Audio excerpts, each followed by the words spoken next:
those weapons through this start here, and whether or not he's able to mix them all in early, or if he wants to hold something back a little bit later, maybe second, third time through the order, and give them something they haven't seen. It's tough when you know a guy's got that in his back pocket. As a hitter, you really have to stay on your toes. Ricky Henderson leading things off and takes a strike.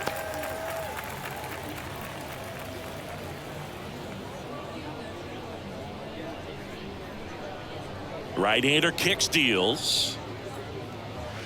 Just missed.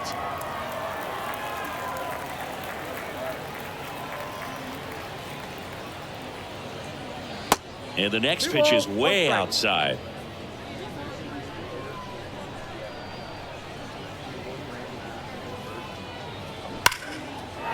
And a base hit into right center field. Takes the turn. He's digging for second. And it's a double to start the game. Just so sound in his mechanics. Hits against a firm front side, and the hands just continue to carry through the middle of the field.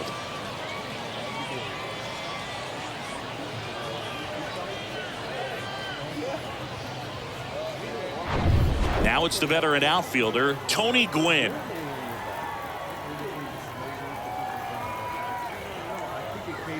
And the first pitch misses for ball one. You'd be hard-pressed to find a better contact hitter than Tony Gwynn.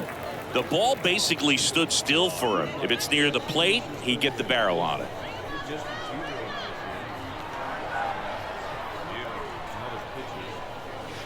And now 2-0. Usually a pitcher has a plan for every at-bat, but with Gwynn, you can forget about that. Tony's going to be running the show when he's standing in the box. He's the one dictating the at-bat and pretty much hitting the ball wherever he wants to. Runner at second, nobody out.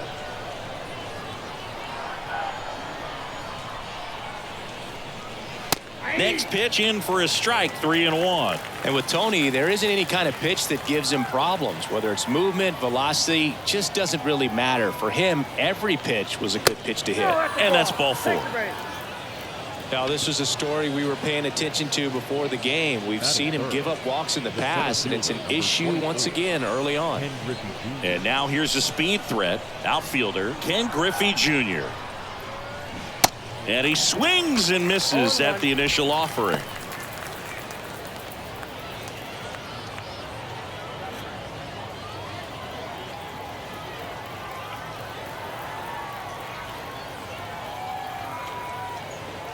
The 0-1 is outside, and it's a ball and a strike.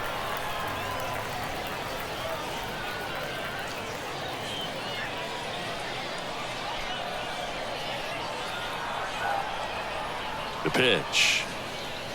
That's a little bit low. Could be some action here on this next pitch. Couple runners on. Probably a challenge pitch coming.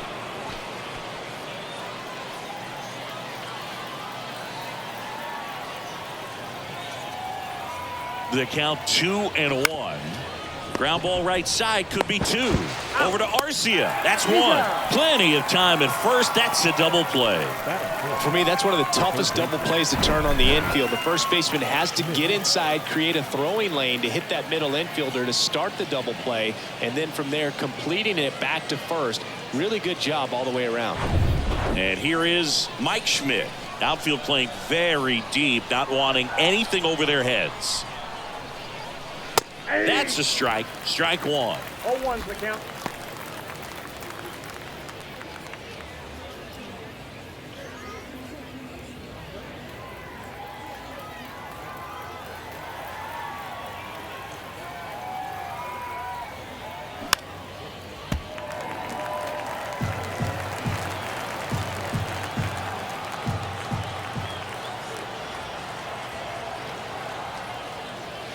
And that one a little bit high. That's a really good job of laying off the 0-2 high fastball. Is going to make that pitcher really have to respect this hitter, even though he's behind in the count. That's down and in. Runner at third, 2 away.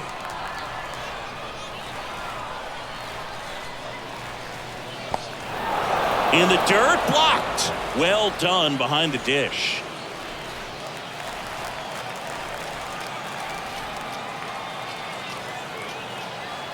And the right-hander deals. And ball 4, 2 aboard. So here we go again with the walks. It's been a real struggle finding the zone for him in the past. Now, even if they get out of this jam, these walks add pressure and stress to the entire team. Now at the plate, Reggie Jackson. First pitch, and he just misses.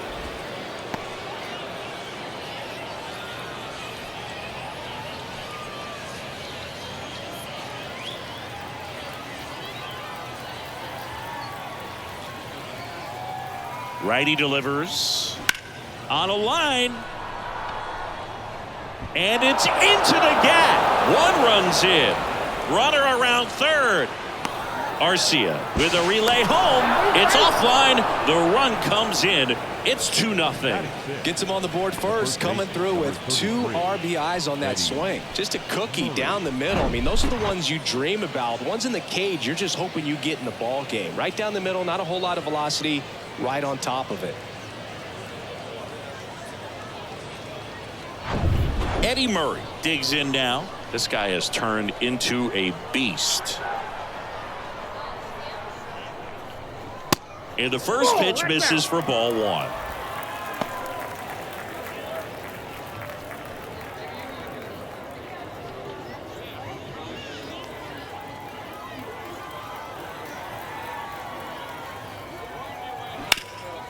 Swing and a ground ball up the middle. That's a base hit. Reggie chugging around third. He will score, and they're up by 3. Puts a run on the board and picks up an RBI. Just kept it simple. Played Pepper with the middle of the infield and took it back where it came from, and there was just no one there to knock it down.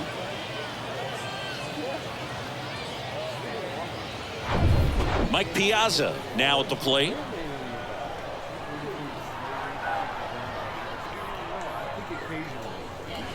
And a swing and a miss. 0-1.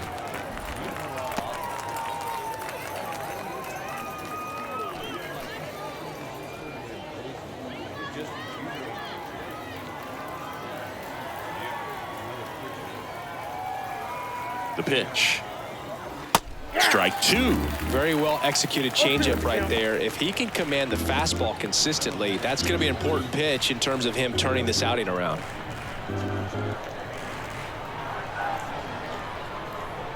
Oh, 0-2 now. And a swing and a miss. And that's that. 3 runs on 3 hits, no errors, and a runner left. On to the bottom of the first. The Boomers are on top 3-0.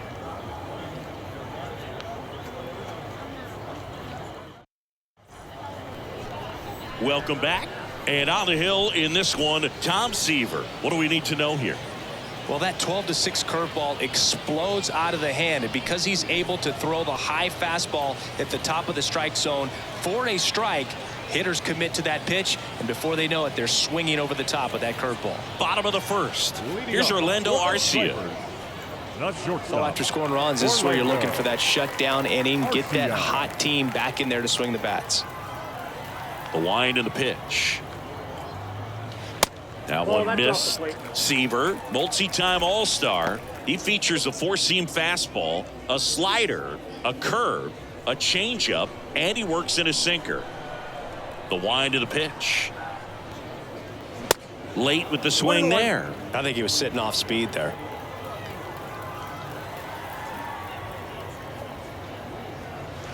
Swing and a miss. And the count is 1-2. The wind of the pitch. Just misses the mark outside the zone. It's a good take.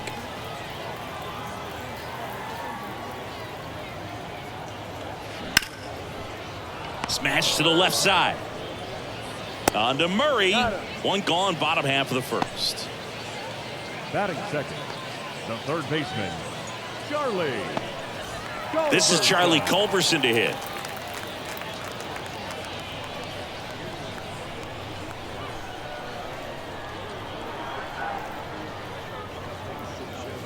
First pitch doesn't find the zone.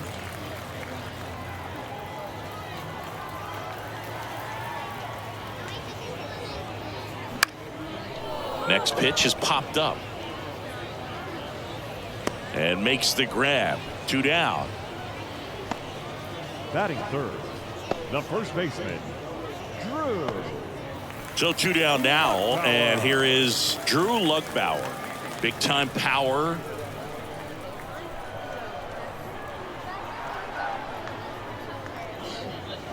And that's in there for strike one.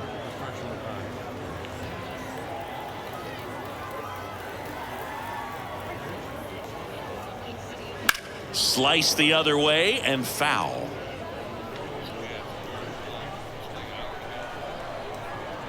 Kicks and fires. That one 95 to finish him off. So they make short work of him there. We go on to inning number 2. It's a lead for the expansion era. 3-0.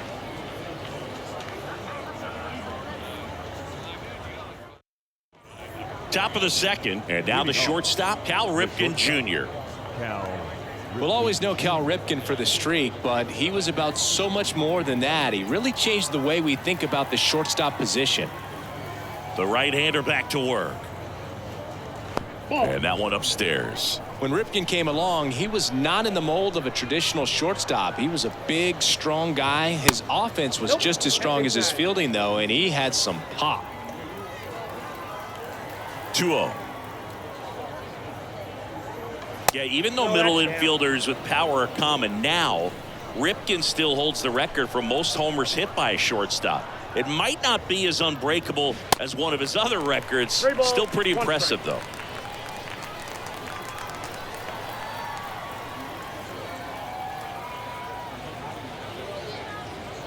And it's filled up. We got full count.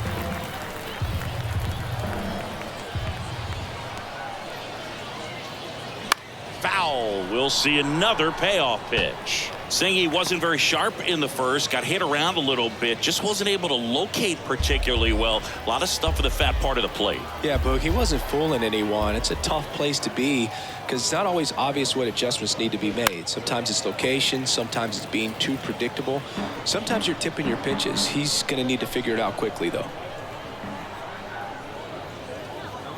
The 3-2 is off the outside edge, and that is ball 4. His ability to draw walks has been something that's been part of his career since day one. Joe Morgan, the next to hit. Anderson checks over to first, and he's back.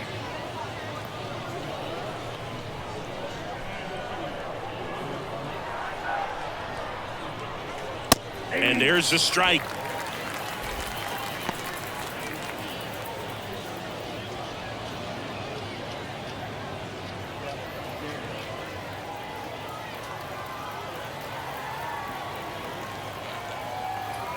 Left-hand hitter waits. And that one missing low. I got 1 ball, 1 strike. Ripken gets his lead at first with nobody out. Here's the pitch. Runner goes. Little chopper rolls foul. The pitch. And a ball evens the count. No, he's not afraid to fall into a 2-strike count. Knows the strike zone very well, so much so that I think umpires will look at him and determine whether it's a ball or strike, if he swings or not. Runner at first with no outs here.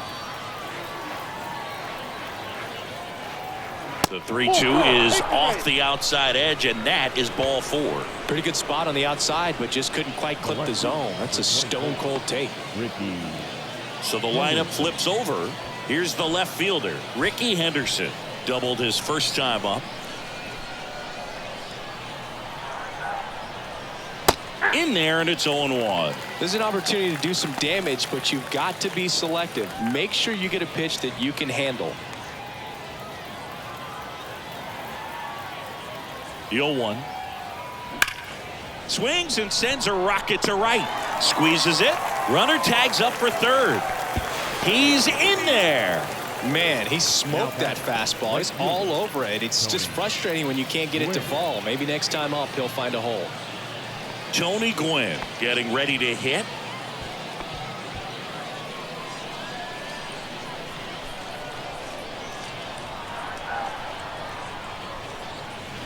There's a strike. Always tough to turn 2 on a speedster like this. It's even harder with him coming out of the left-handed batter's box. You really need something to hit hard on the ground that they can handle to turn 2 quickly. Hit on the ground might be 2. Takes it to the bag. That's 1. Throw to first, but he beat it. The center fielder, number 24, Ken Griffey Jr. So digging in, Ken Griffey Jr. 0 for 1 so far.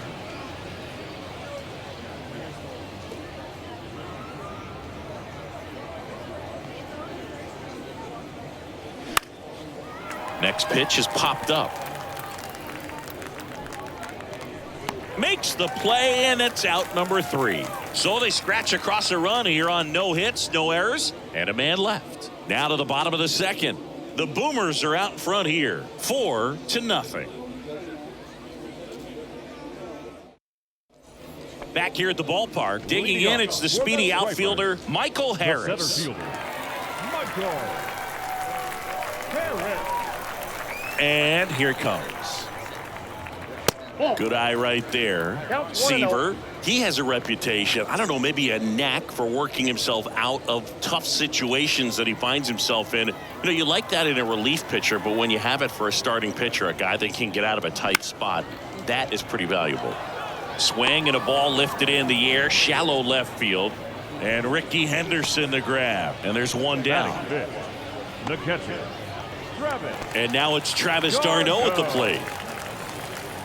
And you won't see the skipper rush to get somebody up in the bullpen as soon as he starts to see some signs of trouble. This guy's earned a longer leash, and because of that, confidence grows with the players and teammates playing behind him, that when things get a little rough out there, they know he'll find his way through it. Called strike right there. How much of the ability to do that in a tight spot is the mental approach? I think it's very much being able to have a laser-like focus, slow everything down, stay right in that moment, pitch to pitch execution, and focusing on that catcher's mitt. And that one is lifted in the air. Great catch, foul ground up against the wall. Batting 6, the designated hitter, Yolmer Sanchez now steps in.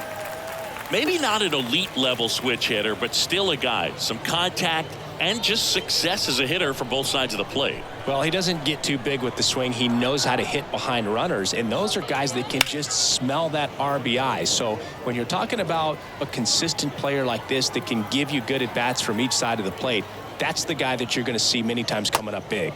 And now the count is even.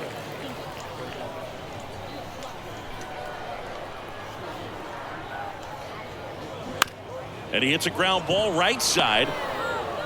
Inning over. Nothing across here this half. We played 2 full. The Boomers lead it 4-0.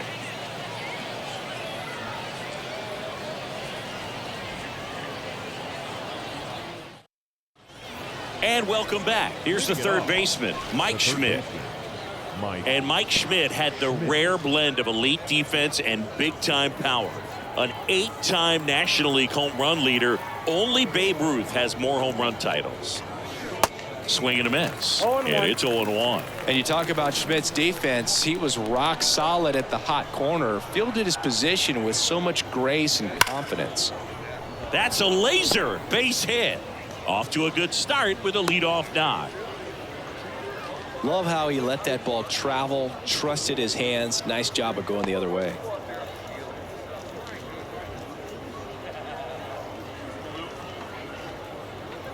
And next is the designated hitter, Reggie Jackson. He drove it 2 with a double his first time up.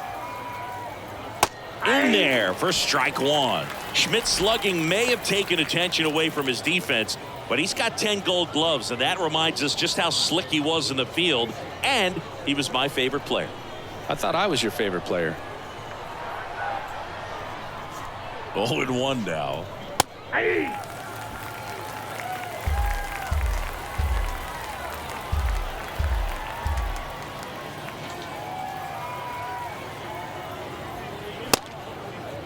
Jackson tries to check his swing. Now a look to third, and that's going to be ruled a swing. The first baseman, number 33. Man at first. Next is switch hitting first baseman Eddie Murray. Singled and drove in a run his first time through. Murray measures 6 feet 2 inches, 27 years old, and he's a former Rookie of the Year. And that is in for a strike. 0-1. When you're struggling out there on the mound, hitters know that there'll be plenty of opportunities within the at-bat to try to get something to hit hard. And the pitch. Schmidt leads off first with 1 away. Oh, this guy's so comfortable hitting with 2 strikes. Even a good pitch early in the at-bat. If he's not ready to pull the trigger, he's not worried if he gets to an 0-2 count.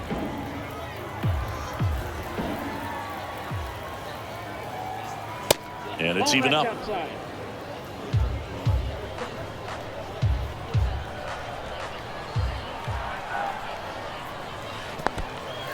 Little trouble with this one behind the plate. And the runner stays where he is.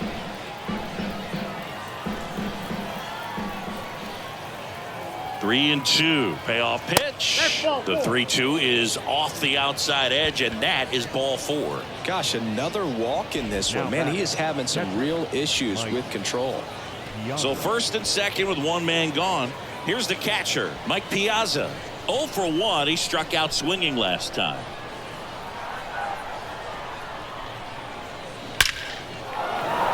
Hard hit, left field, base hit.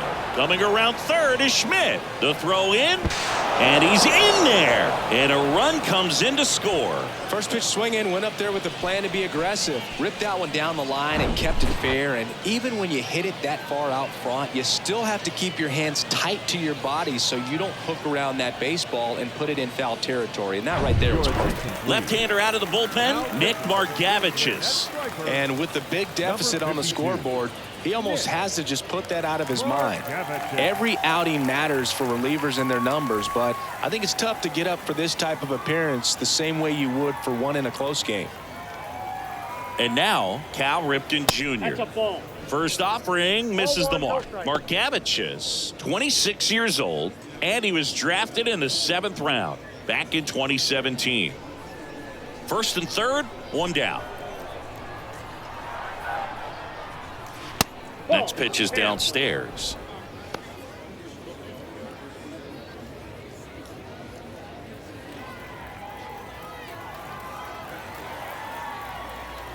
Lefty out of the stretch, runners at first and third. And that's outside. So definitely a little wild right out of the gate. Well, it can be a little tough coming from the bullpen mound to this mound, but you've got to find a way to get ahead in the count quickly. He hasn't. We'll see how this at-bat turns out. It all just came apart right there. 4-pitch walk, and the guy at the plate was not going to help him out by swinging at something out of the zone. So the bases are loaded here, 1 man gone. And stepping in is the speedy Joe Morgan. First offering, and it just misses.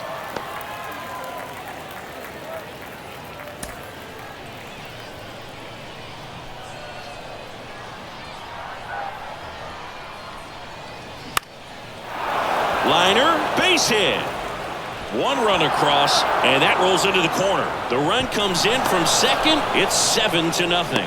A 2-run double. Gets the job done as he brings home a pair. That was a thing of beauty. He may have been a little behind the pitch, but by getting that barrel into the hitting zone early on in his swing, he was able to meet it and still shoot a line drive down the line and left. Back to the top of the lineup. Next to hit, Ricky Henderson.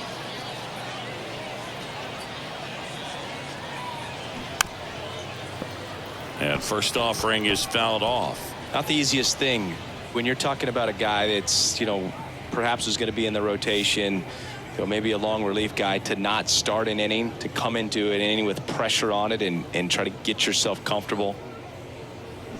That one pushed foul.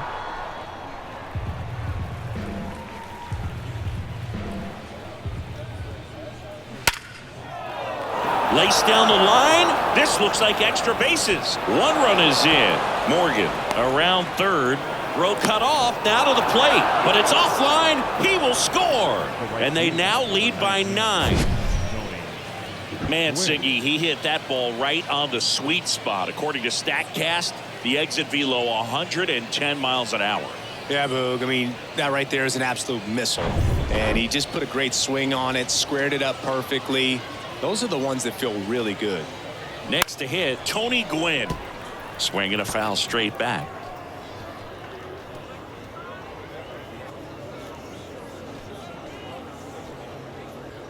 Runner at second here, one gone.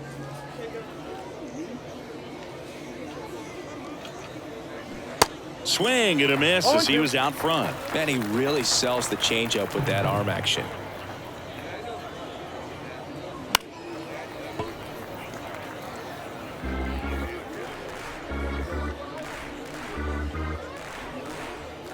Man at second. That to right. And puts the squeeze on that. And there's two down. Maybe caught that one off the end just a little bit. Couldn't quite barrel it up enough to really drive it. Ken Griffey Jr. Here's a speed threat, Ken Griffey Jr.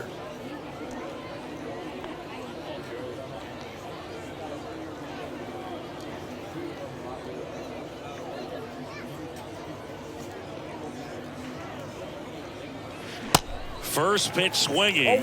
Strike one is so critical in a bat like this with a real threat at the plate looking to do damage. Comes up empty on the swing. 0-2 now.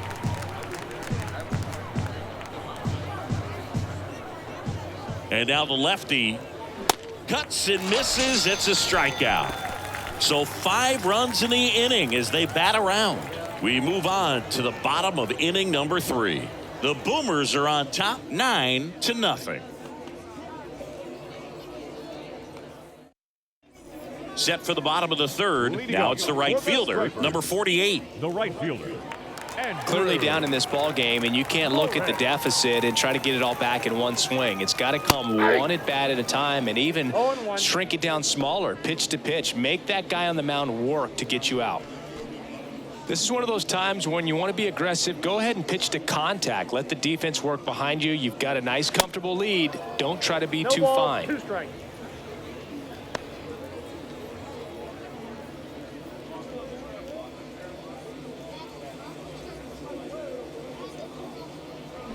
And a swing and a miss. Down on strikes and 1 gone. Just blown away in that at bat. 3 fastballs, all strikes. He wasn't even able to foul one off. There's not much you can take away from an at bat like that as a hitter, other than maybe there's something wrong with your eyes. He's got to have better timing on the fastball next time.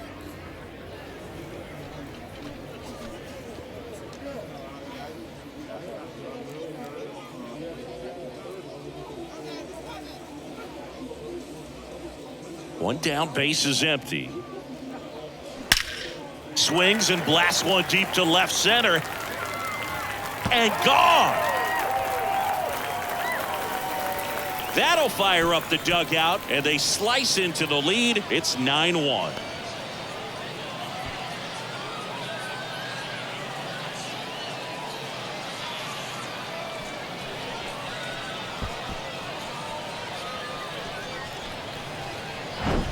That's exactly the pitch he was looking for. Crushes it and hits it out of the ballpark.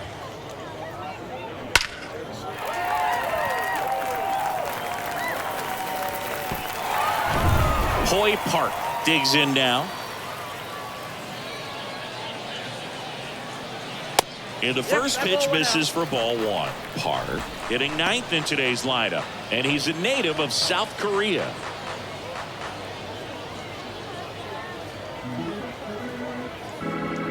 And the 1-0. Yeah. 1 ball, 1 strike.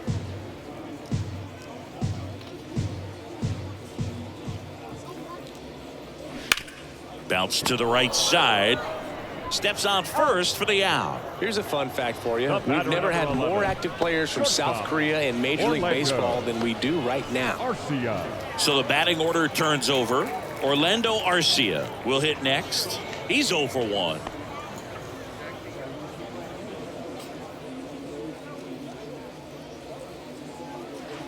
Pitch misses outside, and it's 1-0.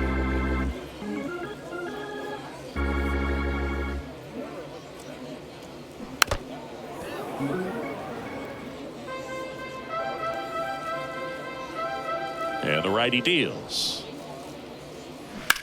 Out to short, Ripken. On to first. Play made, that ends the inning. But a solo home run will at least get this closer to respectability. And this is now a 9-1 ball game. Back after this on the show.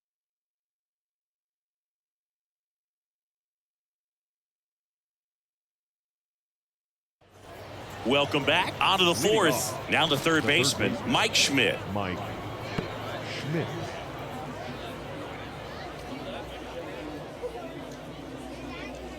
The pitch. Slow curveball drops in for a strike.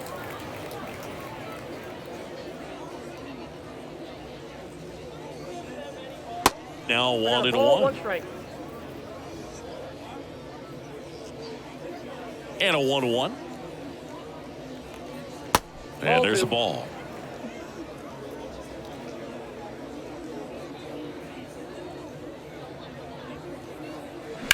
Now this is in the air down the line.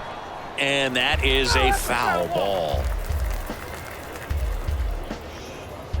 Here comes a pitch. Misses. Counts full, 3-2.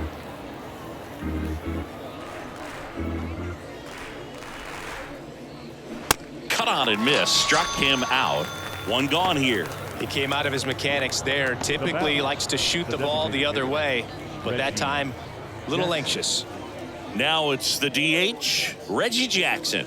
Drove in 2 runs on a double back in the first. He's 1 for 2. And that's in there for strike 1.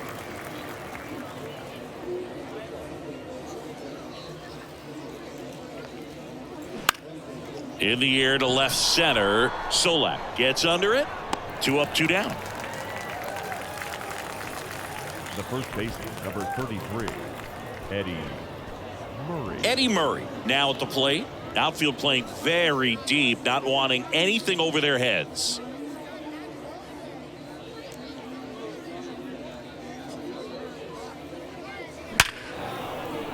And that's a base hit. And that keeps the inning going.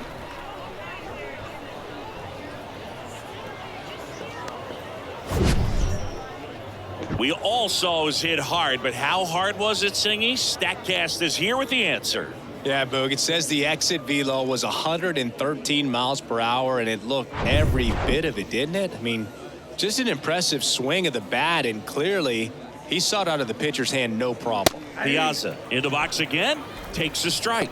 1 for 2.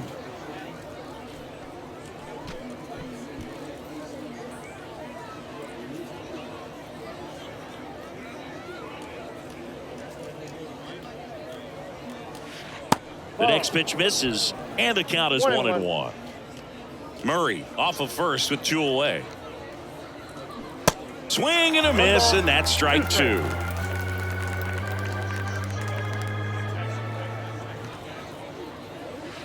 That one not close. It's 2-2.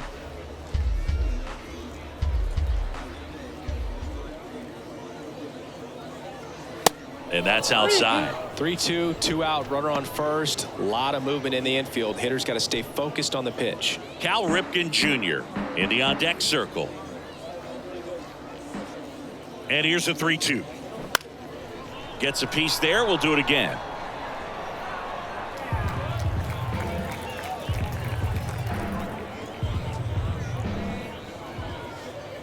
Keeps the at-bat going with a foul ball. Good battle here. About to be the 8th pitch of the at-bat. Out towards right center field. Can't get there. Base hit.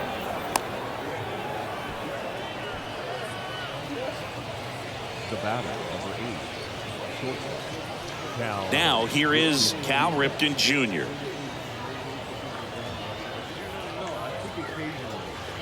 That one's in there, 0-1.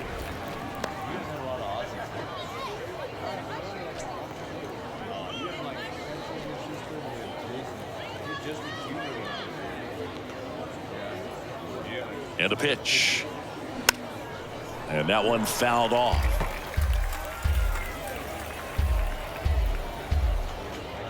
0-2 now. Good eye right there. Well, he missed badly with that 0-2 fastball. Hitter has to understand, probably wants to try to put him away with that pitch, so got to stay ready for it. And a ball and 2 strikes. Swing and a miss for the strikeout. Snuck the fastball by him.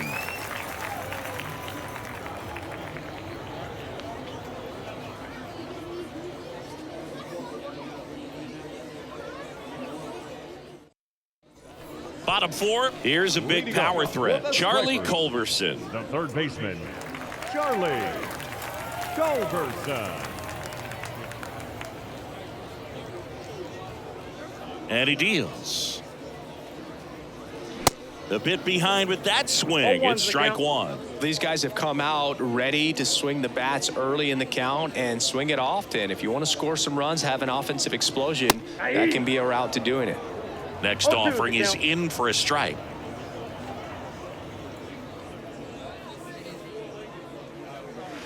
And that one off the outside edge. Didn't get the result he wanted, but that's a nice pitch right there.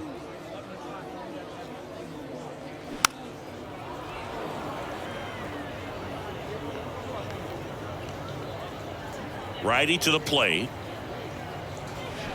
Pulls the string with the changeup, struck him out. The first baseman, Stepping in, 7, Drew Lugbauer. Struck out swinging his first time.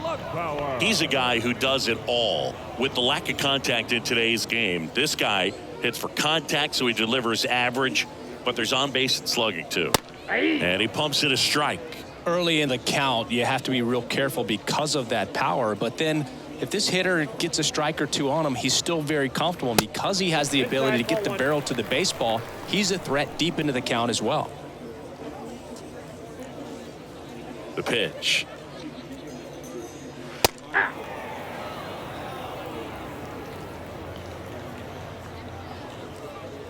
One and 2 now. Got him swinging.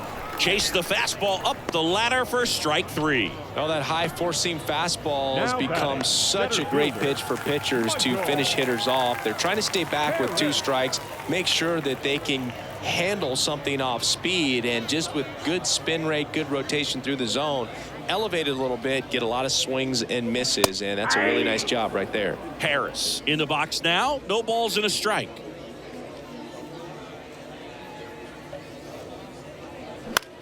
Left field. And Ricky Henderson the grab. And that is that.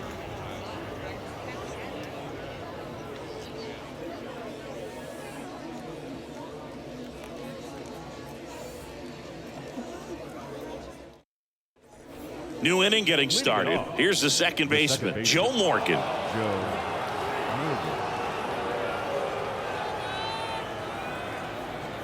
Margevicius back to work. Outside corner, there's a strike. Movement in the bullpen. Jackson Stevens up and throwing.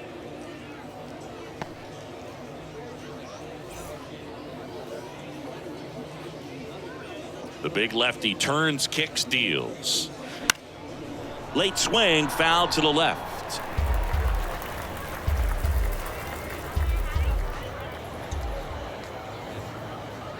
And 1 and 2. Really nice slider right there, sweeping across the dish, but just couldn't hang the edge. Next pitch off the plate, and the count is even, 2 and 2. Left-hand batter waits. Foul ball, another 2-2 upcoming.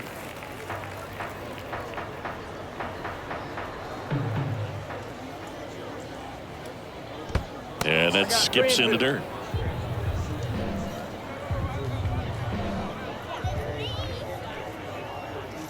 And there's ball 4. Well, a great back and forth in that at bat. He had to lay off some really close pitches, and somehow Boogie found a way to keep the bat on his shoulder right there. I'll tell you right now, I couldn't have done it. Now snap throw to first, and he's back in standing. And if there's one man you want to keep off the base paths, it's this guy right here, Ricky Henderson, the undisputed stolen base king. Henderson, the next to hit, takes ball 1.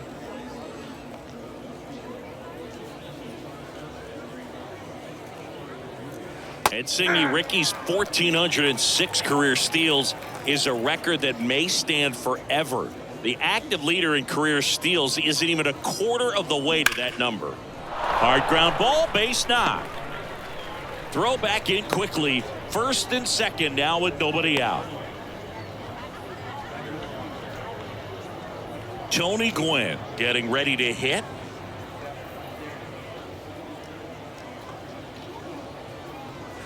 And ball one.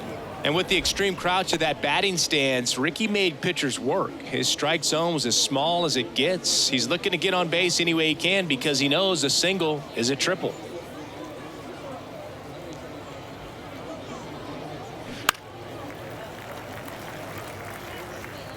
Morgan, the lead runner, out at second. Henderson at first with no outs. Hammered down the right side, but foul.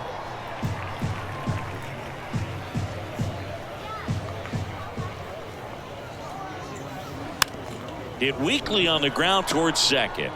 The throw to first. One away here in the fifth. The batter, the center fielder, Ken Griffey Jr. And now the center fielder, Ken Griffey Jr.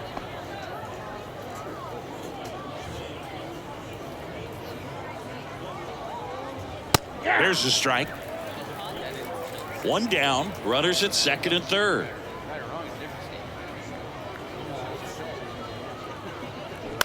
And he grounds one to the right side. Park to first.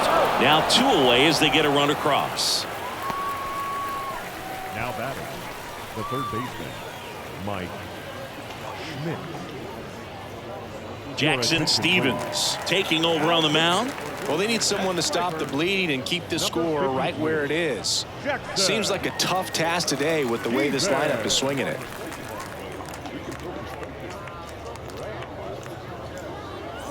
And now Mike Schmidt.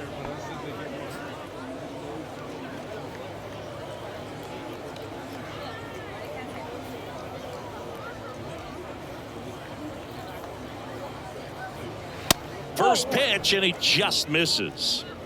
Two outs and one in scoring position.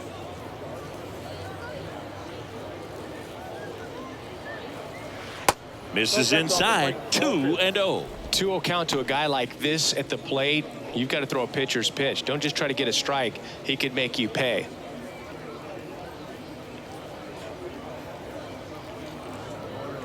Two 2-0 the count. Here it comes. That's ball three. Misses with the 2-0, and he's fired three straight outside the strike zone. Reggie Jackson waits on deck. Two outs with a runner at third.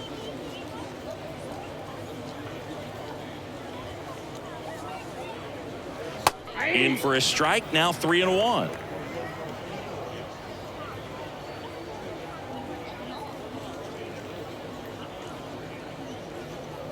And he walked him. Speaking of walks, did you see anything special during your walk into the ballpark today? I know you like to take in all the surroundings. I just love interacting with the people. It's just fun to connect. I mean, as I was headed up to the booth, one guy shouted at me, "Make sure to say hi to Kenny."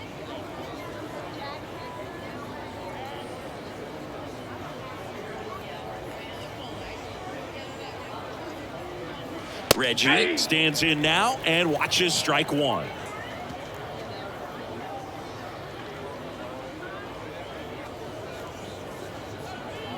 The 0-1. Comes up empty. That's strike two. He finds himself in a tough situation early. Just got to try to simplify it. Take a knock the other way if you can.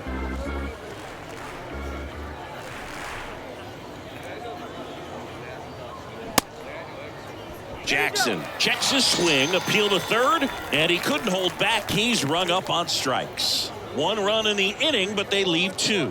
Home half of the fifth coming up. The Boomers are out in front here, 10-1.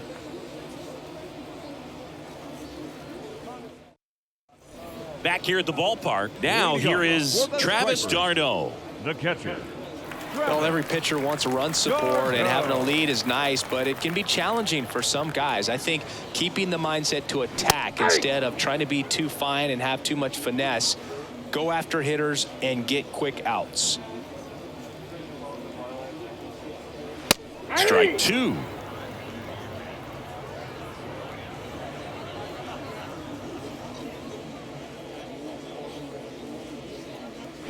Blows the high heat past him. That's a strikeout. Gosh, here it is. Hit it. 3-pitch strikeout. All fastballs. Man, he's got a lot of confidence in that pitch right now. And the batter now, Yolmer Sanchez. Grounded out his first time.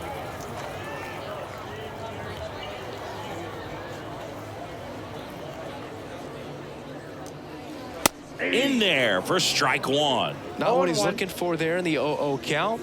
Looks like he wants the ball down in the zone. They say it went. Well, you can't really adjust your game plan for that last pitch. Guy hasn't thrown it very much. You got to focus on the stuff that he's throwing up there most of the time. Going to count 1-2. He wanted that fastball high and tight, looking for a strikeout. Just didn't locate it very well. And now 2-2. 2-2 to count. The 2-2. And delivers outside.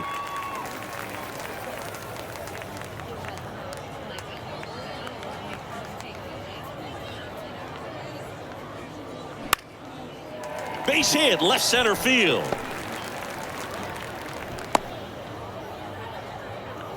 Now batting, right fielder. Just a really nice approach to shoot that line drive to the opposite field. There's a lot of hard work and discipline that goes into getting a result like that at the plate. Doesn't come naturally for most hitters. Now, number 48.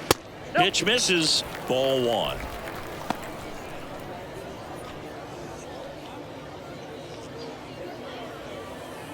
Sanchez at first, one gone. Next offering is in for a strike.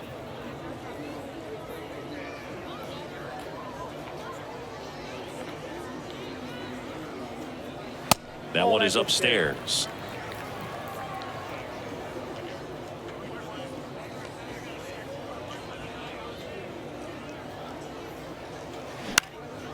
Swing and a ball popped up and it falls. They fired in quickly, so it's first and second with only one away.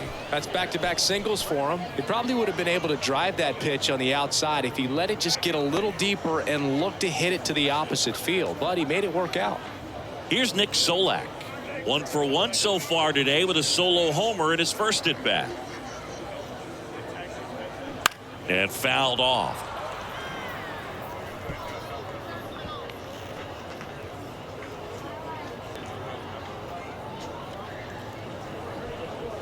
One out. Runners at first and second.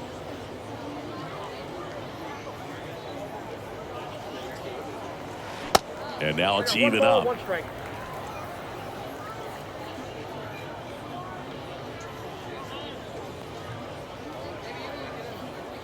And a pitch. So a foul ball makes it 1-2.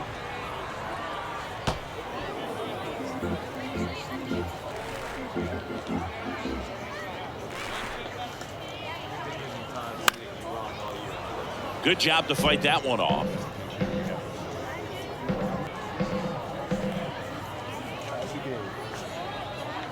At the belt and fires. Swing and a ball lifted to center field. Puts the squeeze on that one, and there's 2 down. Now batting, the second baseman, Hoy Park. So first and second with 2 outs. Hoy Park, the next to hit. He's 0 for 1.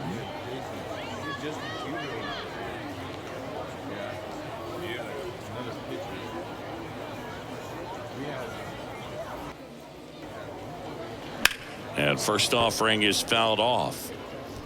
2 outs, a couple of base runners at first and second.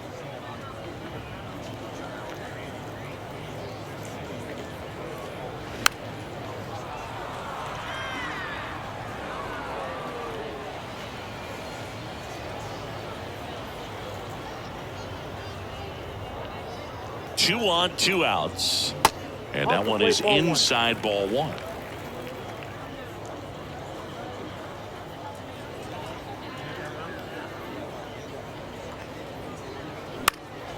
Foul ball, still a 1-2 count.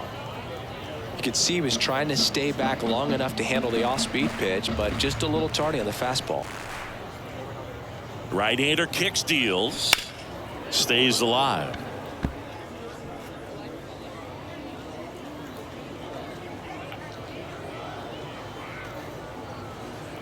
Here's a 1-2. And that one is inside. First and second, 2 down.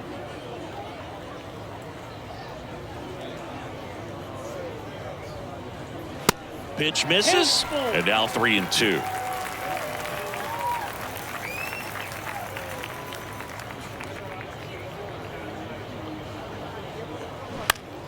Next offering is fouled back.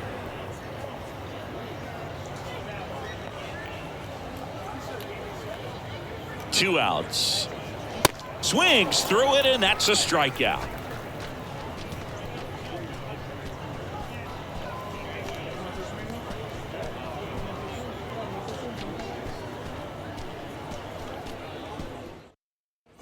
And welcome back. All right, we go to the top half of inning number 6. And now the first baseman, Eddie Murray. Stevens back to work. And that's in for a strike. Stevens, in his 3rd season, he features a 4-seam fastball, a curve, a slider, and he works in a changeup. Right-handed reliever. 1 ball, 1 strike.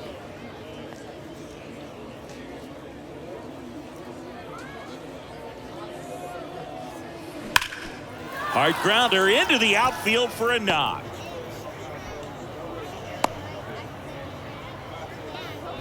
Well, that'll make you feel good as a hitter right there. He wasn't able to elevate it, but he put a great swing on it. Right on time, good balanced approach, and just blasted it through the infield. Now it's going to be Mike Piazza.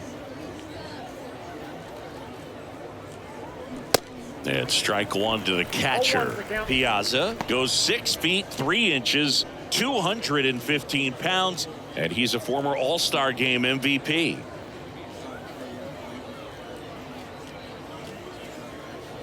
The pitch. And a foul ball.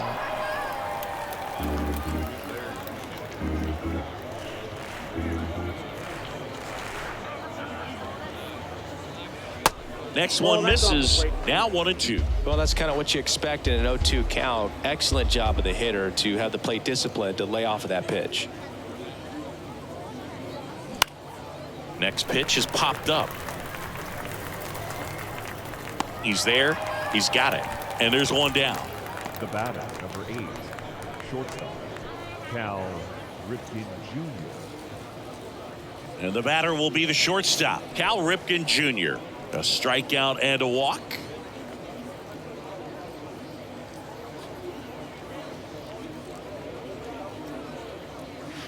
And that one just misses. A ball and no strikes.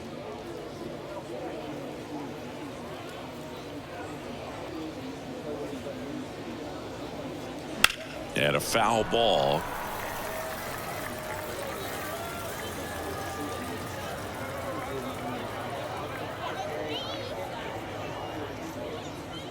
The pitch. That one off the mark, and it's 2-1.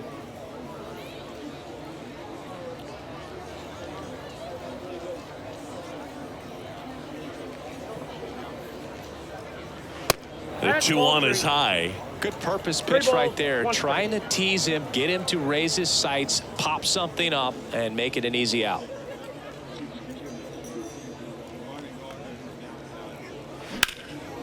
In the air, out towards left center. And puts the squeeze on that one. And there's 2 away. The batter, number 8, second baseman, Joe Morgan. Man at first, Joe Morgan will hit next.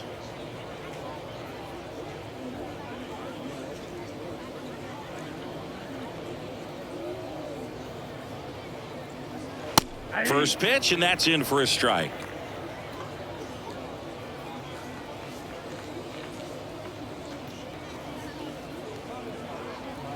Left-hand hitter waits. And now the count is even. No, he's really working him away, this at bat. Sometimes take a little bit off velocity. Try to get a rollover, something on the ground. Stay away from that big hole on the right side of the infield. There's a strike. So far, all we've seen in this at bat are fastballs. Look for him to slow it down right here ahead in the count.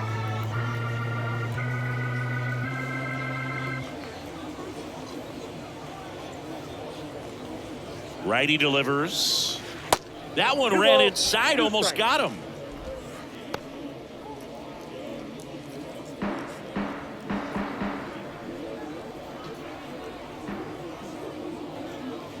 Two and two on the ground, and that's just foul. Murray off of first with 2 away.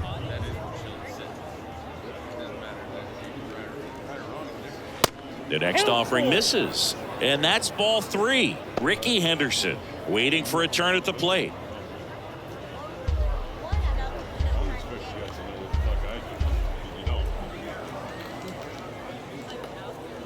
Kicks and fires. Right side. Puts the squeeze on it, and that is that. So no runs here on a base hit, no errors, and 1 left. Top of the order due up in the home half of the 6th. The Boomers lead it 10-1.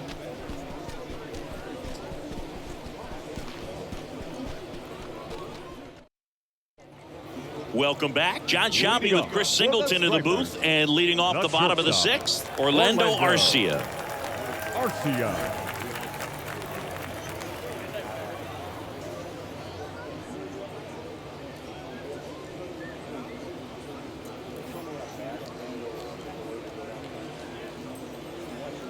The wide to kick the pitch. There's a strike.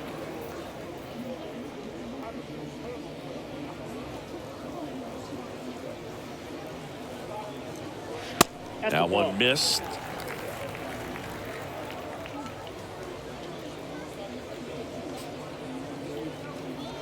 The wind of the pitch.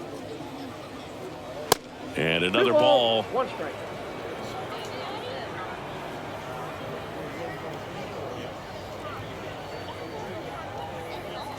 That clips a corner.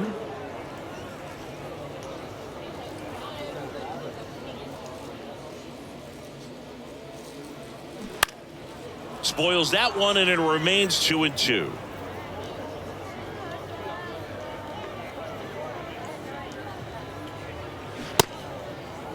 Arcia checks his swing. Now an appeal to first. Didn't go.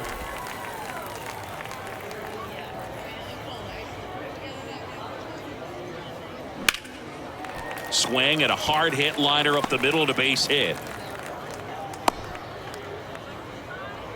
Right there, does a great job of staying in the big part of the field. Man, there are a lot of hits there. Charlie Culberson. Now the number 2 hitter, Charlie Culberson. And first offering is fouled off. Culberson, 33 years old, a former first-round pick back in 2007. Nobody out, runner at first.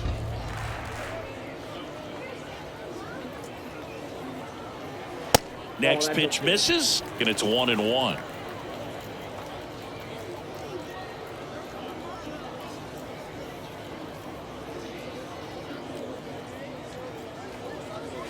On the corner for a strike.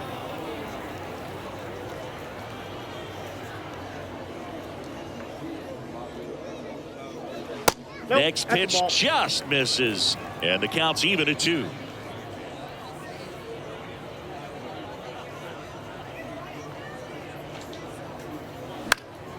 Next offering is fouled back.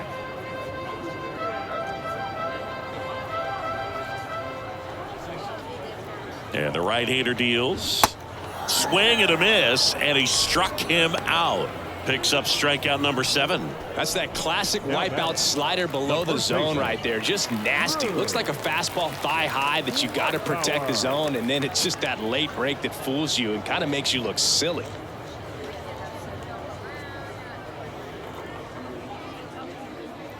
Lugbauer now at the plate as he swings through strike one.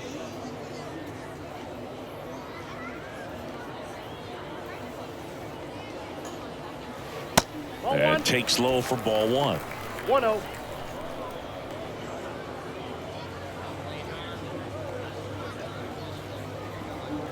And here it comes. Swinging a foul back. That's out of play.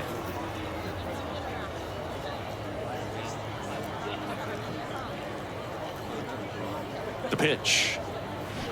Swing and a miss, and he is down on strikes for the third straight at bat. Well, interesting. He's looking very comfortable out of the stretch after giving up the leadoff single. Back-to-back strikeouts, so they haven't been able to move that runner up, get him into scoring position, and try to have a better chance of scoring. I tell you, good job so far on the mound. He just needs one more out.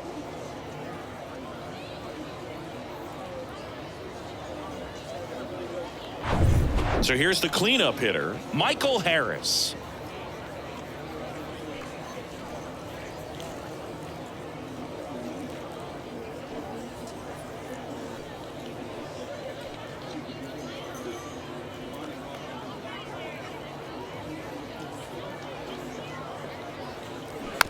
And first offering is fouled off.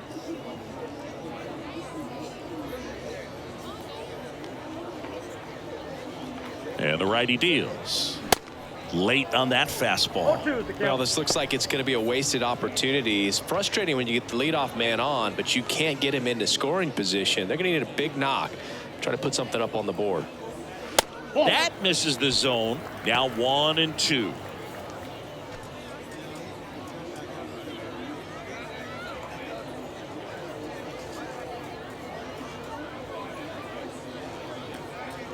And a pitch. Nope. Just missed. 2-2 the count.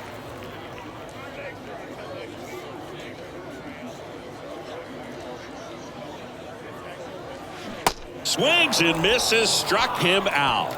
I think the key is arm action on the changeup. When you can sell it like a fastball, you drop the velocity, you get the swing and miss, and you walk off the field.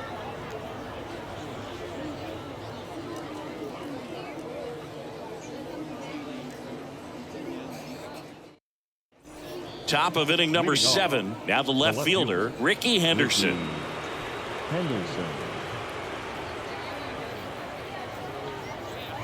The wind and the pitch. There's the strike up high. That's strike one. Well, impressed that he went right after him on that first pitch. That's the key. Try to get ahead in the count. Then you can play around a little bit more as the at bat expands.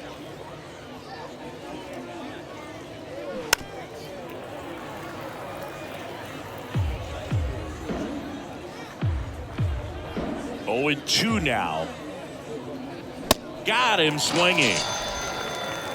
And Chris, that's a way to neutralize his speed by keeping him off base. And the defense breathes a sigh of relief because he puts pressure on everyone if he can put the ball in play. But that's how you do it. Keep him off balance, get him out of there, and deal with the next guy. Gwynn, the next to hit, takes outside.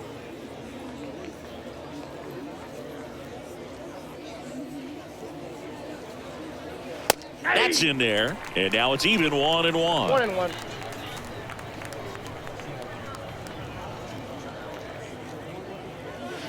Inside corner at the knees for a strike. 1 ball, 2 strikes.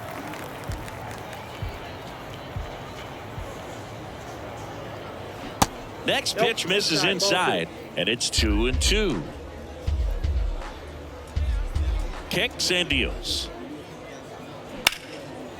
Line drive, base hit.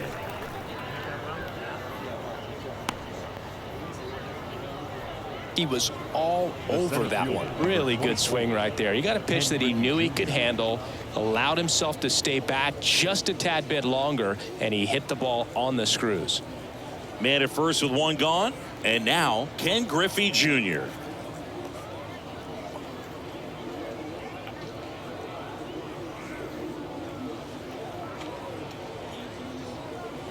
And that's in there for strike 1. This is one of those situations the infielders have to pre-plan and understand that the ball's got to be hit extremely hard right at them if they're going to have a chance to go for a double play.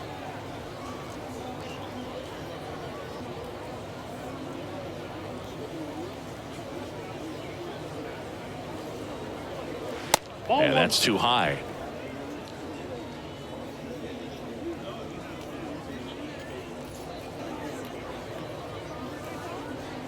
And the pitch. So now 1-2. One ball. Guy out there Two sees strikes. a power hitter take that kind of swing. He's got to be thinking, is this guy trying to set me up? Now let's see if he can make an adjustment. Out to center. Hauls it in, and there's 2 away. Now batting, the third baseman, Mike Schmidt. And next will be the cleanup hitter, Mike Schmidt.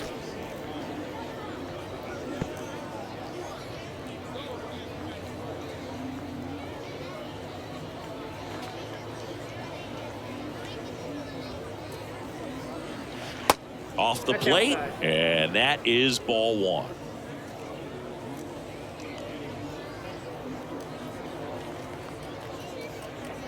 The pitch. Popped up. Arcia puts the squeeze on that one, and that'll end the inning. So 1 hit is all they get. 7th inning stretch time. It's a lead for the expansion era, 10-1. Ready to go for the last half of the inning. And here's the catcher, Travis d'Arnaud. Travis d'Arnaud.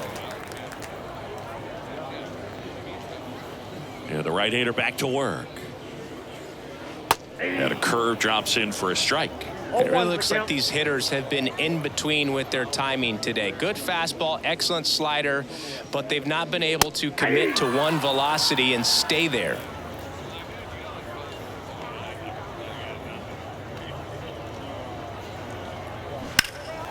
In the air, left field, down the line. Oh, good solid contact right there, just a bit out in front of that fastball. Got to try to stay on that backside just a little bit longer and see if you can do some damage. Swings and misses. It's a strikeout. Couldn't catch up to the heater. Now that Yolmer Sanchez digs in now. Sanchez. I always remember watching Johan Santana pitch, and when he was in his prime, you would see a lot of guys out in front, right-handers pulling that change up in the stands and then fouling the fastball the opposite field up into the stands. The 0-1. Just could not get in sync and even guess right. When you talk about guessing in the game, it's really anticipation and sort of going with what the highest probability pitch, velocity, location at that point of the at-bat is. And he handles it himself for the out. The right fielder, number 48, Andrew. And now the right fielder, number 48.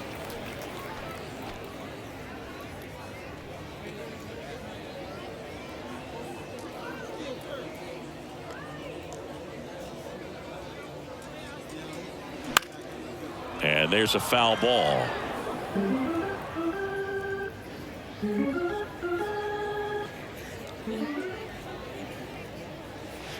And now it's even up. Now just about to hit that century mark, 100 pitches for this game.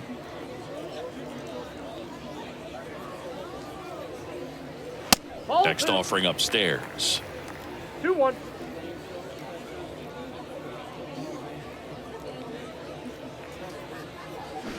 Way out front for strike 2. Is there a little wrinkle to that? I think there was. Yeah. Little slider action. And down on strikes. And good work there as he gets a 1-2-3.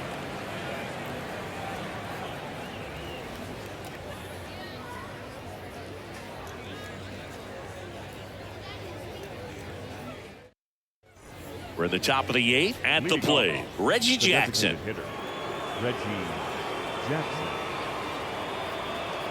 The wind of the pitch. Breaking ball through there for a strike.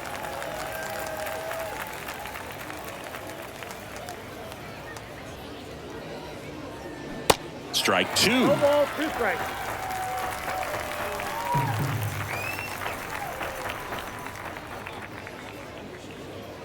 Ball 1 there.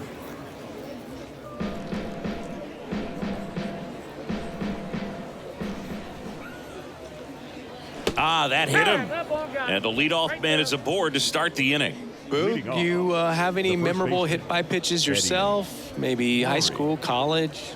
No, but I almost did get decapitated by a foul ball at Old Tiger Stadium. And the first Count 1-0. offering is not close.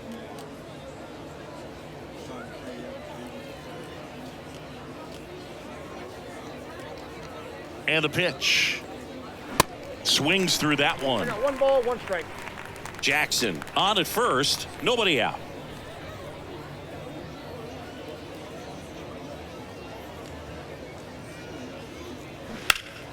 And a count 1-2.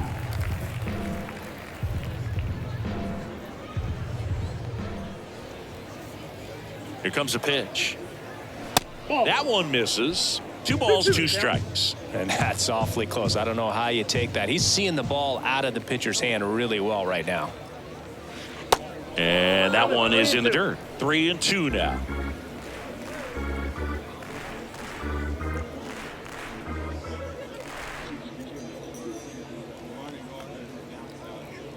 And that's ball 4. Take your base. Now batting, the catcher, Here's the catcher to hit, Mike Piazza. Piazza.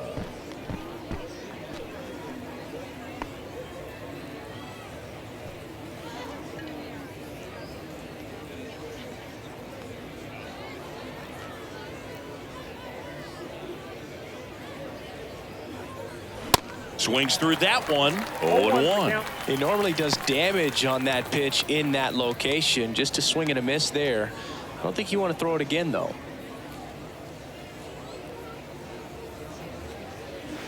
He swings and fouls one off.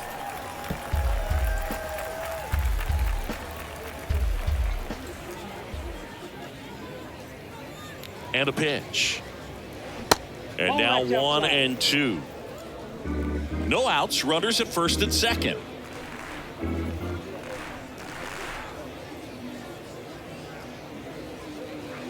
Next pitch is outside. Oh, he might have to look for a different put-away pitch right here, 2-2. He's already seen the curveball a couple of times in this at-bat, so might have it timed up and ready for it. Here's a 2-2. And now the count filled up 3-2.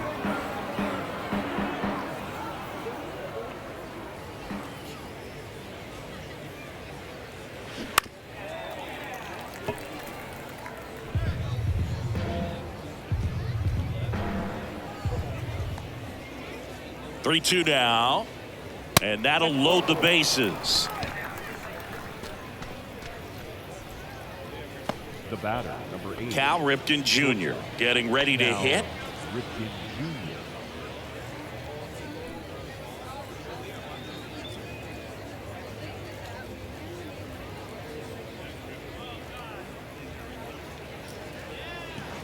First Ball offering one, no misses strike. badly for ball 1. Maybe losing command a little bit after the walk. Next pitch, not even close.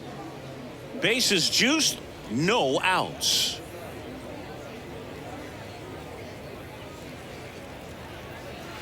Next offering is in for a strike.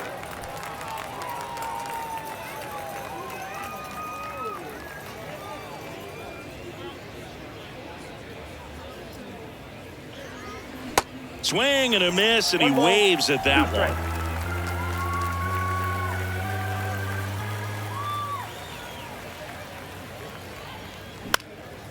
Out towards right center field. 1 away.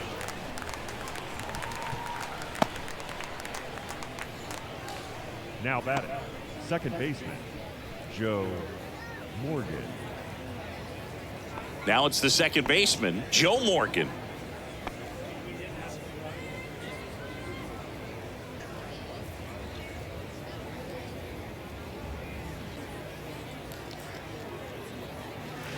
Yeah, he swings and misses, and it's 0-1.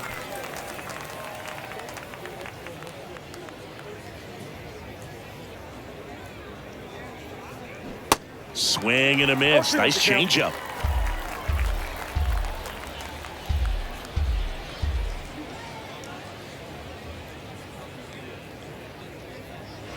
Next offering misses, And it's 1-2. 1 ball, 2 strikes.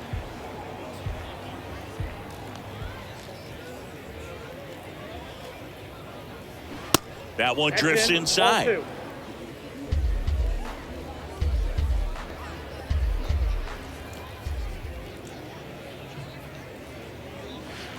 That hits the dirt, and the count's full. Bases loaded, 1 away.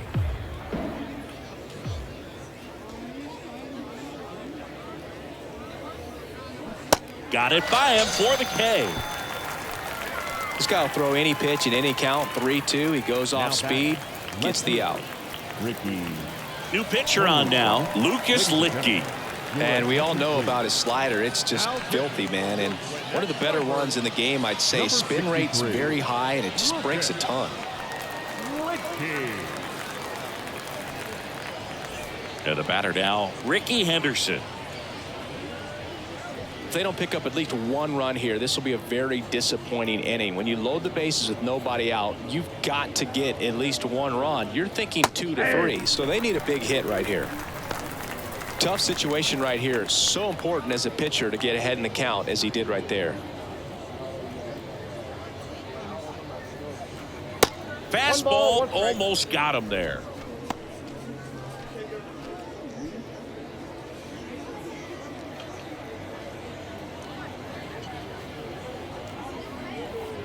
And he deals.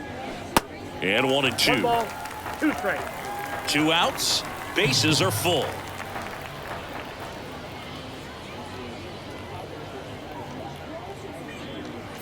Next offering upstairs.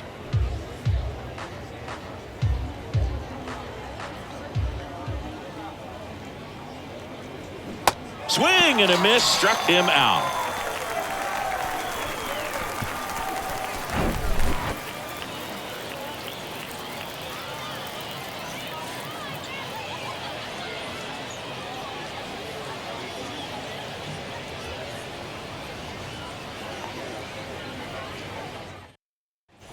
Back here at the ballpark, here's the left fielder, Nick Solak. The left fielder. The right-hander back to work. And ball 1.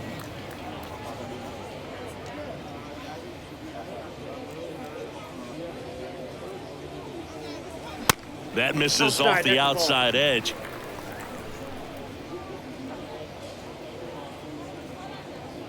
The wind to kick the 2-0. Upstairs. He hasn't fallen behind in the count like this all day. He's in danger of walking his first batter right here. Here's a 3-0. And there's the strike. In this situation, you expect the batters to be a little more patient, possibly take until they get a strike. With that, you don't want to miss your opportunity to get ahead early in the count. He didn't right there. Fouls 1 away, and now 3-2.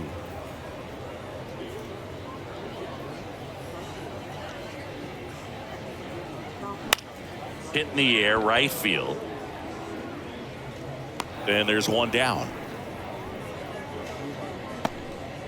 Now batting, second baseman, Hoy.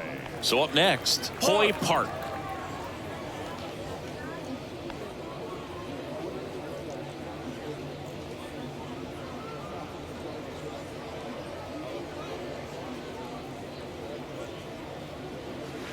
First offering misses the mark.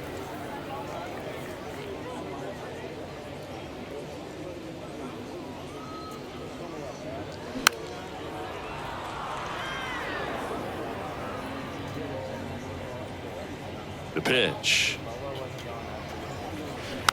So a foul ball makes it 1-2. Left-hand batter waits. Struck him out swinging. Pulled the string on the changeup. Really love the pitch sequence right there. I'm telling you what, pitcher and catcher on the same page right now. Now it's the shortstop, Orlando Arcia. 1 for 3.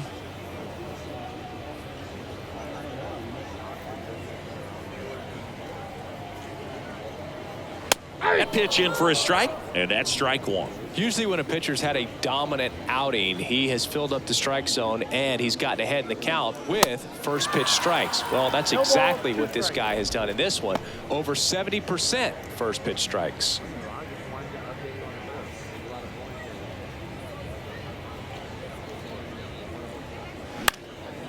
Popped up. Makes the grab on the run. And that'll do it.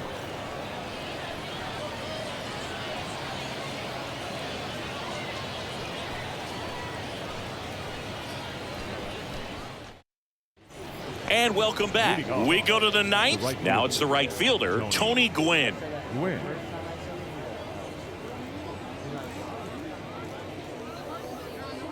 The pitch.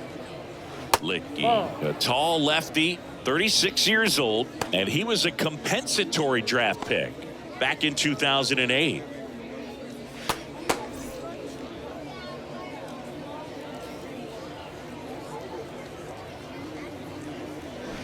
Fouled off to the right.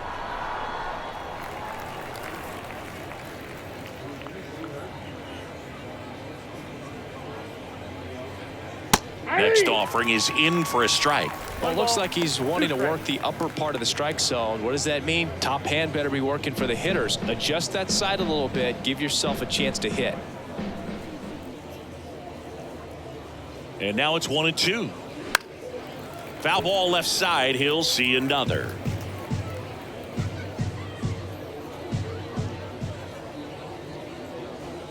And here it comes. And down on strikes he goes. Now one gone in the ninth. Here's the center fielder, Ken Griffey Jr. Ken Griffey Jr.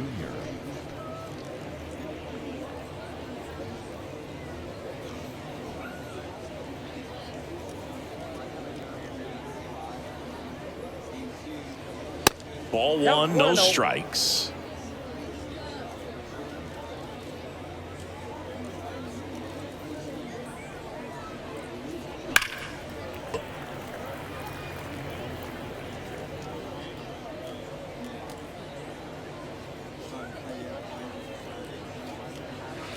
And that's downstairs and outside. 2 balls, 1 strike.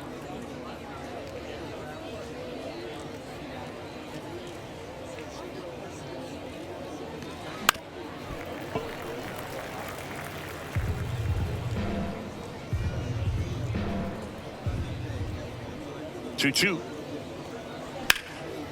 In the air, left field. Solak under it. Hauls it in for the out. Now batting, third baseman, Mike Schmidt. So 2 down now, and here is Mike Schmidt.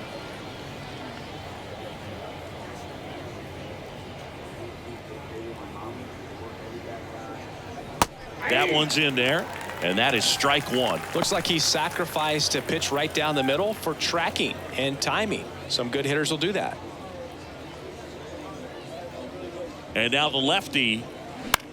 This one popped up. Park puts it away, and the inning is over. So no runs, no hits, no errors, and no one left. 2-3-4 set to hit in the bottom of the ninth. The Boomers are out in front here, 10-1.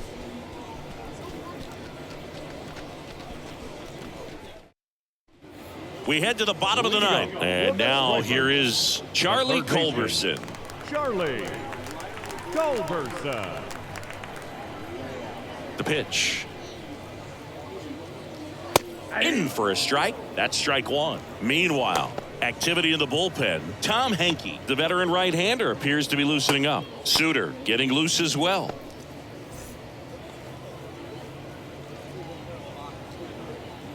Righty delivers. Foul ball.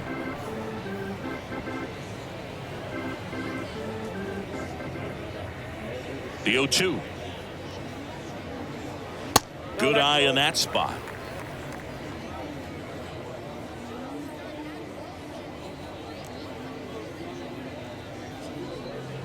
Just off the inside edge. He's really tightening up his hitting zone with 2 strikes here. I love it. Down the left field line, base hit. So a runner aboard to start the inning.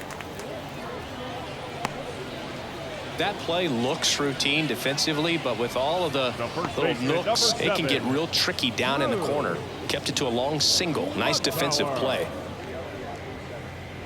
There comes the skipper out of the dugout, and he's ready to make the move. Tom Seaver out of the game, and we'll be back with their first arm out of the pen after a quick break.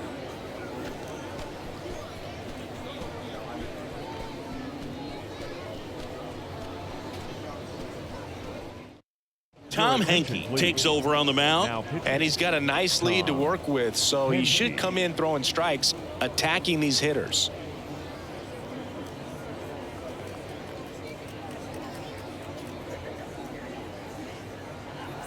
And here's the first baseman, Drew Lugbauer.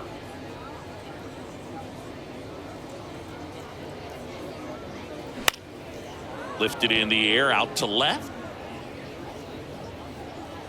And Ricky Henderson the grab. And there's one down. Now batting, the center fielder, Michael Harris now at the plate. Maybe expecting a bunt here. Third baseman playing in on the edge of the grass.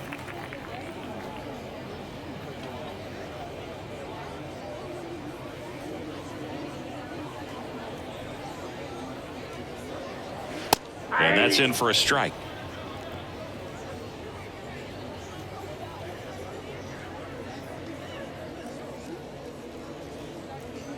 That's in there. 0-2 now. Culberson, the runner at first with one gone in the inning.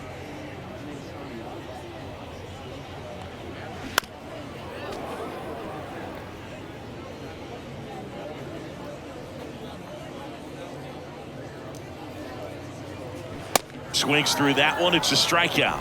And he's down on strikes for the second time today. And now the catcher comes up to hit. Travis d'Arnaud.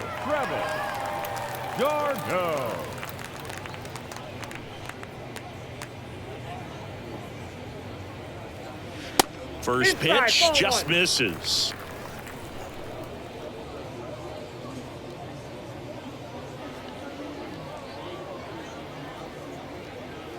And that one upstairs.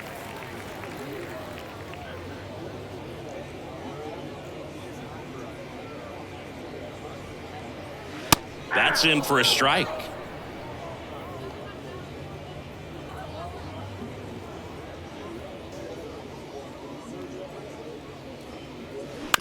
Bounce to the right. Morgan. And that'll do it. Well, when you win by 9 runs, you have plenty of insurance runs. It's a huge confidence boost when you can just put that many runs up on the board. And I'll tell you what, the next game starter is saying, hey, I hope you guys save some runs for me. I want to get a win as well. 10-1 the final score. For Chris Singleton and our entire crew, I'm John Sciambi saying so long.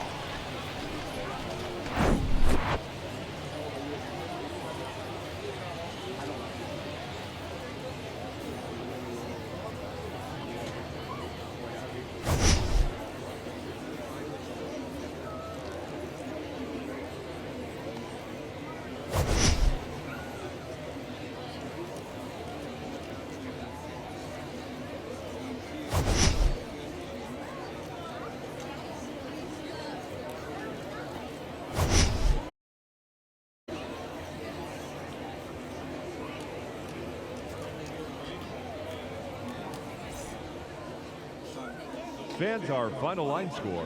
First for the victorious visiting team, 10 runs, 12 hits.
baseball on the show. It's the Chicago White Sox and the Toronto Blue Jays. And now, your 2023 Toronto Blue Jays.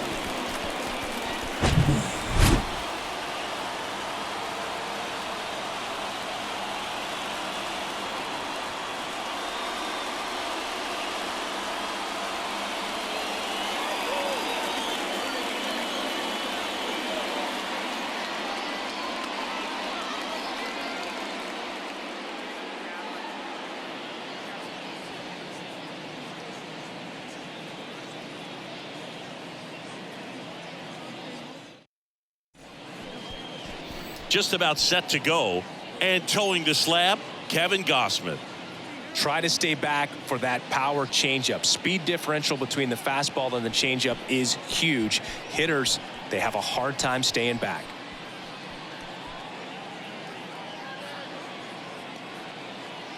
Ready to go, and now the center Leading off fielder, the ninth for the Luis White Sox, Robert. The center fielder, Luis Robert. The pitch. Ball That one. misses the zone, and that's how this game gets started.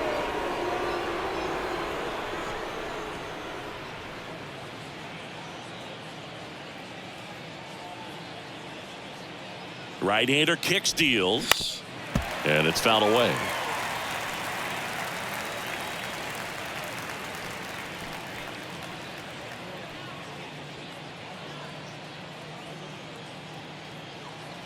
And the right-hander deals.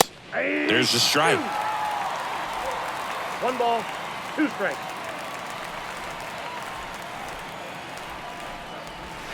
Hacks and misses. It's a strikeout. No, that slider was way out of the zone, and for me it just comes down to not seeing the pitch out of the hand, not tracking it into the zone, and then also being a little bit anxious, not confident in your 2-strike approach. And so when a guy's in that position, you get him to commit early, and a lot of times you get the swing and miss as you did right there. Eloy Jimenez, batting with 1 down, takes a strike. Here's a guy who's been struggling so far this year. It's only late April, but still hoping he'll turn it around soon. The 0-1, and a strike in there.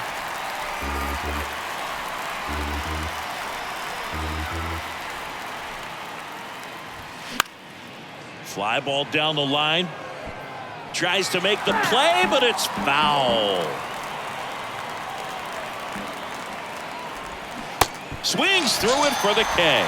Slider got him for strike 3.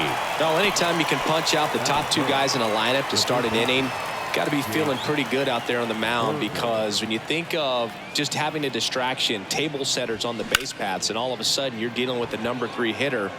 Kiermaier makes a nice running catch. Nothing doing for the White Sox. Now the Blue Jays will get their chance. No score. It's Major League Baseball on the show.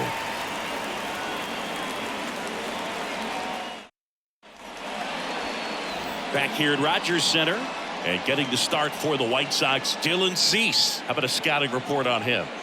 Well, this guy lives and dies with his slider, and it's a good one. Most guys, they're working off of their fastball, but he's backwards a little bit, works off the slider, and then when the fastball comes, it can add a little velocity in terms of perception when guys are used to seeing that off-speed pitch. When it's right, really tough to hit, even if you guess it's coming, because it's breaking 2 planes, horizontal and vertical. That one hammered left field. That's back there. Gone.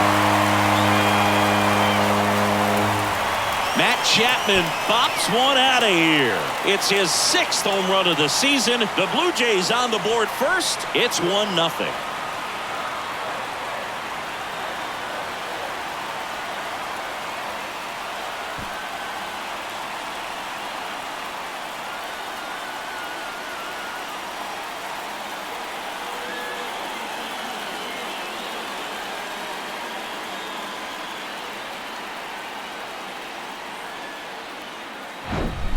When a guy's got a real hard fastball, you can't overswing. All you've got to do is get the bat head to the spot. If you do, he supplies the power, and you'll get to jog around the bases like he did right there.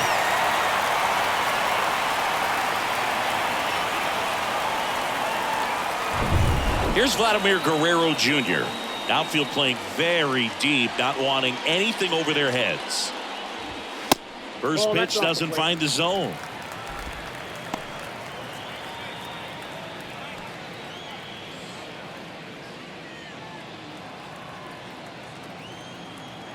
And the righty deals.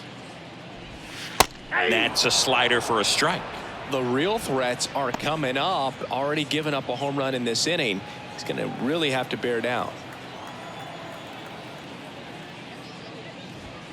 Swing and a miss. He was late. Strike two. Good zip on that fastball at the bottom of the zone. If he's there all day, it's going to be a tough one for the hitters. Next one misses, and that's ball two.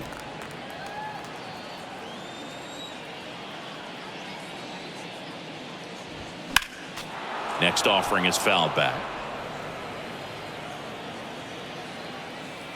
And a pitch. Just misses with that one. Really good take, especially with 2 strikes.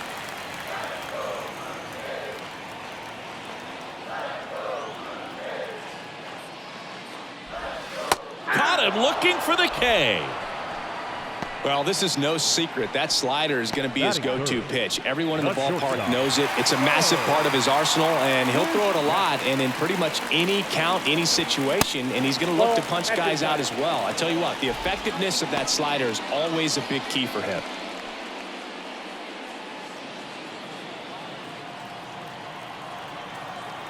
Kicks and deals. And that's in there at the knees for a strike. Part of the order coming through now, and with 1 home run already in this inning, they're definitely looking to do some more damage. Pitch misses there, and it's 2-1.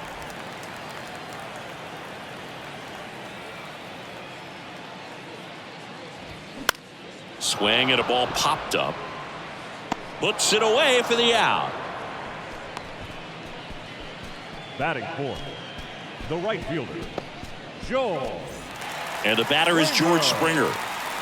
Not only can he hit the cover off the ball, he's got a great eye as well.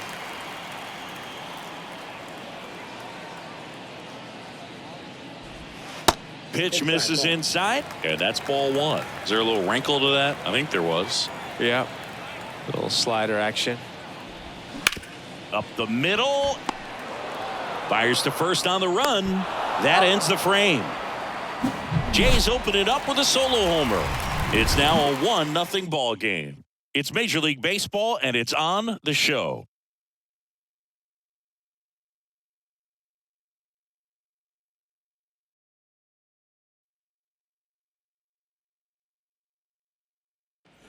Back now in Toronto. And now the switch hitting catcher, Yasmani Grandal. Yasmani Grandal.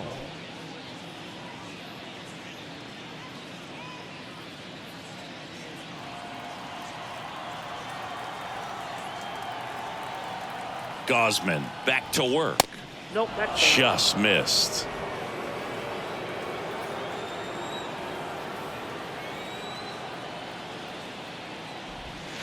And the slider just misses. Gary Simmons has the plate duty in this one.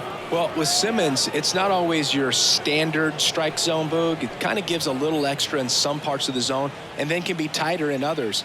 But I think the important thing is he doesn't get labeled as inconsistent, so you got to stay ready up there.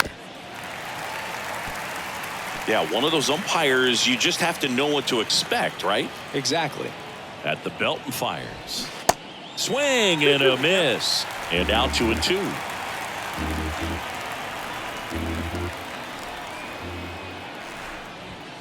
Swing and a miss. Struck him out. 1 out. Batting fifth. So digging in, Gavin Sheets.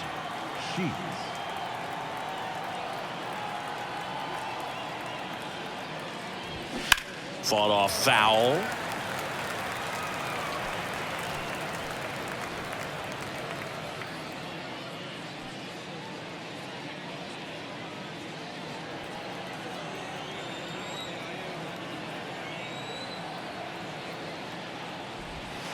The next pitch misses, and that's ball one. Just missed with that backdoor breaking ball. If he gets a swing and miss or called strike, 0-2 count. Instead, it's 1-1. Look for him to go back to that pitch later in this at bat. One down, base is empty. So now 1 and 2. 2 strikes.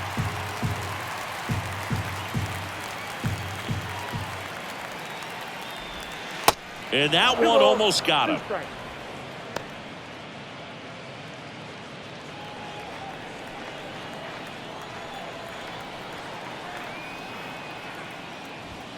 Cuts and misses. It's a strikeout. Yeah, there's no doubt, Boog. Electric stuff from the jump. I mean, there's just no messing around right now. It's still very early, but we could see a pretty impressive outing here if the strikeouts keep coming in the way they are. One thing you have to be aware of, though, is a high strikeout rate might impact the pitch count as the innings roll on. Elvis Andrus stands in now, looks at that one inside.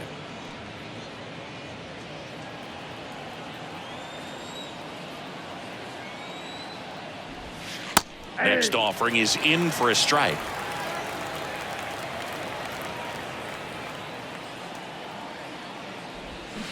Swings through that. Clearly was sitting on a fastball right there and just ended up out in front of the slider. Hey, you can't fault him for his commitment. Now he's just going to have to battle with 2 strikes.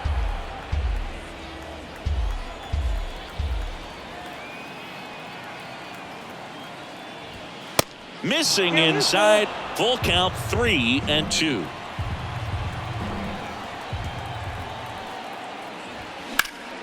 Next offering is fouled back.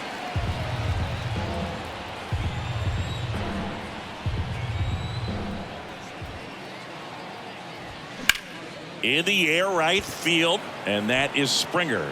He's got it, and that is out number 3. No runs, no hits, no errors. We go to the bottom of inning number 2. It's the Blue Jays 1 and the White Sox nothing.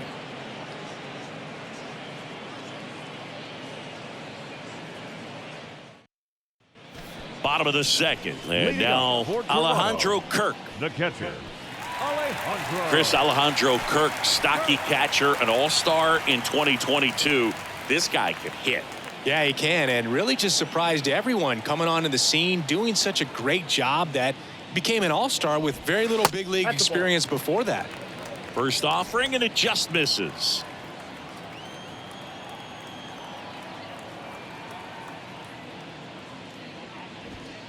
And there's a ball. He hasn't wanted a challenge in both of those pitches off the plate away. Don't expect anything down the heart of the plate. You may just have to be patient and take your walk here. 2-0. That's down and in.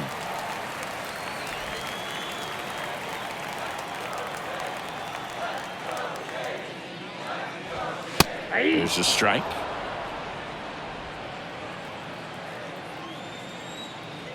Kicks and fires. That one is absolutely belted. And out of here. His second of the year, and they add to the lead. It's 2-0.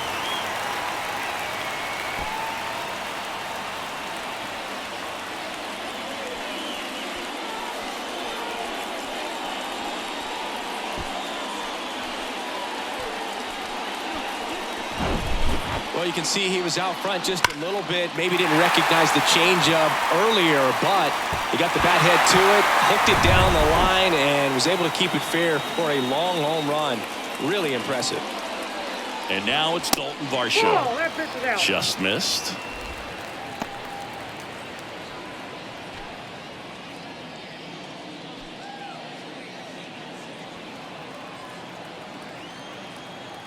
The 1-0.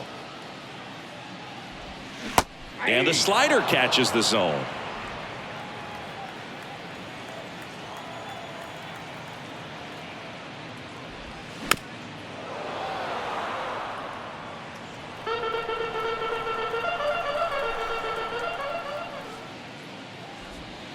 Next offering is in the dirt.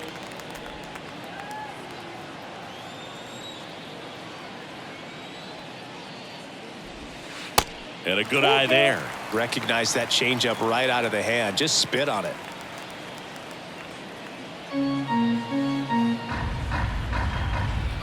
The line to kick the pitch. That one hit to right. And it jumps the wall in foul territory for an automatic double. The automatic double kind of feels like enjoying cruise control in your car, Boog. You don't need to keep the pedal down as you cruise into second base. Just no worries in the world. You know what? He put a really good swing on that one.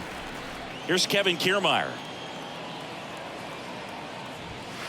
And the first pitch misses for ball one.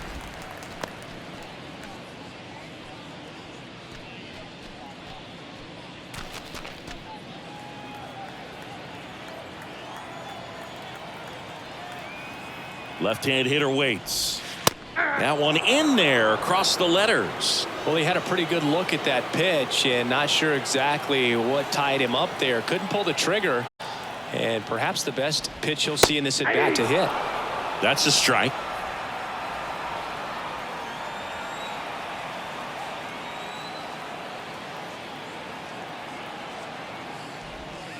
And that one moves his feet.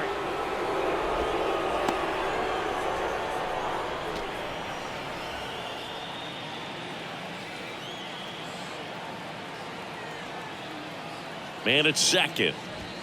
Runs it up to 96 to record the punch out. Just a mid-90s challenge fastball right there. Not much to it. And I'm sure he'd love another swing at it because it was in a very hittable location. Those are the swings where you can sometimes start to question yourself as a hitter and say, how did I miss that? But, you know, it happens.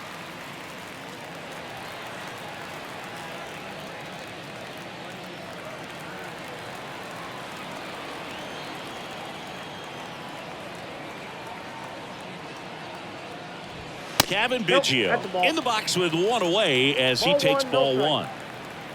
Varsho over at second, one down. There's a strike. Man, he really sells the changeup with that arm action.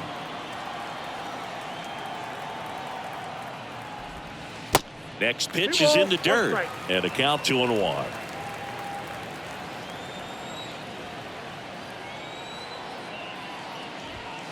And there's a strike.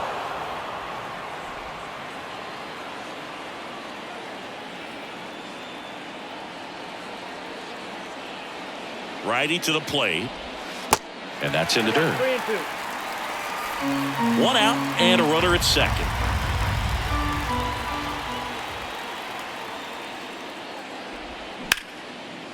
Hit hard, base hit. Varsho around third, and that's going to roll to the wall.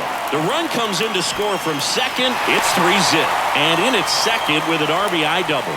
Everything came together for him. That pretty much split the zone down the middle, and those are the ones where you got to make them pay.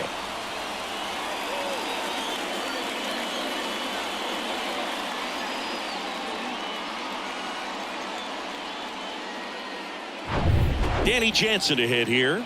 Kind of a throwback. No batting gloves. That one's in there, 0-1. 0-1.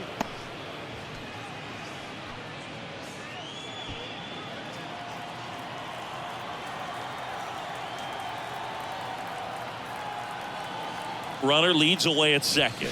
A little out front there as he swings through it. Still only one out here in the inning.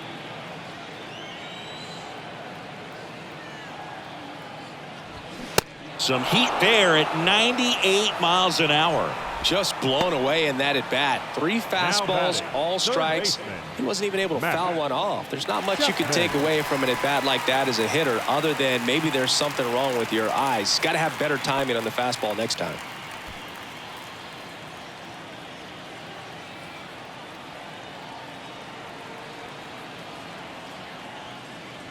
Chapman in the box for the second time. 1 ball, no strikes.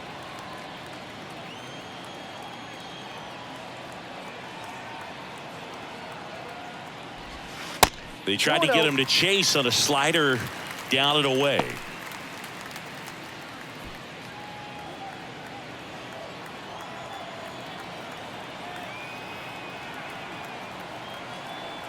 The pitch.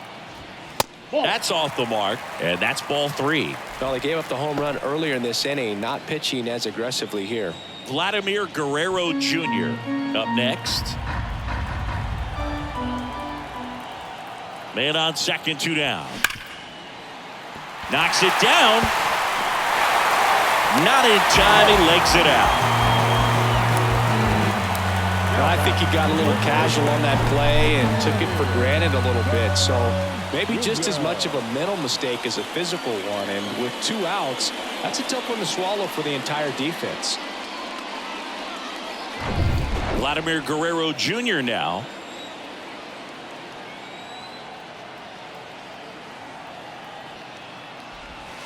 Pitch misses inside. Ball 1. Vladimir Guerrero Jr., he's made Dad proud so far in his career. Multiple all-star appearances. A guy who was born in Montreal way back when, 1999, when his dad was playing for the Expos. Yeah, and so much violence with that swing. Exit velocity is charged and very fun to watch. More plate discipline than Dad. Guerrero tries to hold up, appeal to first. No swing. He held up. Patrick Johnson with the call there. Good hitters count the 2-0. That's inside. Siggy, how about this, though? A little more than 400 games into his career, Vlad Jr. had the exact homer total and OBP as his dad. 2 on, 2 outs. And now 3-1.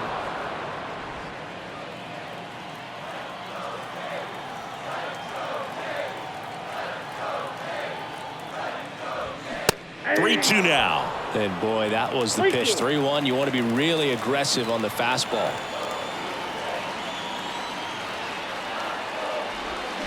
Swing and a miss. And he's down on strikes. Good job at damage control right there. So 2 runs on 3 hits, including the home run. An error, but 2 are left stranded. We head on down to the top of the 3rd. It's the Blue Jays 3 and the nothing. All set for the start of the inning. And here is number 22. Oscar Colas.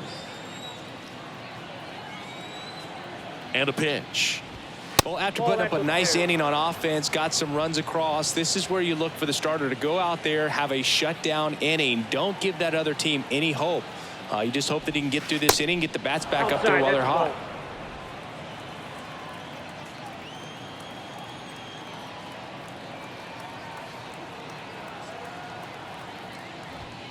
The next offering misses. 3-0.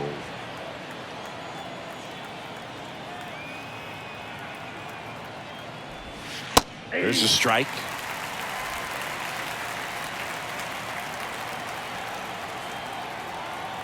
Three-1 is on the way. And a foul ball left side.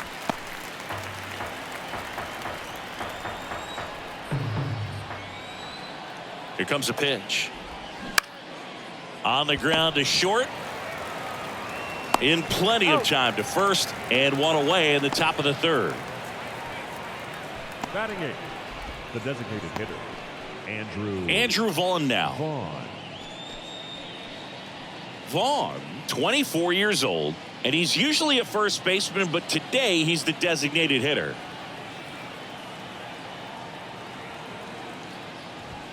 In there, and it's 0-1. Some people say that first basemen kind of have the day off regularly because they don't run around a whole lot. But when you think about it, they are involved in just about every single play, and there's a lot of stress that gets put on their legs. So a well-deserved day at the DH spot for him.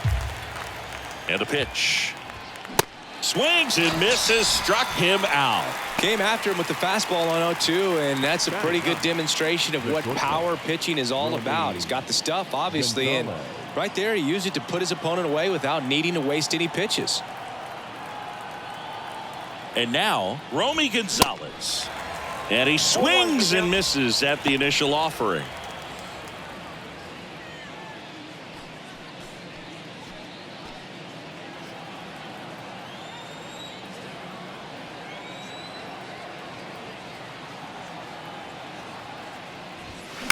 Slice down the right side.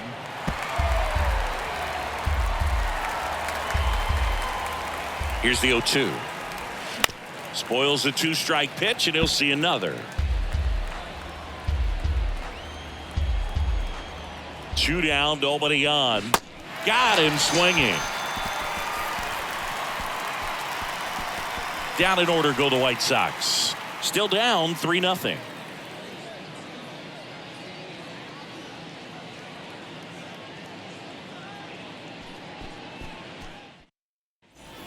back here at the ballpark as we go to the last of the third. Bo Bichette up to the dish. Well, he's back out here for the third, and after the first couple of innings, pretty rough. I think the skipper's looking for him to give him a little bit of length, see if he can save the bullpen some. 0-1. Well, these Jays showing great discipline at the plate, and patience definitely seems to be the name of their game in this one. It's not just the 3 runs they've already scored. On top of that, they forced this starter to throw more pitches than he wanted to at this point of the game. Sends it over to Sheets, and Bichette is retired. Good late bite on that slider. Got the hitter out in front, rolled over on it. Exactly what he was supposed to do. And it'll be George Springer to step to the plate. Grounded out his first time. In there for strike 1. And that pitch count is impactful because if they can keep making him work hard out there, it may force the bullpen to get involved a little sooner rather than later. And the 0-2. Whoa, that's down.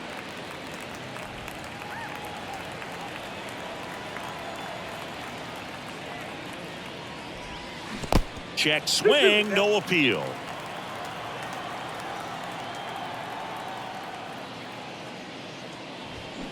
The punch out there, 2 down. Well, big power guy right there and generating so much bat speed. It's hard to bring that to a halt once you've committed. He tried to check the swing, just couldn't do it.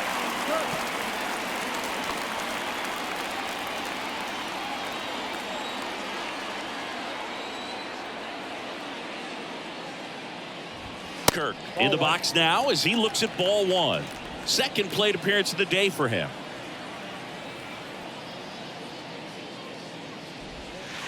Next pitch is outside.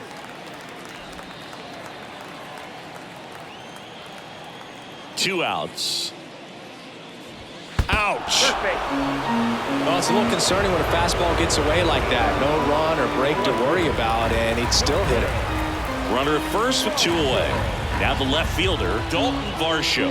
1 for 1 with a double and a run scored. In the air out to center. Robert makes the grab, and that's the inning. Blue Jays held in check, but they're on top by a count of 3-0.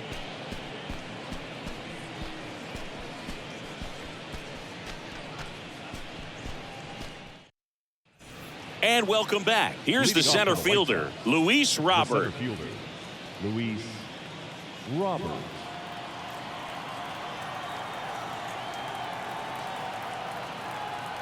The pitch. And that's in for a strike.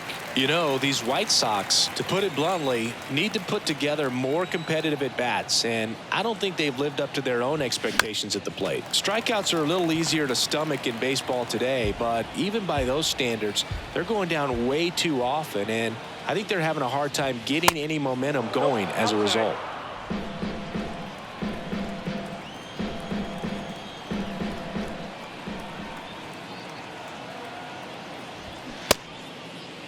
Robert started after it, tried to hold up.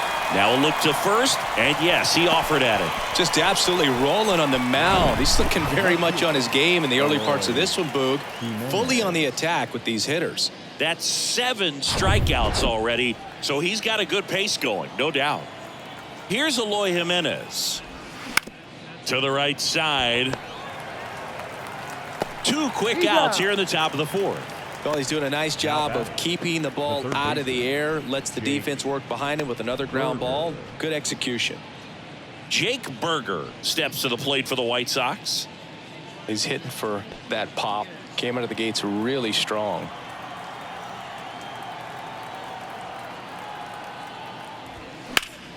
Swing and a liner foul off to the right.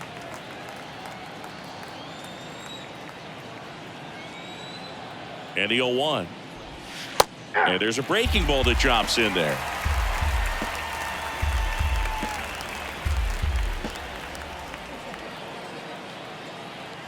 The pitch. That one 95 to finish him off. 1-2-3 go the White Sox. They trail in this one 3-0.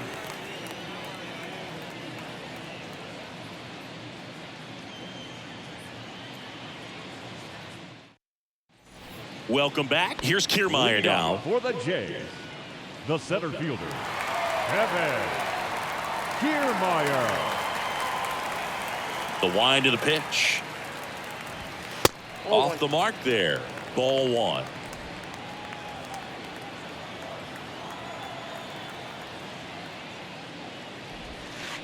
And that's down and away. Well, he looks more focused at the plate and working the count after that first at-bat strikeout. The wind and the pitch. Hey!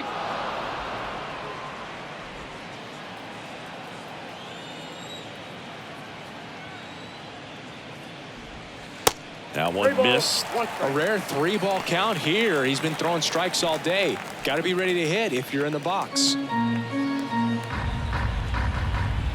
And the 3-1. Swings through that one for strike two.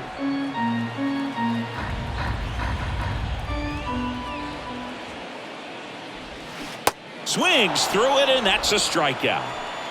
No, there's a small sigh of relief right there. I mean, just to keep that speed off the base paths. It's not just the pitcher. It's other guys that have to think about it. From your infielders, have to think about that runner potentially stealing, but also be in position to make a play. As an outfielder, you're thinking about a base hit to the outfield. I got to get to it quickly to try to keep this guy from taking an extra base. So I think everyone just a little more relaxed that he didn't reach base.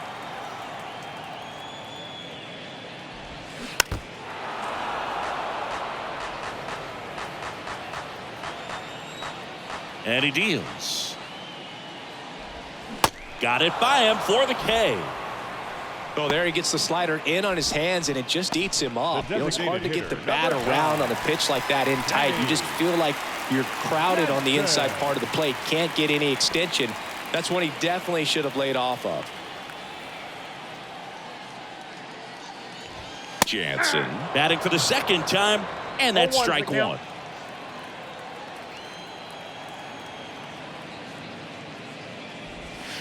That misses the zone, and 1-1.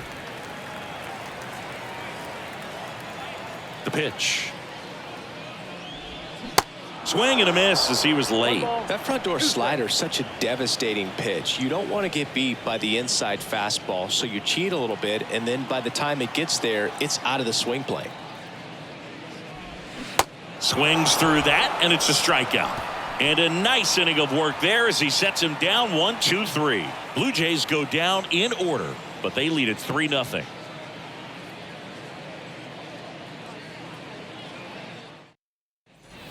Back here at Rogers Center, ready now for the 5th inning. And now up to the plate, Yasmani Grandal. Gausman back to work. Just off the outside edge. Nowadays, with advanced metrics and increased use of moving the infielders around, defense isn't necessarily about making errors. Are you able to get to the ball? Are you able to position fielders where guys hit the ball, but within the new shift rules? 1 ball, 1 strike.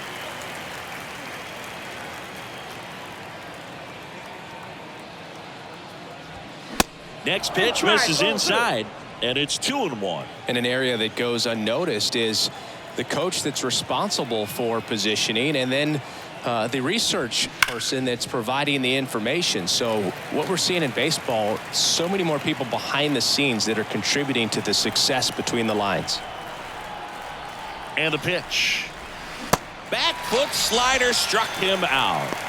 Well, he's showing some pretty dominating stuff out there in this one, not just in terms of swing and miss, but also in terms of command. You know, all of the strikeouts, they just kind of speak for themselves, but when you don't walk anyone, you're demonstrating that you have the confidence in your abilities to truly go right after opposing batters. Sheets at the plate for the second time as he takes ball one. That one down the line. Takes it himself, and the first two set down at the top of the 5th. The batter number 1, second baseman, Elvis. Here's Elvis Andrus. Flied to right his first time.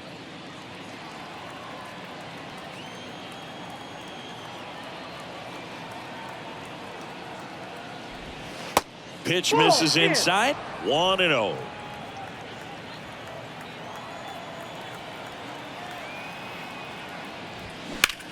He swings and hits a fly ball center field.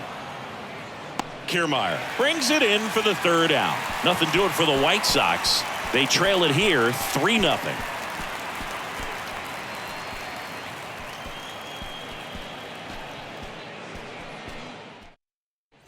Bottom of the inning. Now Matt Chapman at the plate. It's interesting he plays kind of a power spot defensively, but runs pretty well. So when you're looking at that position, you're not expecting someone that has maybe above average speed, but he does. And I think that skill set really upgrades the position, because when you have that kind of speed, it makes the whole team that much better. The 0-1 is outside, and it's a ball and a strike. What about him playing another position on defense, one that would require a little more range? Absolutely, and I think if push came to shove where they had to make a move during a game, it'd surprise a lot of people. You might even be able to put him in center field. The 2-1. Can't glove it cleanly. But the throw to first gets him easily, and that's the first out. The first baseman, Vladimir Guerrero Jr. And now the first baseman, Vladimir Guerrero Jr.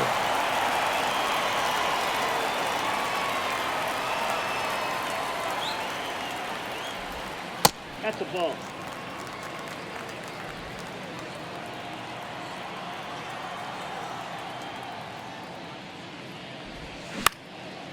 In the air, center field. Robert makes the grab, and there's 2 away. This is important. If he can go 1, 2, 3 here, will be a very positive sign for him and for his team.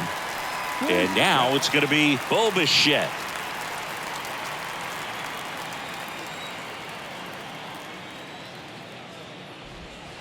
First offering misses the mark.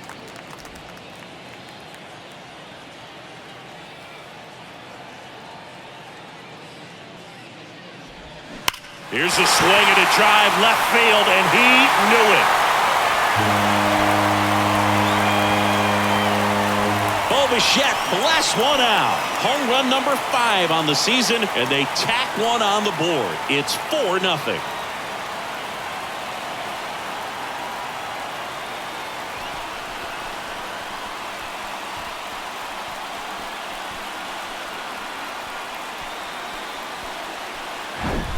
A good hitter gets pitch recognition early. He saw exactly where that was going to be.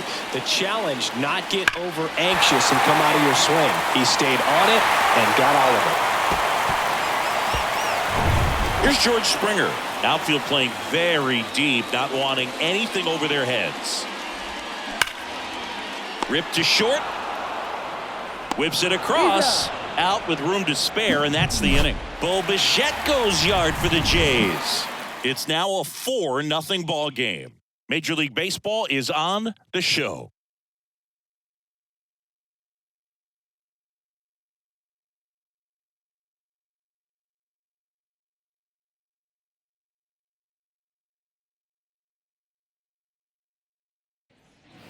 Top 6. Leading off, number 22. The right fielder. This guy makes great contact. One of the best in the game at putting bat on ball. He's got such quick hands, and he's gaining pitch recognition. That keeps him square to the plate. There's a good chance that his bat stays in the zone a long time, and that produces solid contact consistently. That one misses, and the count is 1-1.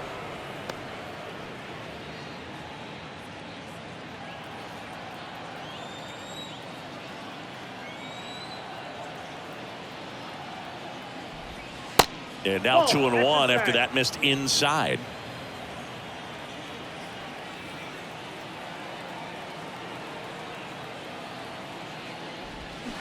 Check swing. He held up. 3 balls and a strike.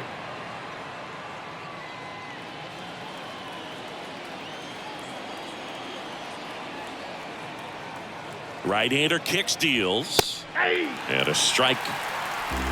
Helpful.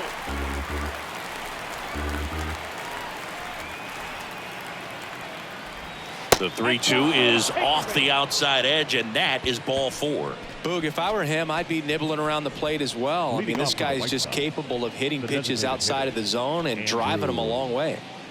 So man aboard, Stepping in, the long ball threat, Andrew Vaughn.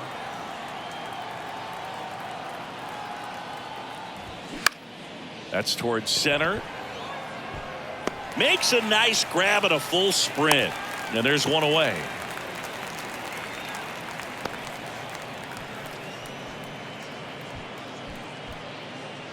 Man at first, Romy Gonzalez. The next to hit. Gonzalez.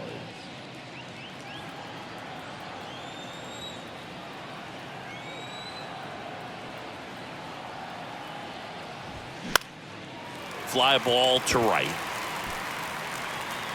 Springer there makes the catch.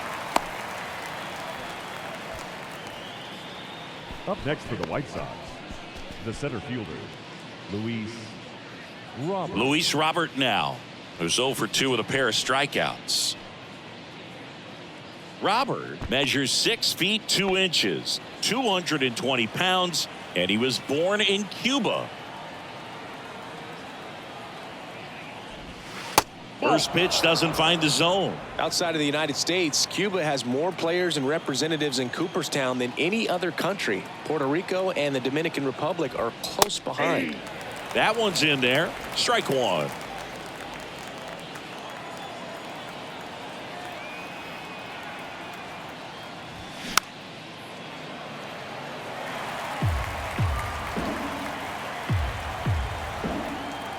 Runner. The kick and the pitch. Runner goes.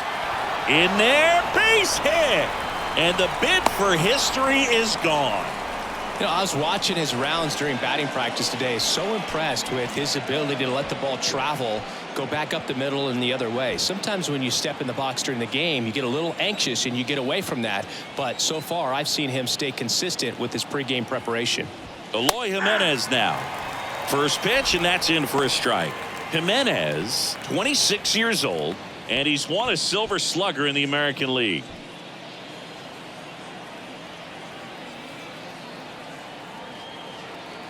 Yo, one. Inside, just missed.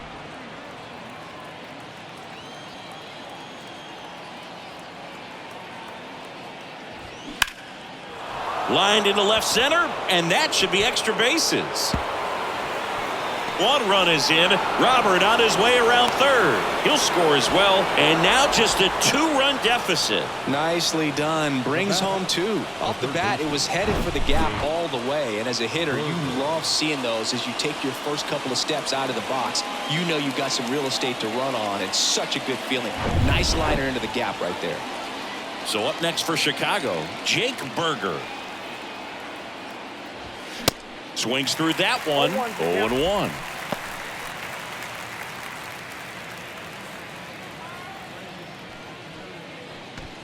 Jimenez stands at second with 2 gone. Next pitch misses, and it's 1-1.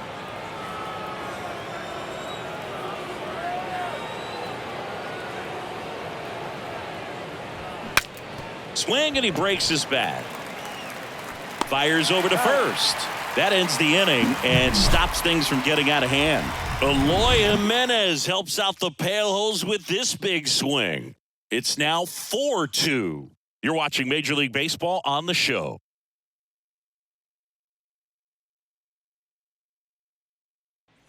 Back now in Toronto. John Sciambi with Chris Singleton in the booth, and leading off the bottom of the 6th, Alejandro Kirk. Alejandro Kirk.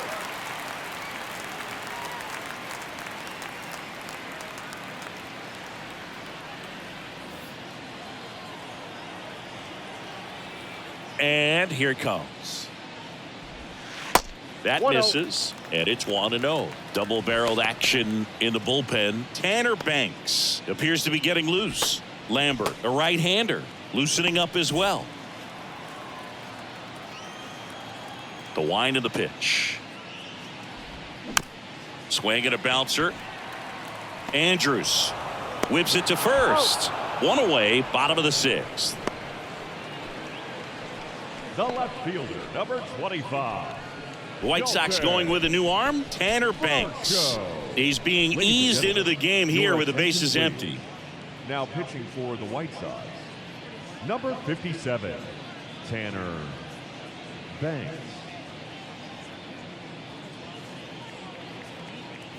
Here's the left fielder, Dalton Varsho.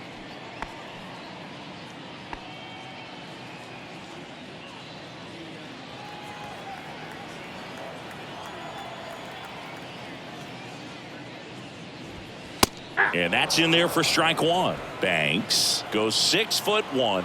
He features a four-seam fastball, a slider, a changeup, and occasionally mixes in the slurve. Quickly into an 0-2 count. Both pitches were down in the zone. I think you set your sights a little bit higher because you'll have a tendency to chase if you look down in that area.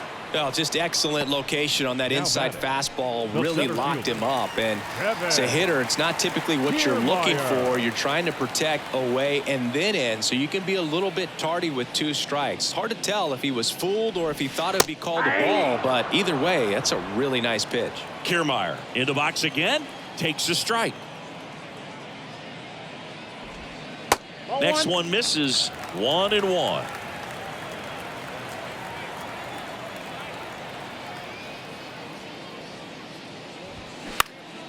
Next offering is fouled back.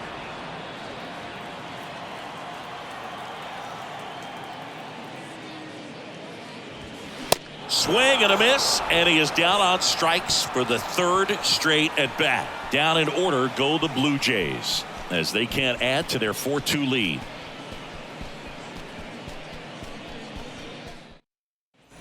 We go to the top of the 7th. Here's the cleanup hitter for the Sox, Yasmani Grandal. This is a guy who is very highly regarded defensively. Fun to watch him control stuff behind the plate. Good game caller, good at framing, but it's that big arm that really stands out. And there's a strike on the outside corner. That's strike one. Yeah, and because he's got the big arm, he pays attention to the running game and is sure to manage it. Swings and misses. And it's 0-2. When you have a catcher that can throw like that, a pitcher doesn't have to worry as much about the slide step. He can keep his mechanics intact and have a better opportunity of getting that hitter out with a swing and miss. And the righty deals. Swing and a miss. Couldn't hit the fastball at the knees. Oh, tough night at the dish. Punching out for the 3rd time right there. He just hasn't looked very comfortable with the plate. A little unsure of his timing right now. Not picking up the spin and location of these pitches. He'll have some adjustments to make. Gavin Sheets steps to the plate for the White Sox. Puts it in the air out towards left center. And that should be extra bases. Around first, heading for 2. And he'll pull in there with a stand-up double. Now, no waiting around right there. He was ready to swing it on the first pitch. Put a really nice balanced swing on it. And when you can rope one into the gap like that, you're thinking extra bases from the first couple of steps out of the box. And he'll feel real good about that one. Elvis Andrus digs in now. That one's in there, 0-1.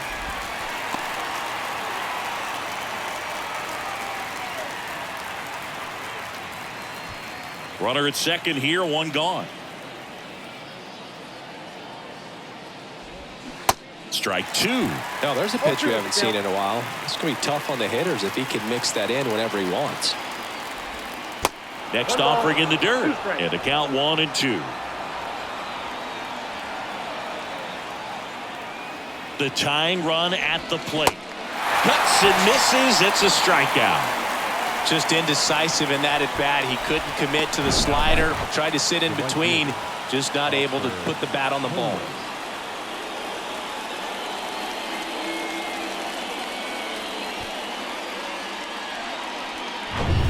Number 22 will hit next. He's got the power, but great contact skills. One of the best contact hitters in the game. And the first pitch misses for ball 1.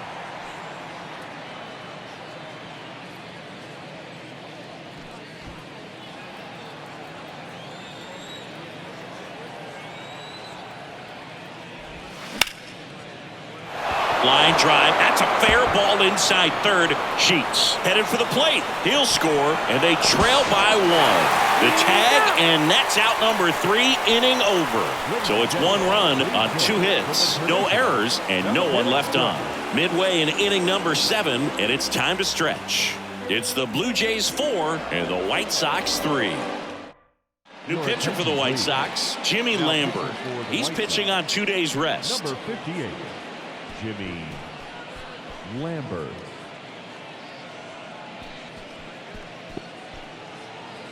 Kevin Biggio up to the plate. And a pitch. And immediately pumps in a strike to the left-handed hitter.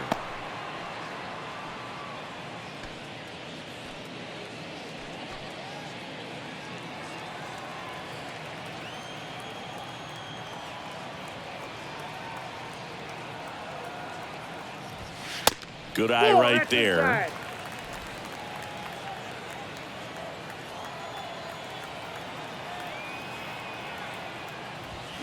Check swing, no appeal.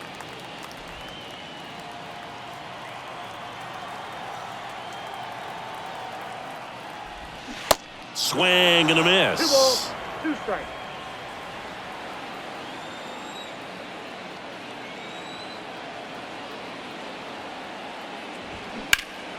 Next offering is fouled back. See how the catcher wanted that pitch up and in. Want to try to tie him up. That's the one thing we're seeing. That high fastball, you have to get it up there because of how hitters have changed their swings. Swing and a miss, struck him out. Gassed it right by him. Now it's Jansen to hit. He's a catcher by trade, but the DH here in this one.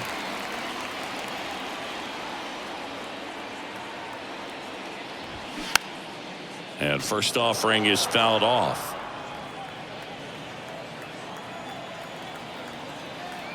Kicks and deals. That one fouled off.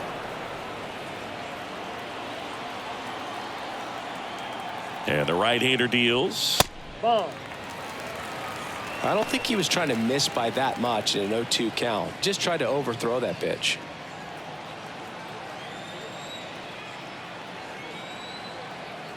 Right-handed reliever. And a swing and a miss. Now 2 away. Well, they've had a great plan of attack for him tonight. I mean, finding all the holes in his swing and his approach, just frustrating for him up there. You strike out a guy 3 times in a game, I think that guy's got to go back and really study some video with his hitting coach, figure out how they're beating him, make this adjustment really quick because word will get around the league in a hurry. Chapman gets a piece there.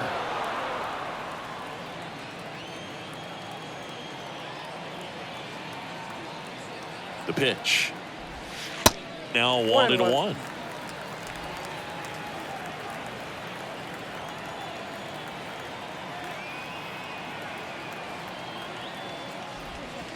In there. And so now 1-2. 1 ball, 2 strikes.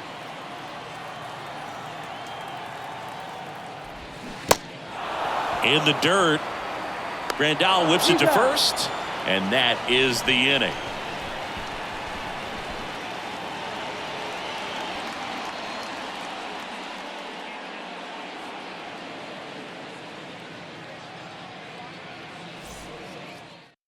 Eric Swanson comes on now. Well, the best relievers love the opportunity to come in and protect a tight lead late in the ball game. Some of them are just wired different, so we'll see what he's got here. And now the DH, Andrew Vaughn. A lot of times you're looking for a guy to get that tying run on base, but because of the power, you want him to tie up the game with one swing here. Here comes a pitch. Just missed. Everyone here understands just how quickly things could change. Next offering is in for a strike. Now just a cement mixer slider right there. It's a great pitch to hit if you can recognize it early and jump on it. The 1-1. Swings through that one out in front that time.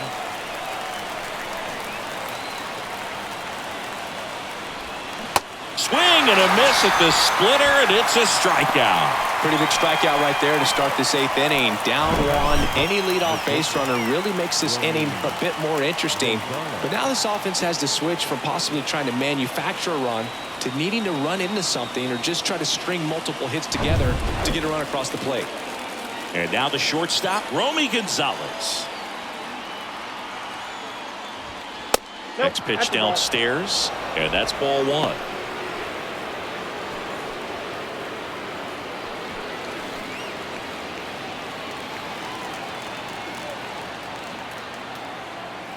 Looking to get the tying run on base. And a foul ball.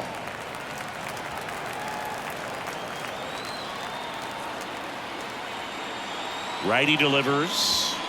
Good eye in that spot. 2 balls, 1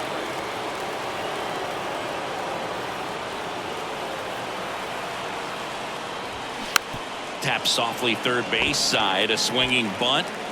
Slings it across. And that quickly 2 away. Well, there's a lot riding on that at bat right there. Nice job of the pitcher to bear down, make the pitch, get the ground ball. Excellent piece of work. So the lineup flips over, and now it's Luis Robert. And things could change quickly here with one swing. First pitch, and he just misses.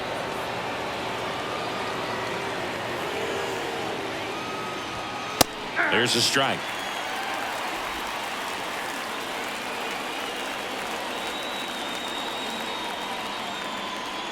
Kicks and fires.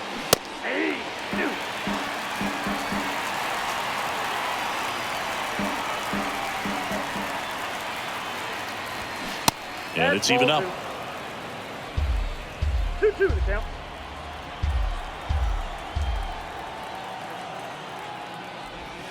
Swing and a miss, struck him out. Down in order go the White Sox. Still down a run. It's 4-3.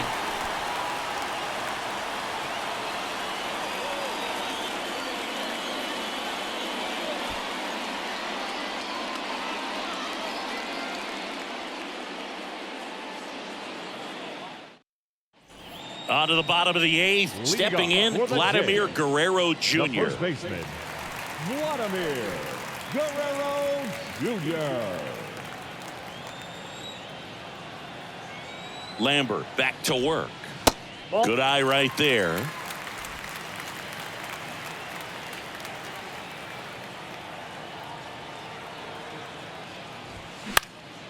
Now this is in the air down the line. Instead of letting the hitter get his arms extended, tied him up a little bit, slightly up, slightly in.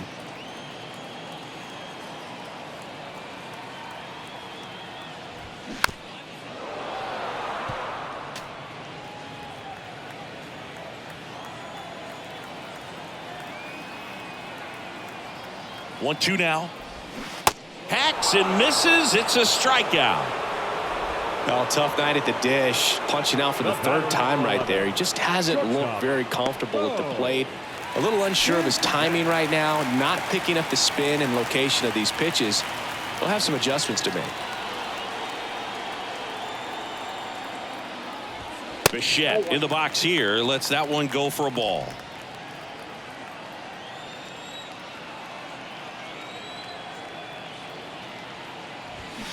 Foul ball there.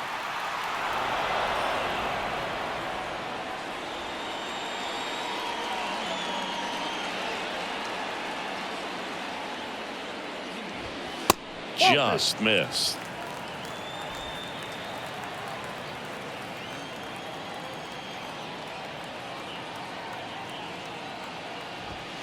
That misses. Now 3-1. At this point in the game, you cannot issue free passes. He's going to have to challenge this hitter. Hitter's got to be ready to swing it.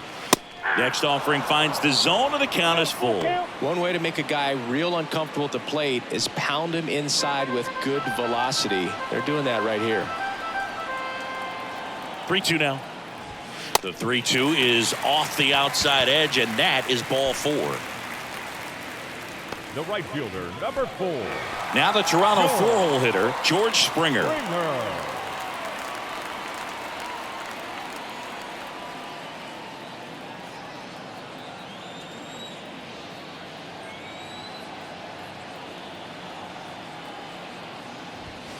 In there, and it's 0-1. Bichette over at first with one away.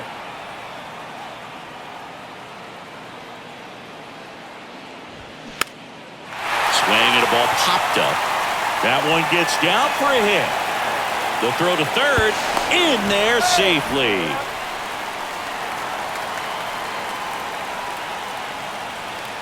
One away, runners at first and third. Here's the catcher, Alejandro Kirk. He's already homered here in this one. He's been such a good hitter with runners in scoring position. Some guys just take it to another level. For him right now at the plate, it's like everyone else is in slow motion and he's in full speed. And he swings and misses, and it's 0-1. In the infield at the corners, don't be surprised to see them come home first and prevent that run from scoring. Base hit, and a run comes in. Throw into third. The tag out. But they do get a run. That's heads-up play right there. The outfielder knowing he has no shot at the runner at home, so comes up trying to cut that runner off at third and does a really nice job. Got to appreciate that.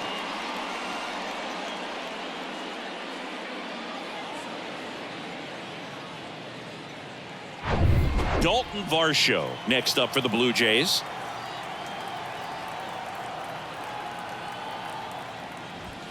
In there for strike one.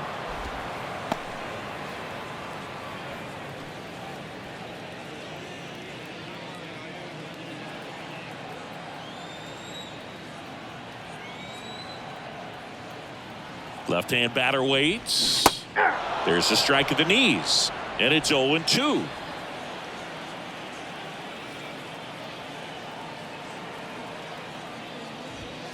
And downstairs.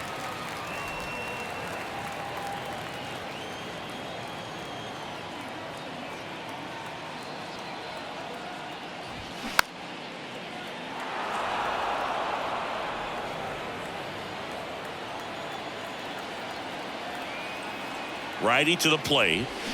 Fights that one away. Still 1-2.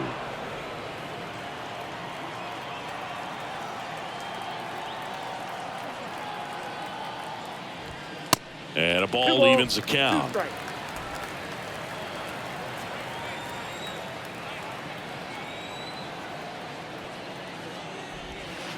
Next offering misses, and it's 3-2. Great RBI spot here. Just got to stay focused on the pitch. The runner will be in motion, so something in the gap should definitely score it. On the ground right side. Throws to first. Gets him easily. Ends the inning. A run on 2 hits, and they leave 1. 9th inning coming up. It's the Blue Jays 5 and the White Sox 3.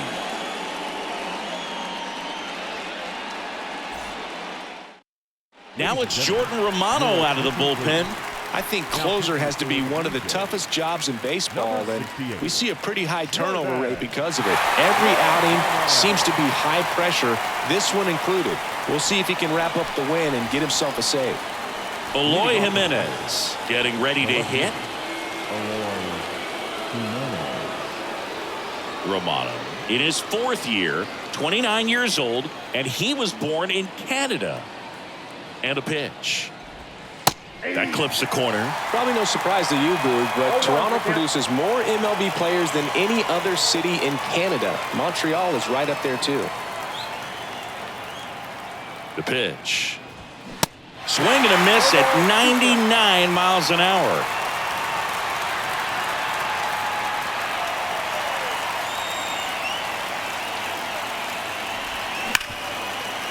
Swing and a ground ball. Biggio gets it to first, and a quick out, number 1. Now batting, the third baseman, Jake Burger. Here's the third baseman, Jake Burger.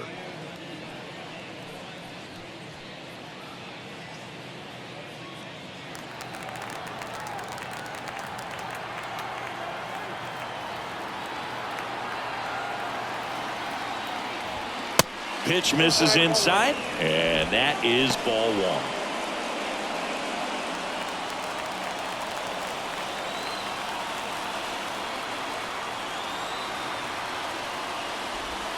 1. There's a strike. 1-1.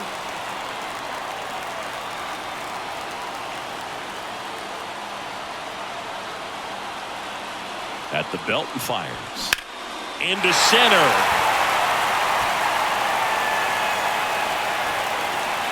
Kiermaier snags it for the second out.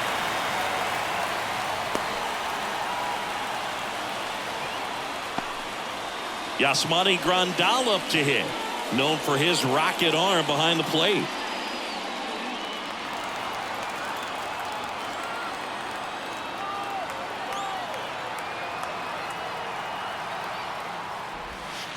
First pitch, and that's in for a strike.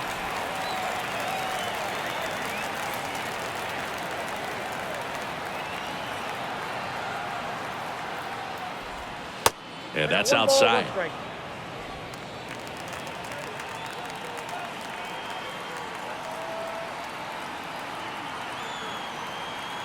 The 1-1. And the White Sox down to their final strike. It's had a tough day at the plate. 3 strikeouts already. It's hard not to think negative, but you got to find a way to somehow center up the baseball and put it in play. The 1-2. Fouls that off to the left, and will do it again.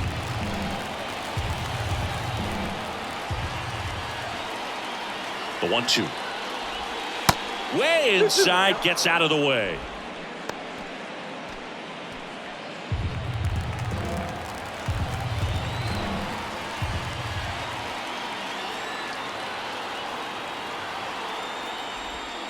That misses, and it's a full count. Pressure mountain right here with the tying run in the on-deck circle. He's got to find the strike zone.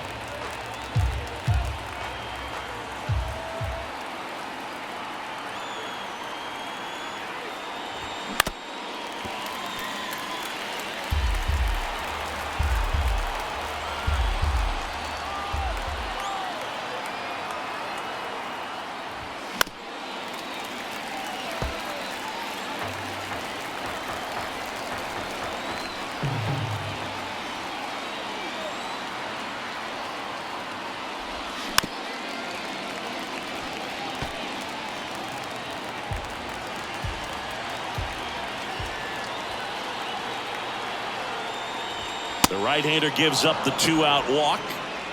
They're not ready to go home quite yet. Now batting, the first baseman. And here's the first baseman, Gavin Sheets.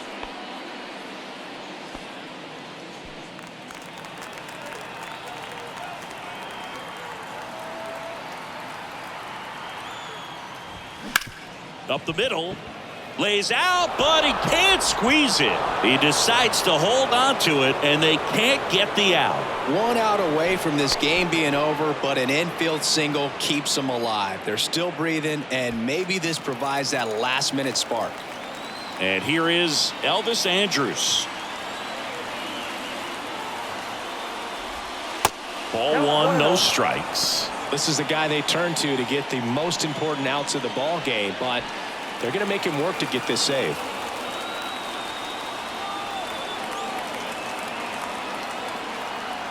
The pitch. And that's downstairs and outside. Could be some action here on this next pitch. Couple runners on. Probably a challenge pitch coming. 2 outs. Couple of base runners at first and second. This one in the air right field. He's under it. And that is the ball game. Well, this was a tightly played game. Got a little of everything. Some timely hitting, runs on the board, key pitching and defense in certain spots. Definitely a fun one to watch. A 5-3 final score in this one. For Chris Singleton and our entire outstanding crew here at MLB The Show, I'm John Shambi. We'll see you soon.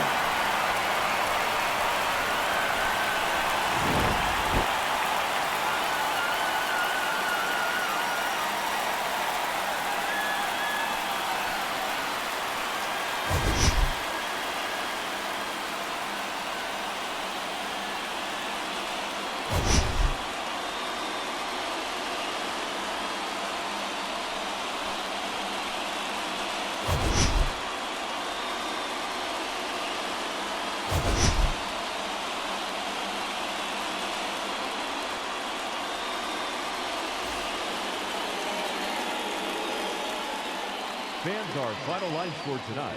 First for the victorious Blue Jays, 5 runs, 7 hits, no errors. They left 4 men.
And we'll be back with the first pitch right after this.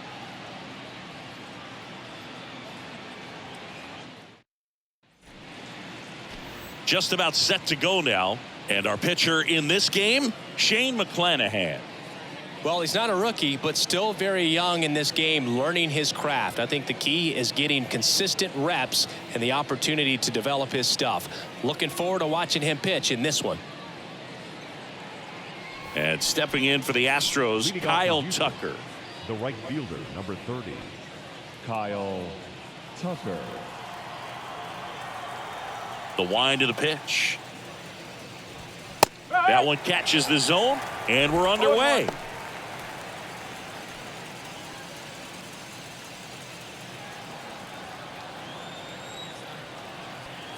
Oh, 1 down. Swing and a miss, 98 on the gun.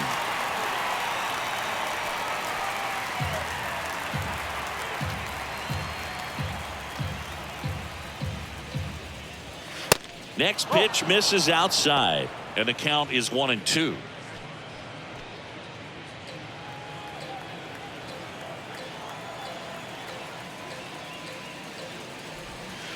Outside.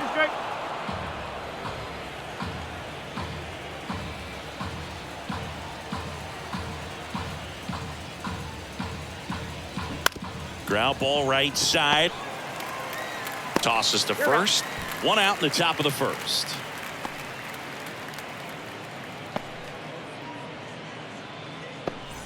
Here's Yordan Alvarez.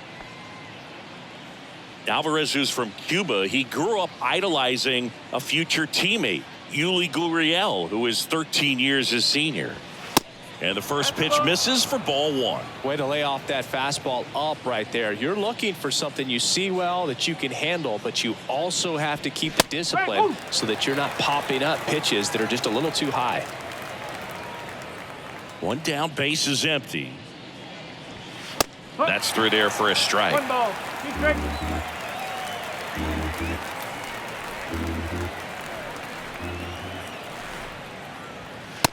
Struck him out looking. Well, just excellent location on that inside fastball. Really locked him up. And as a hitter, it's not typically what you're looking for. You're trying to protect away and then in, so you can be a little bit tardy with 2 strikes. Hard to tell if he was fooled or if he thought it would be called a ball, but either way, that's a really nice pitch. And now it's Alex Bregman.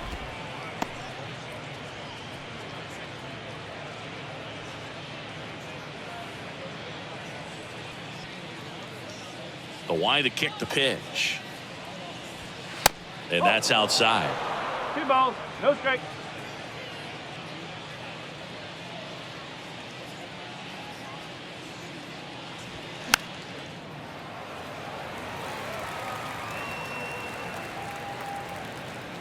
And a pitch. And a big swing and a miss. Man, he really sells the changeup with that arm action. And he gets Bregman. And good work there as he gets a 1-2-3. Middle of the first. Now it's the Rays' turn. No score. Back now in Tampa Bay. And towing the slab here, Framber Valdez.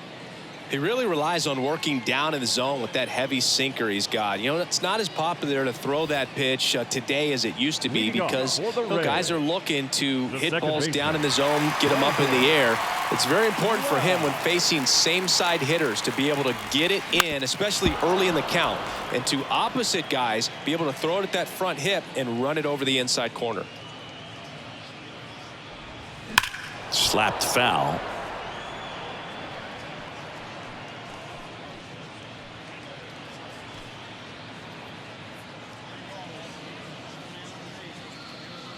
Oh, 0-2 now.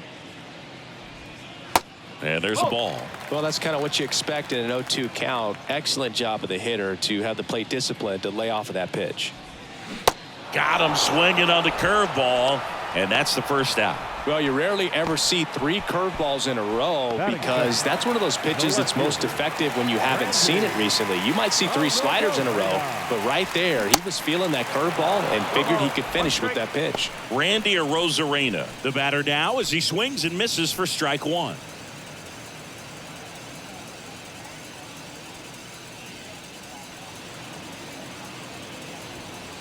Strike 2. Oh, this guy's so comfortable hitting with 2 strikes. Even a good pitch early in the at-bat. If he's not ready to pull the trigger, he's not worried if he gets to an 0-2 count. That one misses in the dirt.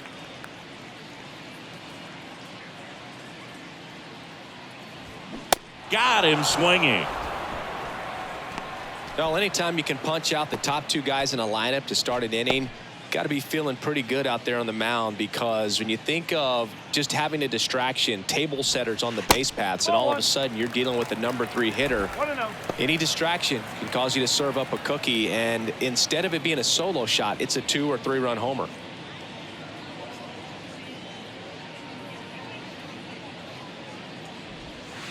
And a breaking ball drops in for a strike. Looks really sharp at the start of this one. This is how it's going to be today. It's going to be a tough one for this lineup. Pitch misses there. 2 balls and a strike. 2-1 the count now. He hasn't seen a fastball yet, but you've got to be ready to hit one because you doubt the pitcher wants this to go to a 3-1 count. Next offering is downstairs.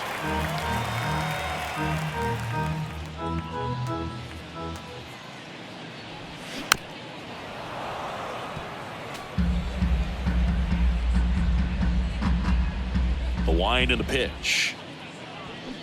Fights it off. He'll see another.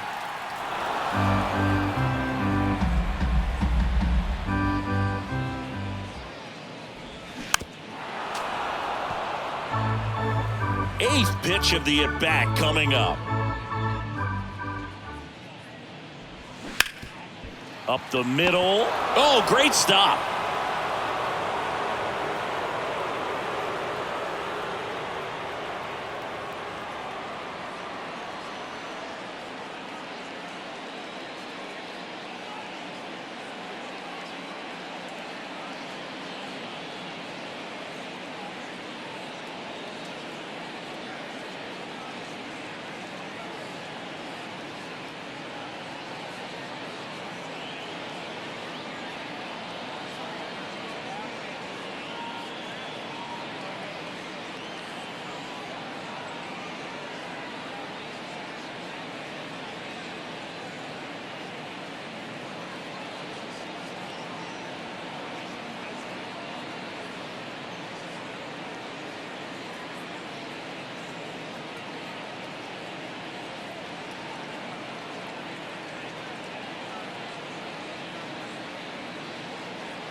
gathers and throws, and that's a nice play to end the inning.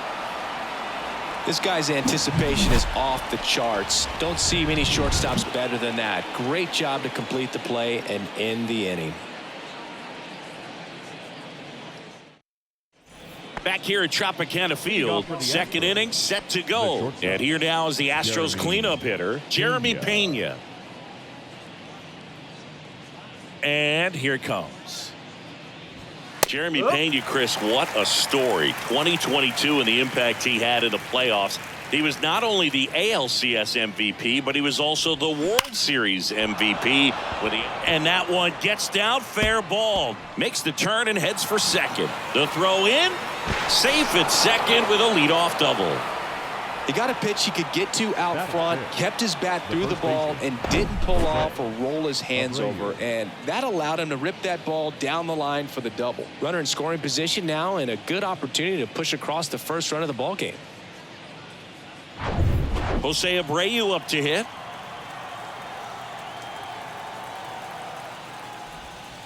That one's in there, 0-1. I think what's so impressive is that he had some really big shoes to fill in Carlos Correa departing as a free agent. And this kid looked like he'd been in the big leagues for a much longer time than he had. Very impressive on both sides of the ball. The next pitch misses, and the count even 1-1.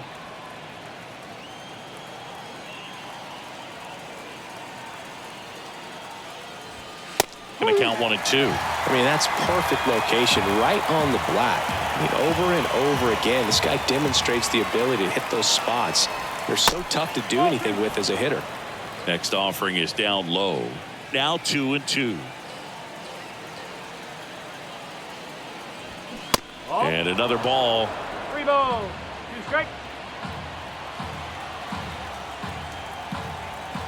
3-2 on the way. Good plate appearance there. Able to take the walk.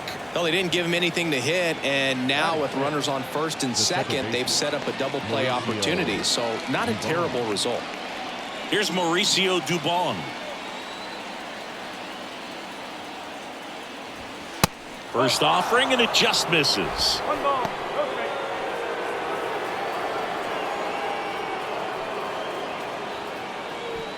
Pena at second. Abreu on at first with nobody out. Next offering is in for a strike.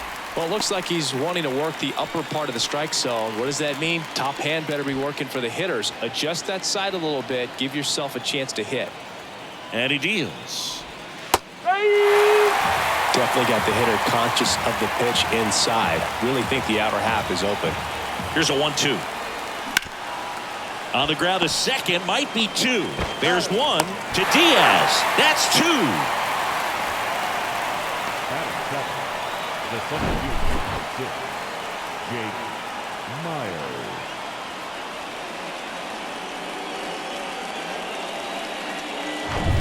And stepping in is the speedy Jake Myers.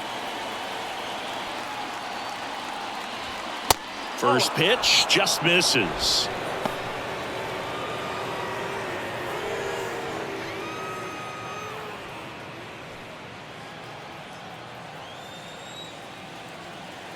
And now the lefty hit on the ground to the right side. Over to Diaz, and that is that. 1 left for Houston. We'll go to the bottom of the second. No score.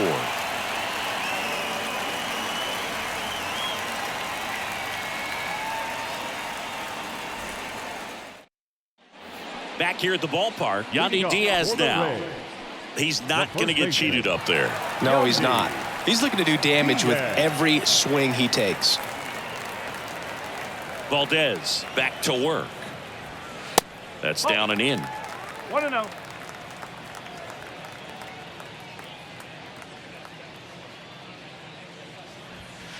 Just missed. Clyde Washington doing the umpiring behind the dish in this one. Sometimes considered a bit of a pitcher's umpire, Singy. He likes the low ball, which traditionally favors pitching. But, you know, hitters today are pretty good at dropping their barrel down. So we'll see how it goes in this one. The 2-0 is in for a strike. What about an umpire's height? How much of a role does that play in your experience and what the strike zone is like? Yeah, I think it pushes the strike zone up a little bit, which, as a former hitter, you like that. You wanted the ball up. You didn't want to have to deal with stuff down in the zone consistently.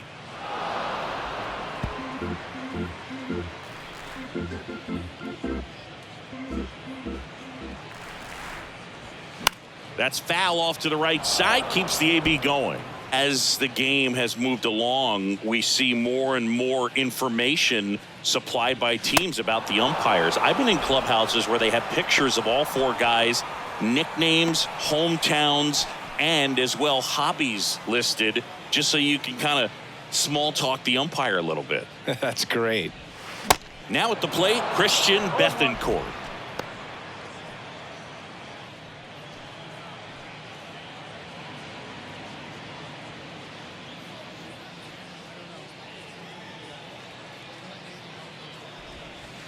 Next offering is down low.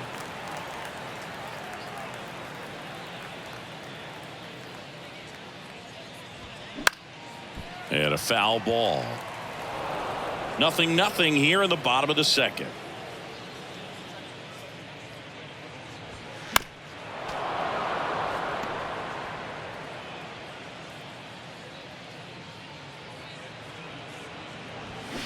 Next pitch is downstairs. 2 balls, 2 strikes.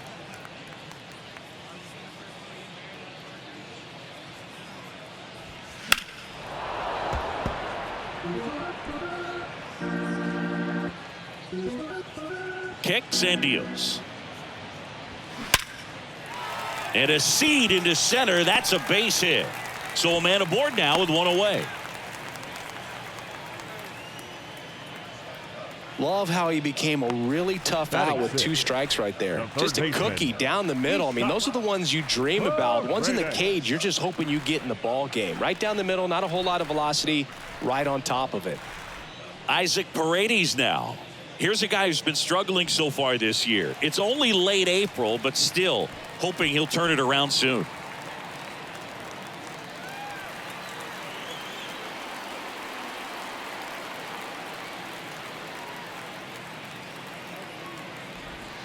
That clips the zone. 0-1.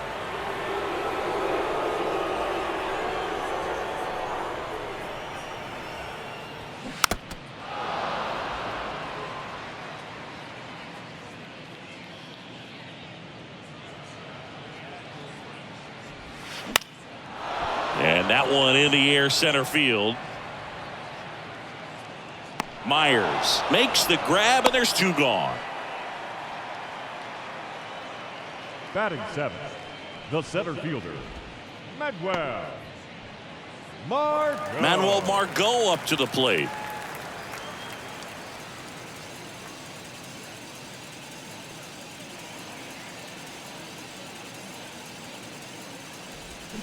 And he swings and misses at the initial offering.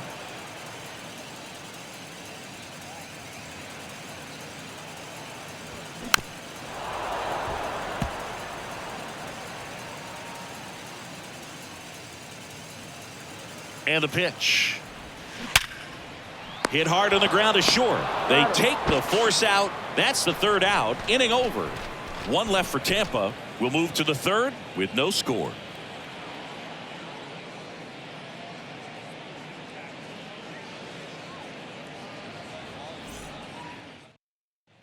Welcome back. Martin Maldonado up to hit. The catcher, Martin Maldonado. The pitch. Ball 1, no strikes. 1 ball, no strike.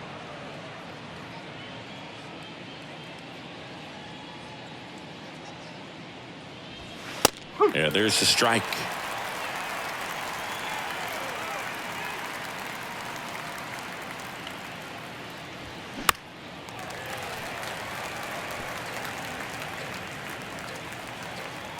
And a 1-2. That's the ball.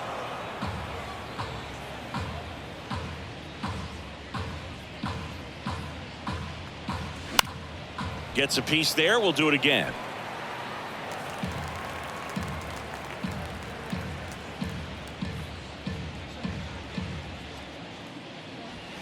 That one just misses. Really good take, especially with 2 strikes.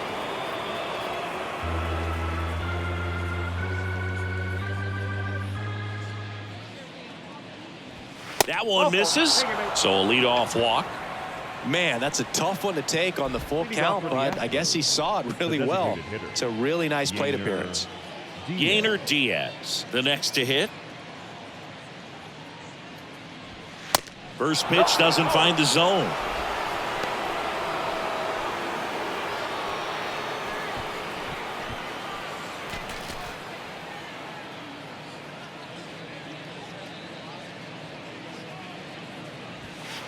And delivers outside.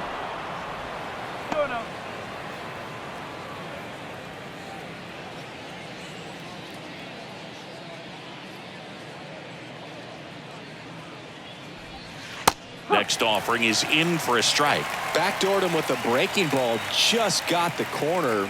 There's nothing you can really do with that. Fouls one off. 2-2. Top of the third, no score.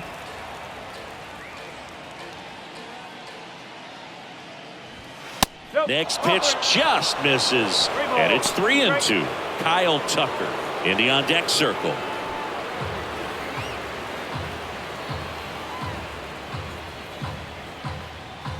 The pitch.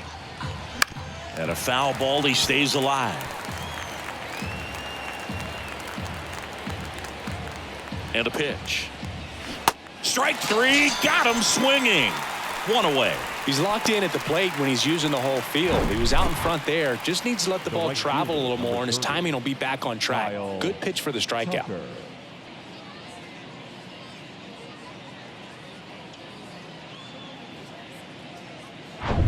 So the Houston lineup turns over. Here's Kyle Tucker. Grounded out his first time up. And ball 1 to the right fielder. Kyle's brother Preston got a little bit of time in the big leagues. Pretty good left-handed hitter. Played his college ball at the University of Florida. Maldonado, the base runner at first with 1 out.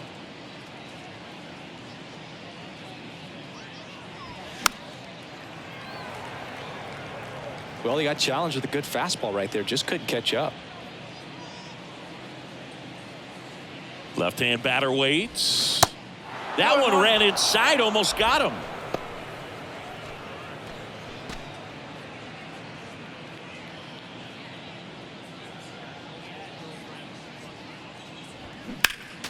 Next offering is fouled back.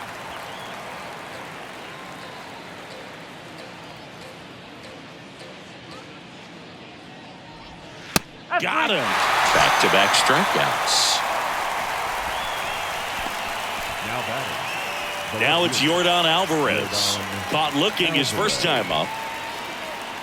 Alvarez in his 4th year, batting second in today's lineup, and he took home the Silver Slugger last year in the American League. On the ground, right side, boots it to first, and he beats it. Everyone's safe. The third baseman, number 2, Alex Bregman.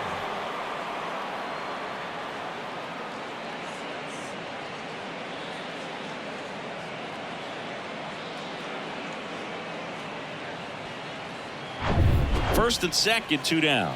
So next up for Houston, Alex Bregman. 0 for 1. He struck out swinging last time. And there's the strike.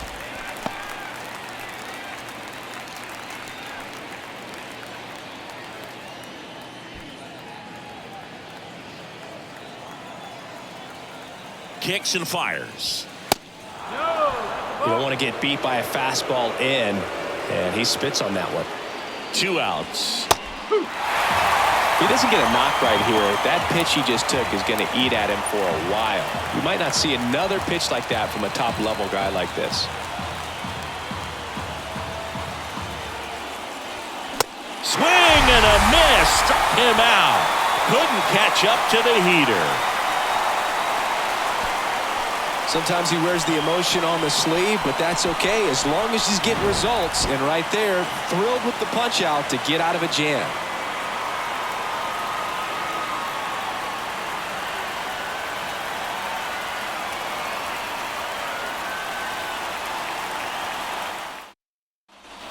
set for the bottom of the third, and stepping in for the Rays, Josh Lowe. Valdez back to work. And that one just misses. A ball and no strikes.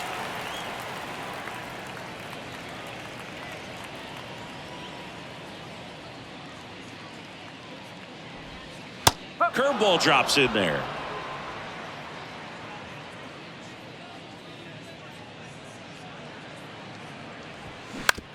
Comebacker to the mound. Leadoff hitter gone in the third. Good arm side run and sink on that pitch right there. Got inside on him and got him to bounce into that out. Harold Ramirez at the dish. He has, as they like to say, light tower power. Not a big guy, but a big swing and thunder in that bat. And the first pitch misses for ball one. Ramirez, 28 years old, and he's usually in the outfield. Today, he's the DH. A swing and a miss, and that's strike one. You know, Blue, people don't realize how far the jog is from the dugout to the outfield position. And if you're playing in Oakland, man, it's a country mile to get out there. So for him to be able to be the DH today, that is really a nice day off. And a pitch. 2-2.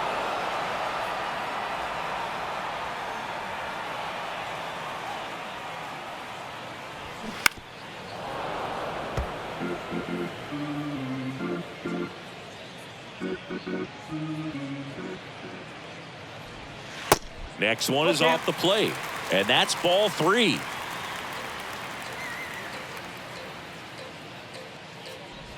The 3-2 is off the outside edge, and that is ball four.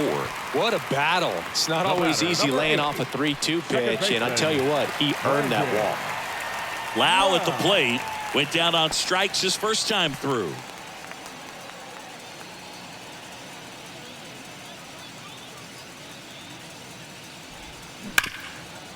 Stops it on a slide. The throw.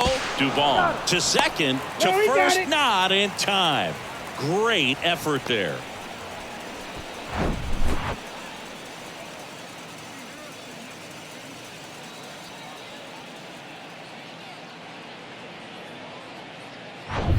Now it's Randy Arozarena.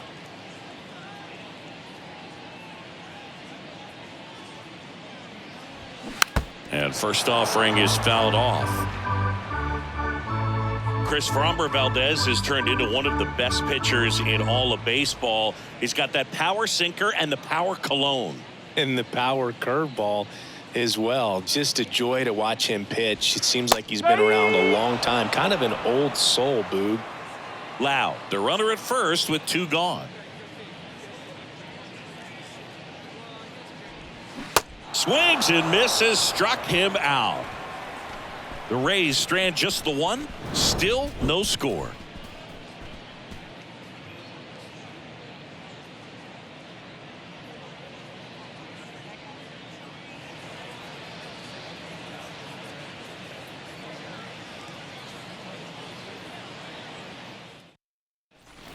Back now in Tampa Bay. Start of the fourth. Here's the shortstop at the plate, Jeremy Pena. The pitch. And a foul ball.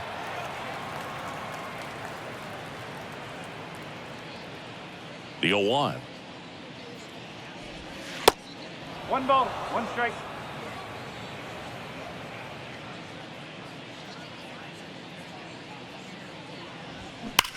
Drilled out towards left center field. That's well struck. Way back there.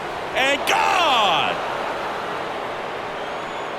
With one swing, he quiets the crowd, and they jump out front. It's 1-0.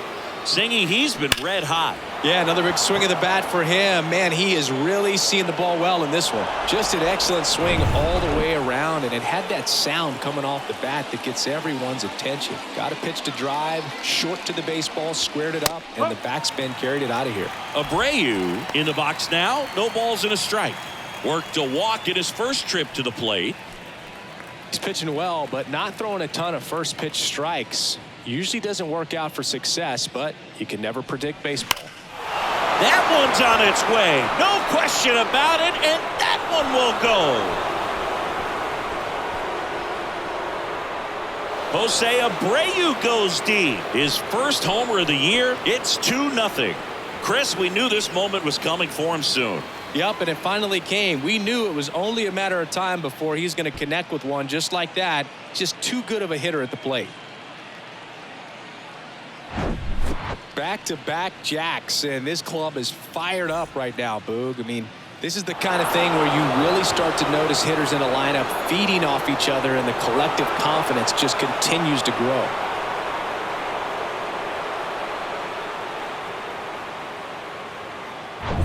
And now Mauricio Dubon. And that's outside. Ball 1. Well, these Astros doing a great job, Boog, of just waiting for the right pitch to come their way, and I'm seeing very patient at-bats out of them. They're doing a good job of working the pitch count, and they've been able to push a couple of runs across to score as well. There's a strike. Still relatively early, but with the pair of runs already on the board, the ripple effect of that high pitch count might set them up to do more damage later in this game.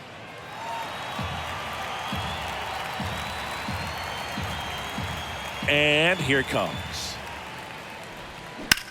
That's out to center field. And there's one away.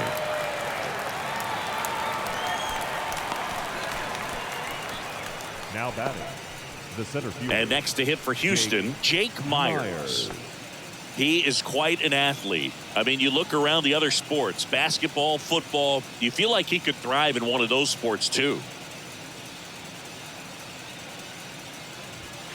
Ball 1, no strikes.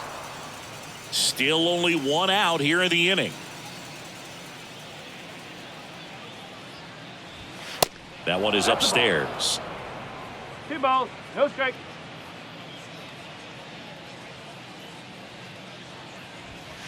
Now 3-0. Well, I would expect in this 3-0 count, you're taking all the way. See if he'll walk you. Inside corner for a strike. 3-1. Back-to-back fastballs in. That last one called for a strike. Probably go away, but look for him to come back in there to try to finish you off.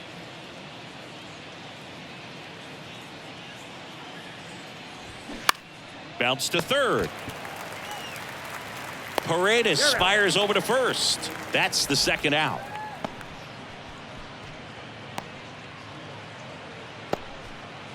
Martin Maldonado now at the plate.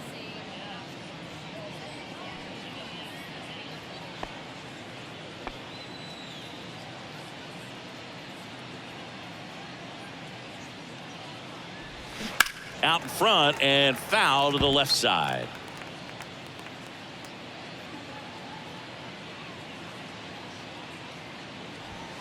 And that one is inside.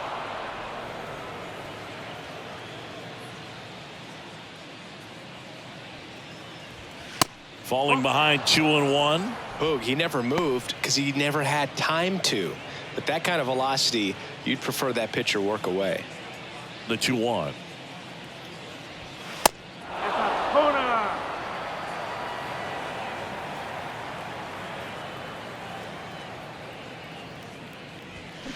And now it's filled up.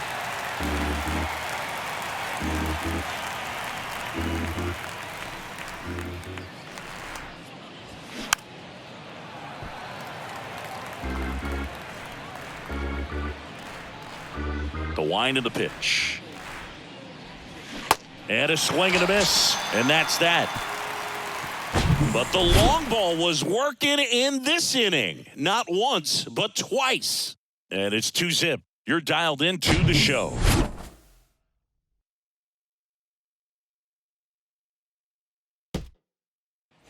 And welcome back. Bottom of the fourth. Now up for Tampa Bay. Wander Franco. Well, after scoring runs, this is where you're looking for that shutdown inning. Get that hot team back in there to swing the bats. He swings and misses at the first pitch. 0-1.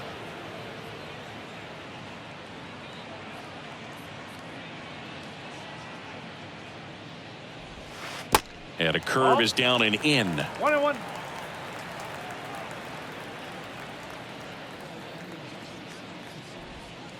Next pitch in the dirt. 2-1. And he deals.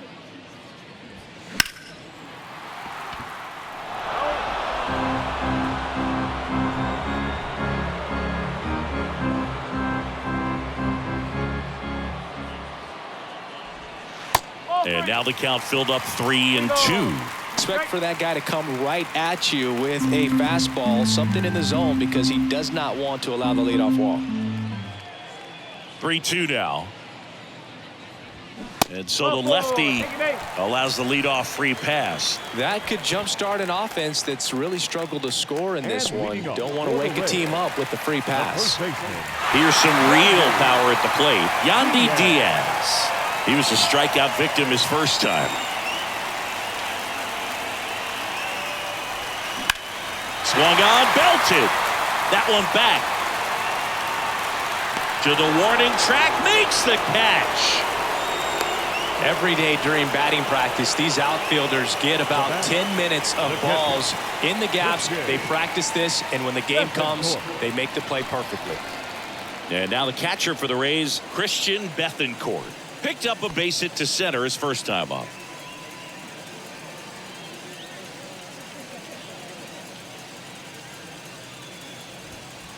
And that's in there for strike one.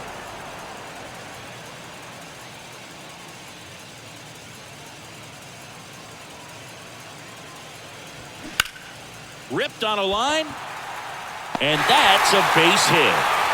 They get it in quickly, so first and second now, one out.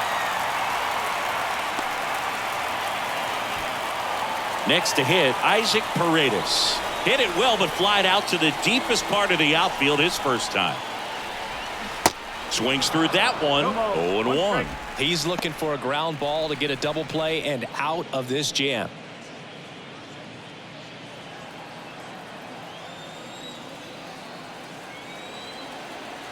Two on, one out. Check swing, went around, and that's strike two. Franco over at second. Bethancourt over at first with one away. Rolled to short, possible 2-ball. Pena over to second, and that's two. They made it look easy, but it started with a nice feed to the second baseman from the shortstop. Perfect turn, and they're out of this jam.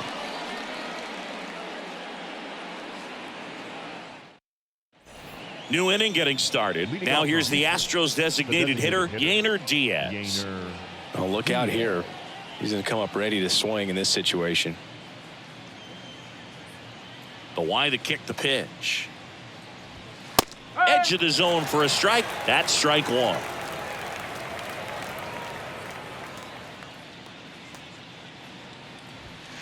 And it's quickly 0-2 on the designated hitter. Goes down swinging for the strikeout. Blew the express right by his bat for strike three. Just blown away in that at bat. 3 fastballs, all strikes. He wasn't even able to foul one off. There's not much you can take away from an at bat like that as a hitter, other than maybe there's something wrong with your eyes. He's got to have better timing on the fastball next time. Tucker in the box for the third time today as he takes that one off the plate.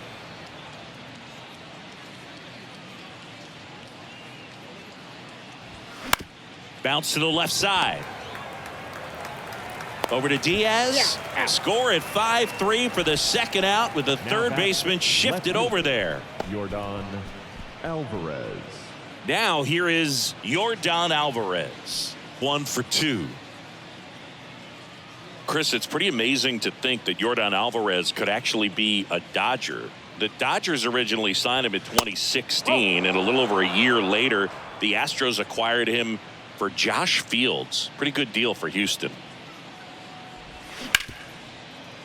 Oh, can't pick it up cleanly, but in time. Nice job to stay with it to end the inning. Astros are down quietly, but they're on top 2-0.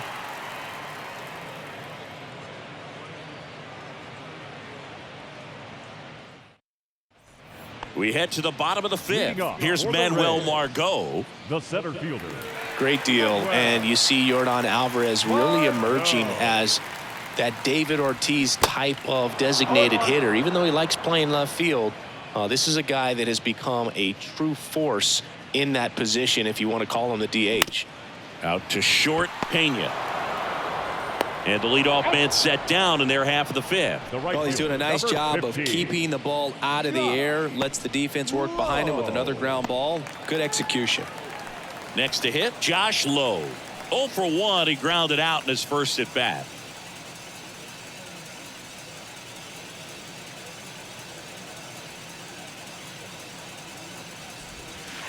Pitch misses inside, and that's ball 1. Well, on the mound, very efficient, able to produce an outcome, it seems like, within the third or fourth pitch of just about every at bat. Line drive to short and caught. Now batting, the designated hitter, Harold Ramirez. Next is the designated hitter, Harold Ramirez. He reached on a walk his first time.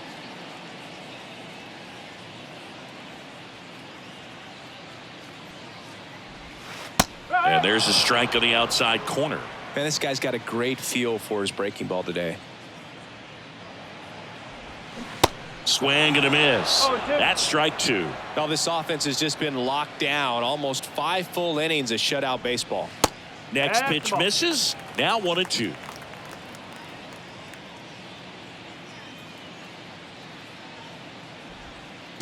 Now one miss.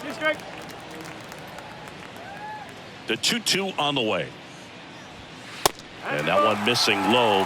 3-2.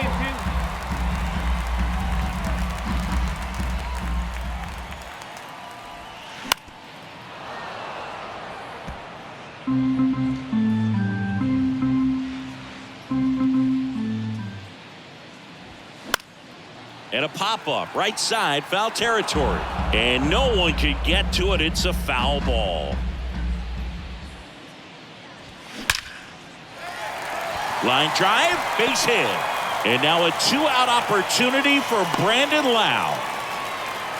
Well, he really had to battle for that one. Man, that was so fun to watch. That pretty much split the zone down the middle, and those are the ones where you got to make them pay. And you can feel this crowd waking up a bit here as the guys are starting to make some noise with their bats. Back to the top of the lineup. Here's the second baseman, Brandon Lowe.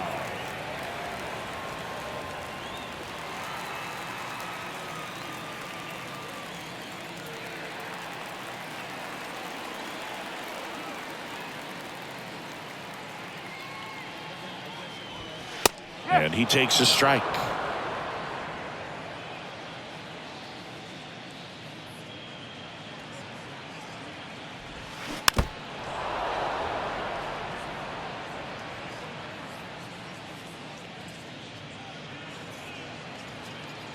The 0-2.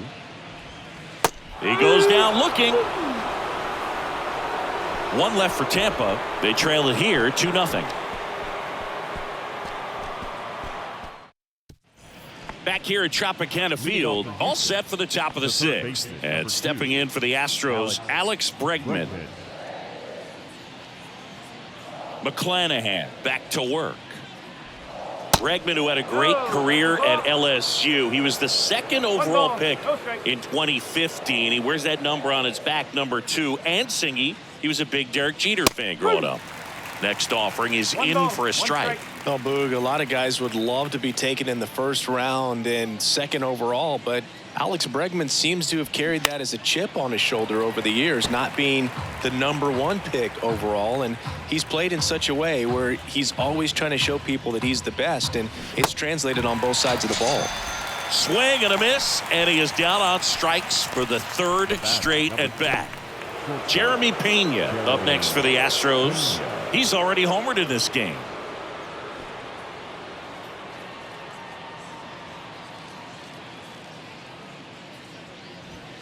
And the first pitch misses for ball 1. Pena measures 6 feet even, 200 pounds, and he's a former Gold Glover in the American League.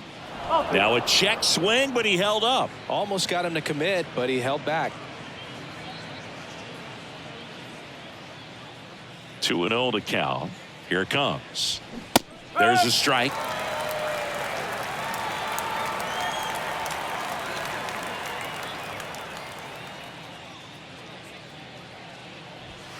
Right through there for a strike.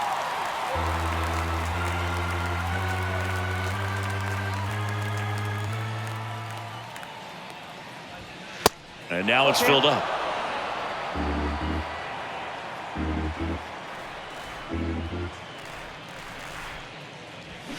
Swings and misses. Couldn't hit the fastball at the knees. And Chris, that's a way to neutralize his speed by keeping him off base. And the defense breathes a sigh of relief because he puts pressure on everyone if he can put the ball in play. But that's how you do it. Keep him off balance, get him out of there, and deal with the next guy. Abreu in the box with 2 gone, and takes a look at a called strike. To the left side, but it is well foul.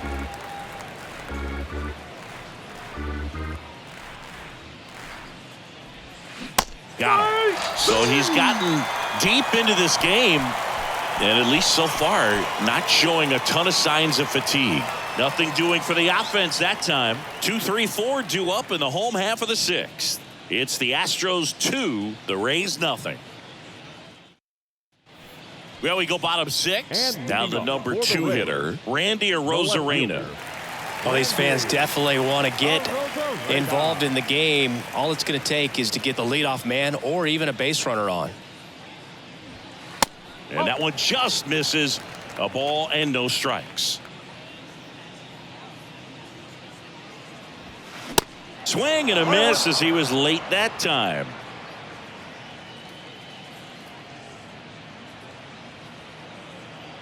Here's a 1-1. Line drive, makes the catch for the out. Now batting, the shortstop, Wander Franco. Here's Wander Franco. He's 0 for 1. Franco, in his 2nd season, 22 years old, and he was born in the Dominican Republic. In there, and it's 0-1. Where do you even begin with the talent we've seen from the Dominican Republic? Vladdy, Big Papi, Pedro, the list goes on and on. In the air, right side of the infield. And that one gets down, fair ball. So they get a man aboard with a 1-out single. Anything but pretty right there, but he'll take it every time. Totally tied up with that inside pitch. Got to it late and deep in the zone, but he got the bat on plane enough to fight it off the other way. Next to bat will be the Rays. Runner on the go. Bounced up the middle. Tosses to first. No chance at the double play with the runner in motion. The catcher number 14, Christian Bethancourt. Next to hit for the Rays.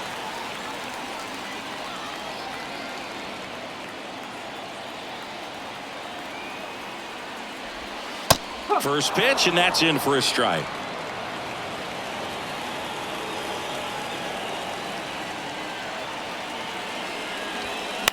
On the ground, right side. In plenty of time to first. That's the 3rd out. The Rays strand just the 1, and they're down 2-0.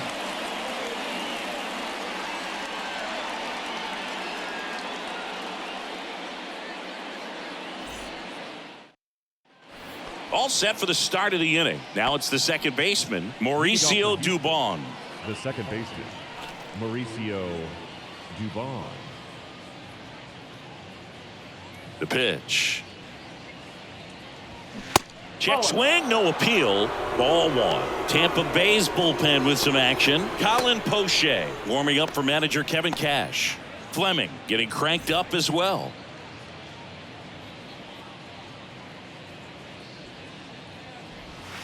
Next offering is in for a strike. That curveball's been a big pitch for him today. He's been able to get ahead in the count with it. He's also been able to use it to put guys away. On the corner for a strike. 1-2.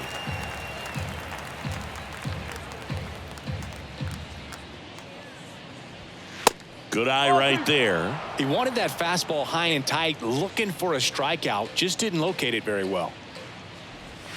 The next offering misses. 3-2 now. This is a really good feeling for a hitter at this point in the ball game. You know that they don't want to walk you, so you're going to get a pitch to hit. You just better not miss it. Great effort as he's able to haul it in, and there's one down. Good pitch. He just kind of had him out in front on that pitch away and wasn't able to stay closed. So next up for Houston, Jake Myers. Singy, you can't ask for anything more. This guy checks all the boxes offensively. He's the ultimate professional, and it doesn't just start at game time. It starts in the afternoon, the way he prepares and gets ready for the ball game. I tell you what, his teammates feed off of the leadership that he shows on and off the field. And it's 1-1. One ball, one strike.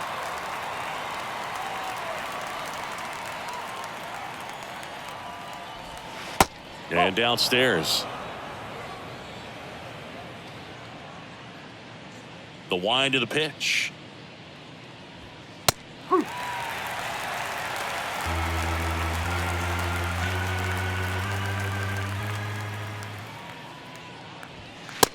him looking for the K.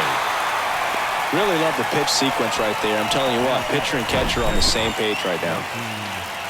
Maldonado.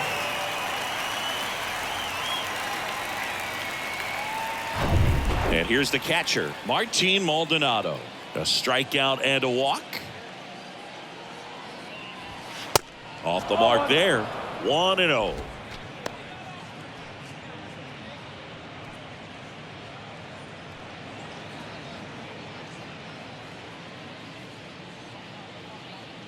The pitch. And fouled off.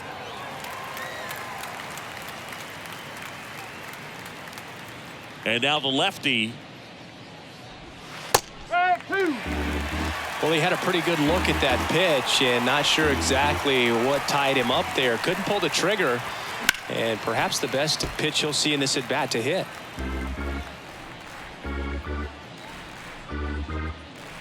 Two down, nobody on. And now the count is even. It's a good take.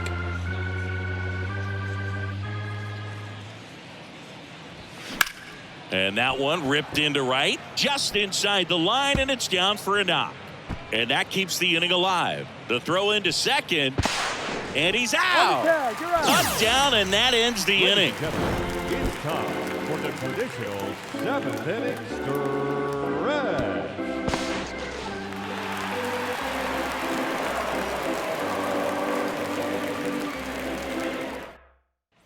Bottom of the 7th, now the third baseman, Isaac Paredes. First offering, and it just misses.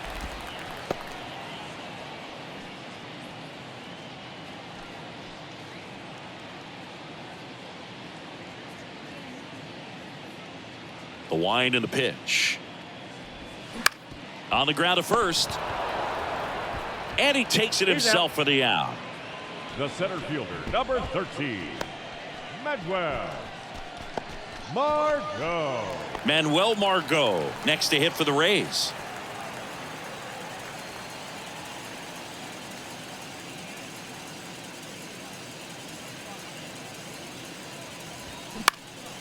And first offering is fouled off. Here comes a pitch. Ball one there.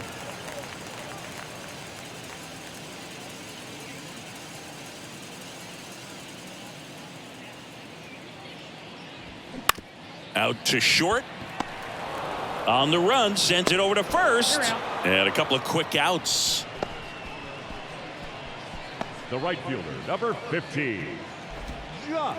So next to the plate for Tampa Bay, Josh Lowe.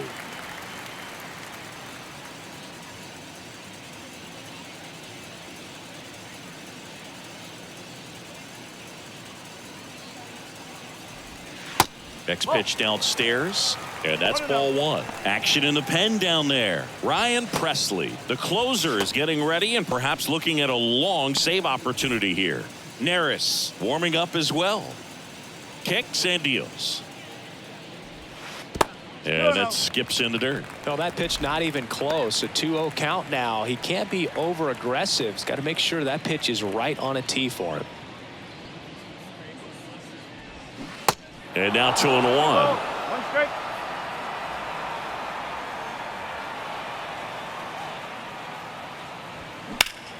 In the air, right field. Tucker puts the squeeze on that one, and that will end the inning. Rays go in order. 1, 2, 3. They're still down. It's 2-0.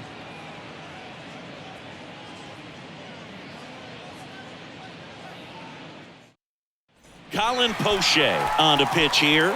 The offense will need to be ready for the breaking stuff. He's got a great curveball. Your attention, please. Now pitching for the Rays, number 38, Colin Poche. Digging in, Yainer Diaz, who's 0 for 2 with a pair of strikeouts. The designated hitter, Yainer Diaz.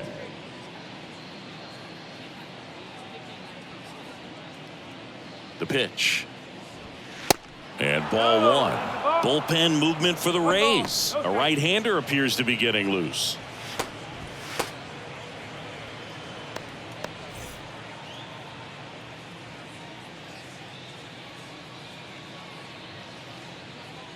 And Poche ready to work. This one high in the air to left center. Margot hauls it in, and there's one away.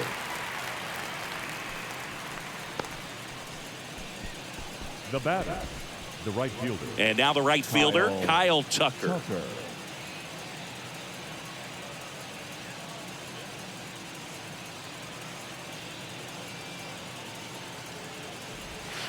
First offering misses the mark.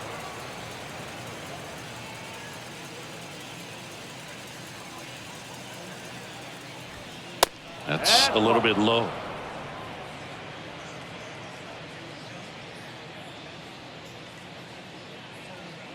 At the belt and fires.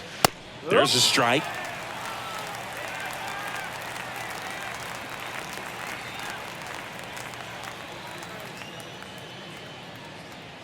Left-hand hitter waits. And that one wrapped foul.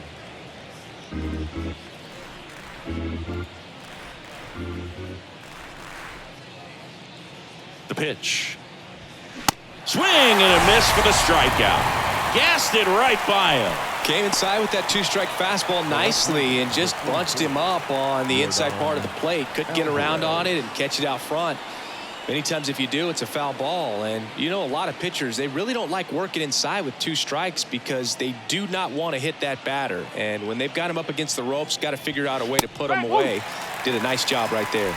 Alvarez stands in now and watches strike one. Some guys are just more confident they can track that first pitch out of the hand of the pitcher. They don't care if they fall behind 0-1.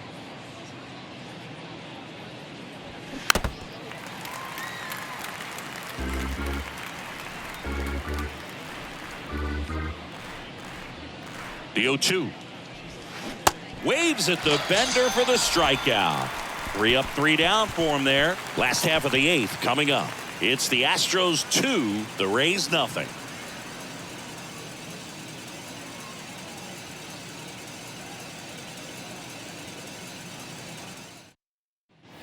Back here at the ballpark. Now here is Harold Ramirez. The designated hitter, Harold Ramirez. And a pitch. And there's a curve through for a strike. Usually when a pitcher's had a dominant outing, he has filled up the strike zone and he's gotten ahead in the count with first pitch strikes. Well, that's exactly what this guy has done in this one. Over 70% first pitch strikes. Just pulled off of it a little bit right there. That front shoulder coming open instead of staying closed. If he does that, he's going to be able to go up the middle the other way with some authority instead of a fly out to left.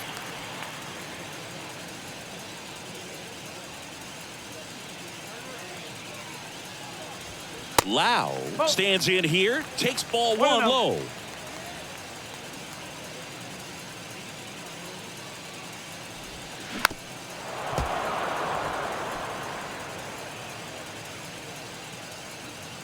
The 1-1. Good eye right there. Well, he's just about to throw his 100th pitch. Man, he's got a chance to get through this 8th inning if he can get 2 more quick outs. Next offering down low and in the dirt. Here's an opportunity to do some damage and perhaps unlock this offense. 3-1 count. Be ready to turn on a fastball. Swing and a miss. 3-2 now. They haven't scored yet in this game, and with that swing, they're definitely trying to get on the board. That's the way guys go about their business today. And he grounds one back up the middle. Slings to first. 2 up, 2 down. The batter, the left fielder, Randy Arozarena. And stepping in for the Rays, Randy Arozarena.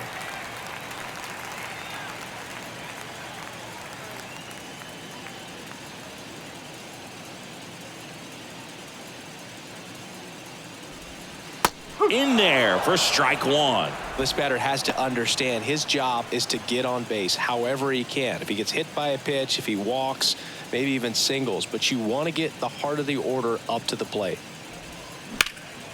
Late swing fouled off. 0-2 now. Got him looking. Inning over.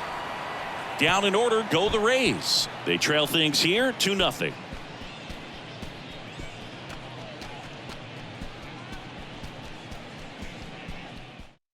Number 58 on to pitch out of the pen here.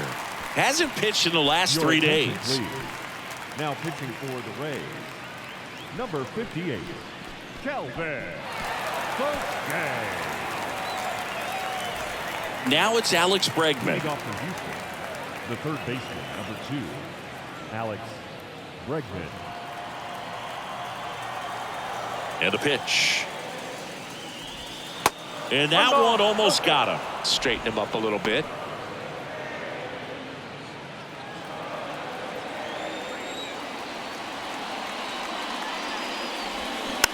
Tapped on the ground softly to short. Franco rolls across the diamond, and the leadoff man retired here in the ninth. Deceptive slider right there. Stayed in the tunnel a long time. Got that hitter out front. Rolled over it. Put it on the ground. Jeremy Pena up next for the Astros. He's already homered here in this one.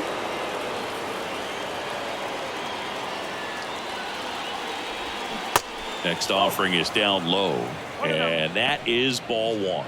Activity in the bullpen. Jalen Beeks is loosening up. This would be his first appearance for the club.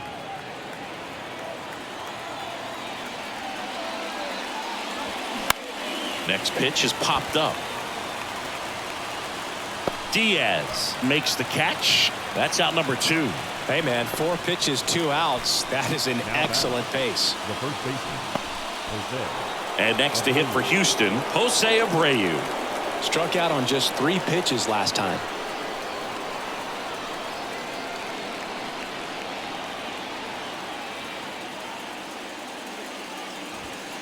That's a strike. Strike one.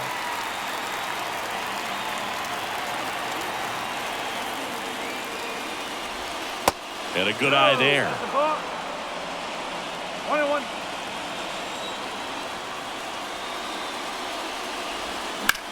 And a swing and a line drive at a right field.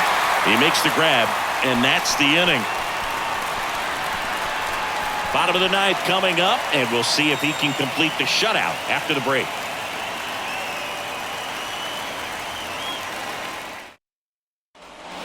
Welcome back. Now, Wander Franco. Not shortstop, Wander Franco. Valdez back to work. There's the strike.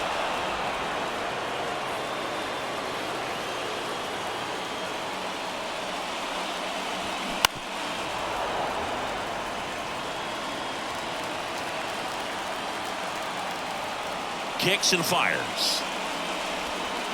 Sets him down on strikes. Clip the bottom of the zone with a curve for strike 3. Well, that'll make you smile out there on the mound, or maybe pump out your chest a little bit farther. That's about as good of a backdoor curveball as you'll ever see. Right on the black, and not surprisingly, just locked him up in the box. At the plate, Yandy Diaz. That hits the dirt, and that's ball one.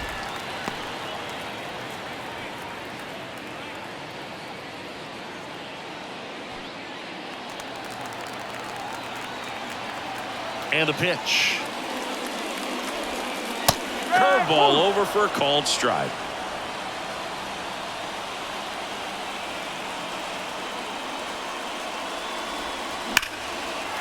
Swing and a ball ripped out towards right center field. That'll touch down for a hit. Around first and hustling for second. And he's in with a stand-up double. You know, I was watching his rounds during batting practice today. So impressed with his ability to let the ball travel, go back up the middle and the other way. Sometimes when you step in the box during the game, you get a little anxious and you get away from that. But so far, I've seen him stay consistent with his pregame preparation.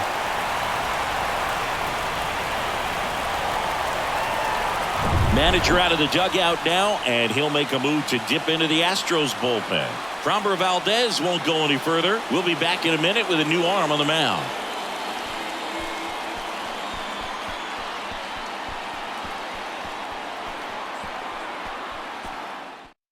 Astros go to the pen, and here comes Ryan Presley.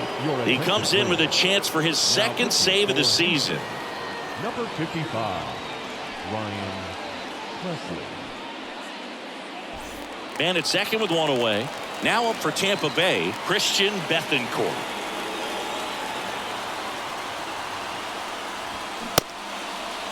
Check swing. Now we'll look down to first. No swing. Just held it back there.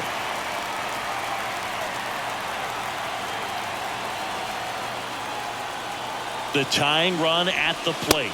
These fans, they are ready to cheer about something. Tying run at the plate. This one blasted left center field, on its way, and that one is out of here. That's gotta feel good. Home run number 5 on the season. It's 2-2.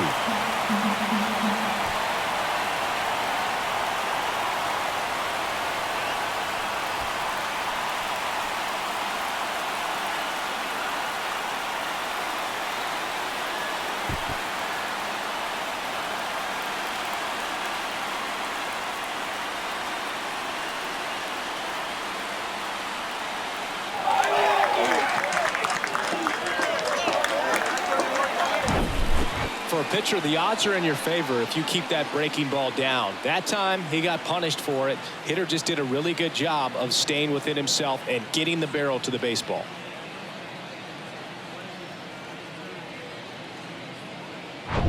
Here's the third baseman, Isaac Paredes.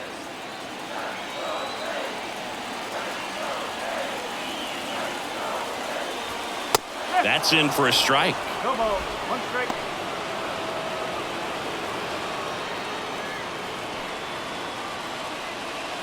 All tied up here in the last half of inning number 9.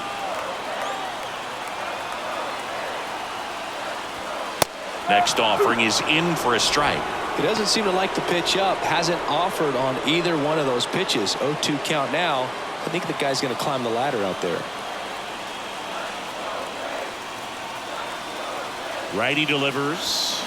Swing and a miss. Got him to go up the ladder for the K. Just overmatched on that fastball right there, and it wasn't like he was set up for it by something off speed earlier in the at-bat. Just came right after him with 3 straight, and he had no answer for it. So next to the plate for Tampa Bay, Manuel Margot. Got to be careful with this guy. He's got power. He can untie it with one swing. And that's in there for strike 1.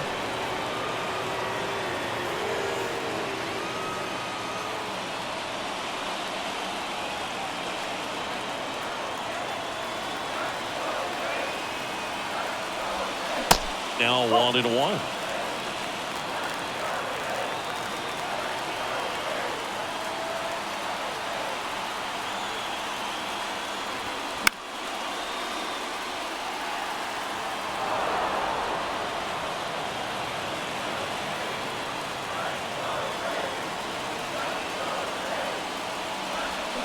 Got it by him for the K. But some late inning heroics as this home run gets us even again. 2-2 game. You're watching Major League Baseball on The Show.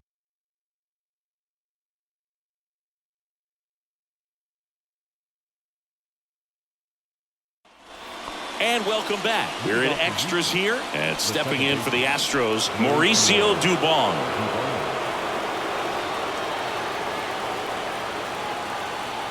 The pitch. That one misses, and it's 1-0. Extra innings certainly had a different feel starting in 2020. with a new rule placing a runner on second to begin the inning, and that forced teams to rethink their strategy in extra frames. Yeah, much less margin for error, and Boog, to your dismay, not much sacrifice bunting. Teams usually try for the big inning. Certainly not that much bunting for the road team as they try and play for the big inning, but for the home team, if the road team doesn't score, you'll see the home team bunt sometimes. So a change being made out at second. Coming in as the pinch runner, David Hensley. And now, Jake Myers. Well, first base open. Really no reason to pitch to this hitter right here. Put him on, have the force at second first, perhaps getting inning-ending double play. Ball one, no strikes. Hitter's got some good opposite field power. What I like about something being hit to the right side into the outfield is that the base runner at second has a very good read and can determine whether or not he can score on that base hit. The 1-0.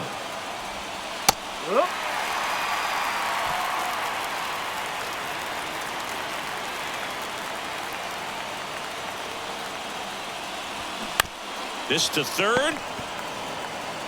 2 in a row set down to start the 10th. Well, there's a lot riding on that at bat right there. Nice job of the pitcher to bear down, make the pitch, get the ground ball. Excellent piece of work. And now the catcher comes up to hit. Martin Maldonado.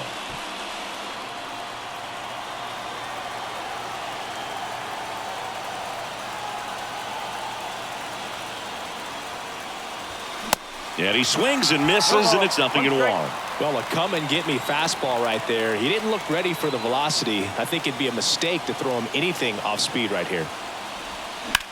Center field.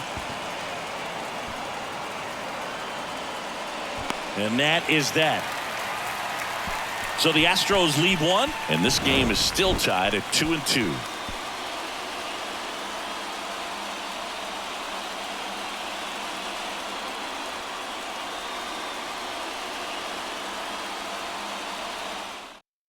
Now into the game, David Hensley. He takes over as the new first baseman. Now playing first base. Back now in Tampa Bay. Now it's the right fielder, Josh Lowe. Right fielder. Man at second, nobody out. Chris, certainly one of the things in his head is trying to get the runner over. Yeah, the way that we see the game played today, though, guys are not sacrificing as much just to get that runner across. They're really looking at doing damage. Slugging is the name of the game.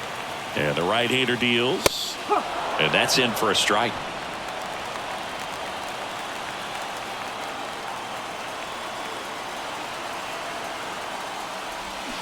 So now 1-2.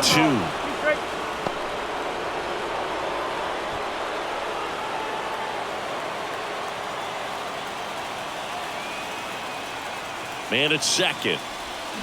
And a ball evens the count. Definitely a swing and miss slider down and in. He finished that really well. Just couldn't get him to offer at it. And the 2-2. Harold Ramirez waits on deck.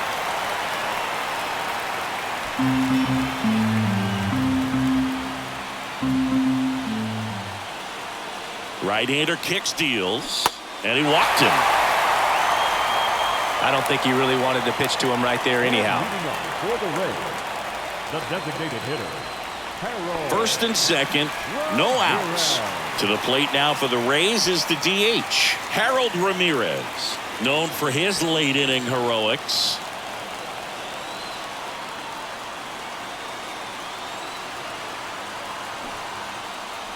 Bunting, but that's a foul ball.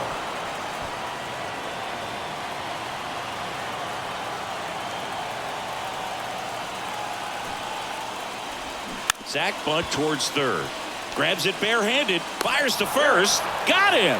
Nice play. And that may have saved a run. He was out early today working on that very play. Granted. Wow.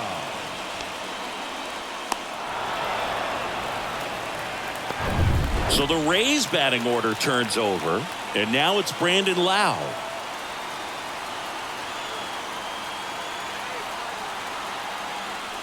Calling for the intentional walk, and that loads up the bases. And the force play is now in order. Well, it doesn't get much easier with this next batter, but I totally understand going with the intentional walk in that spot. He's just too dangerous at the plate right now, and there's a base open, so it gives you options defensively to get it out. The Astros turn to a new arm of the mound, Phil Maton. He has a great slider with tons of movement. So bases loaded with one away. Randy Arozarena next to hit for the Rays. And all three runners on the move here. And he pops up the squeeze. They get the out on Arozarena. And there are two down. Throw behind the runner, and they've got him doubled off.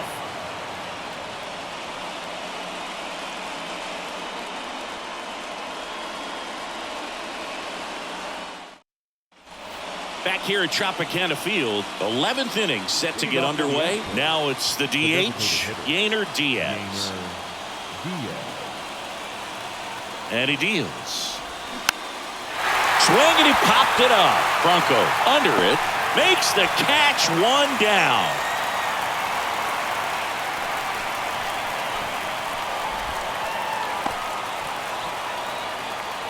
Making a move at second base. On a pinch run for Houston, Corey Julks. Number 9. Here's the Astros leadoff man, Kyle Tucker. If you don't get ahead in the count, you can forget about having any success against him.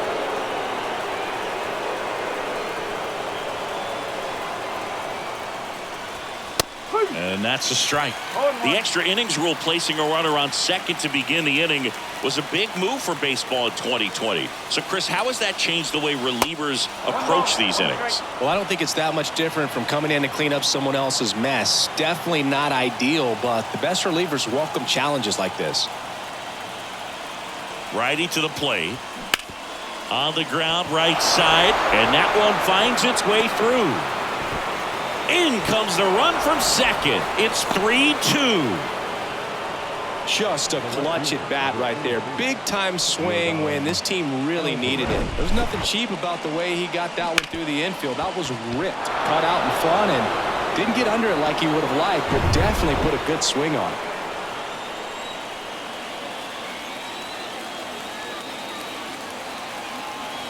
And the batter now, Yordan Alvarez. Swing and a tapper that rolls foul.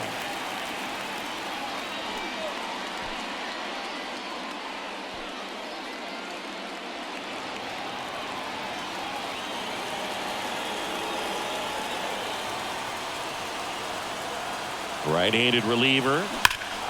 Fly ball down the right field line. If it's fair, it's gone, and that is gone. Yordan Alvarez circles the bases. His 7th home run of the season. And they tack on to their lead. It's 5-2.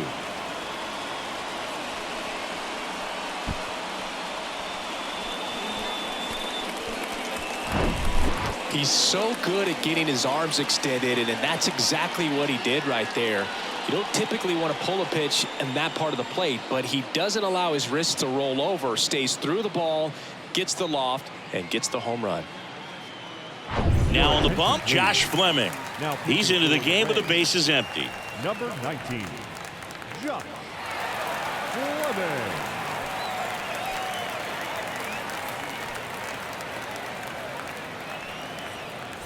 Here's Alex Bregman.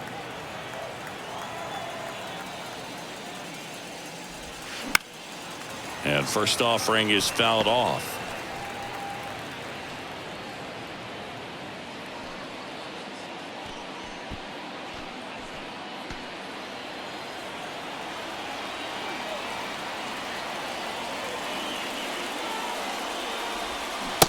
Just missed.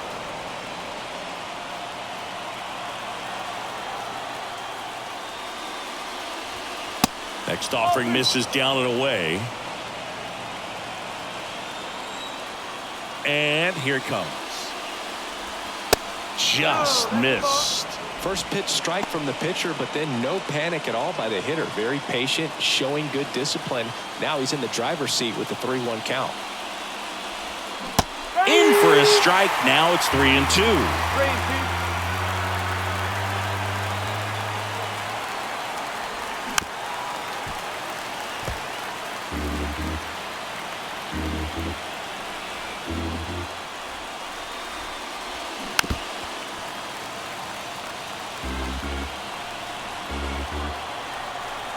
The line to kick the pitch. And it's ball 4. He missed down low. Well, that's a nice job of grinding out that at bat. Saw a lot of pitches and ends up drawing the walk. Very gritty. One gone, runner at first. Jeremy Pena up next for the Astros.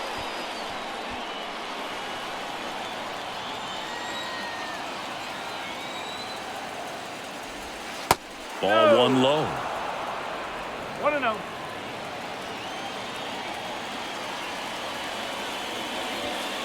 That one missing inside. 2 balls, no strikes.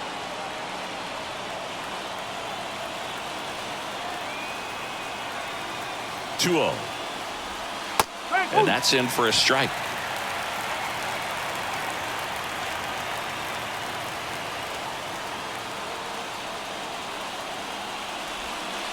And there's a ball. Bregman leads off first with 1 away. Ground ball up the middle, and it's through for a hit. Lead runner touches second, headed for third. And the throw's offline, safe at third. When you can turn a ball around at 107 off the bat, it's going to make you feel really good inside. If he elevates that a little bit more, it's definitely out of here. So up next, David Hensley getting his first plate appearance here in extra innings. He entered the game as a pinch runner. Pitch misses. Ball 1. 1 ball, no strikes.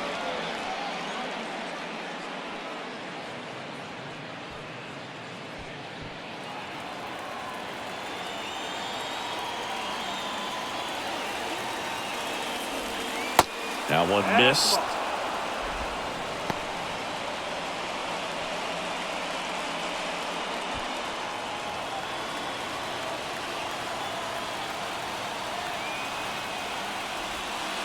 Next offering misses, and that's ball 3.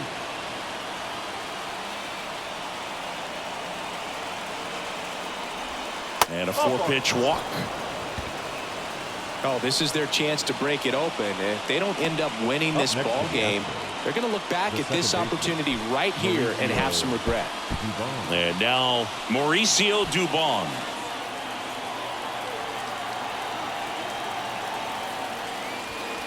And he swings and misses at the initial offering.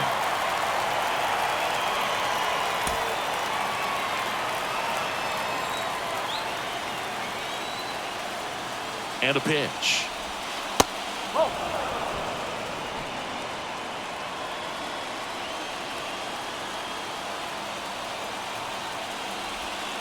And 1-2.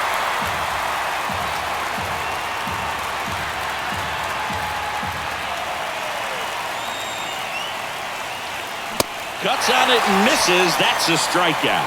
Couldn't catch up to the heater. Jake Myers will hit next. And this is a big opportunity for him to pick up his teammate right here.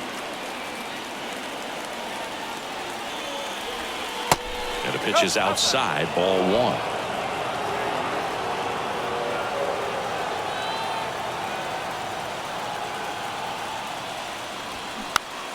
Popped up to the left into foul ground, and that will drop foul.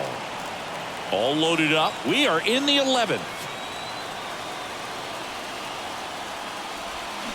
And now the count 1-2 after the swing and the miss.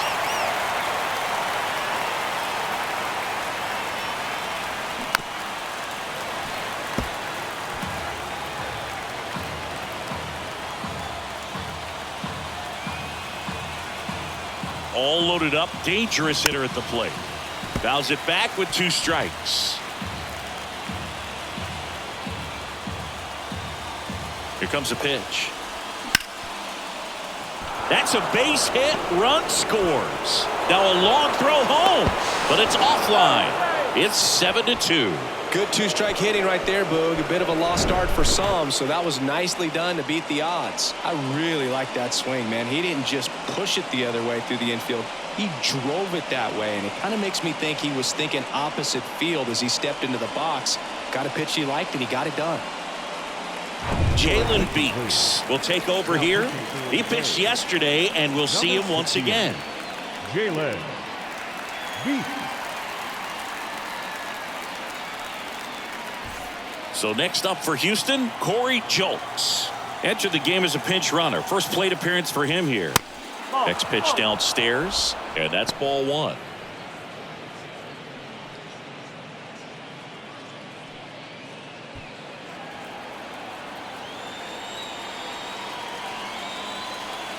Two on, two outs.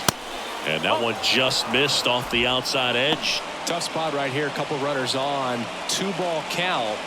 You can't nibble, but you have to execute and finish your pitch. If you leave something out over the plate, it's going to bring in some runs. Fouled off. He was late.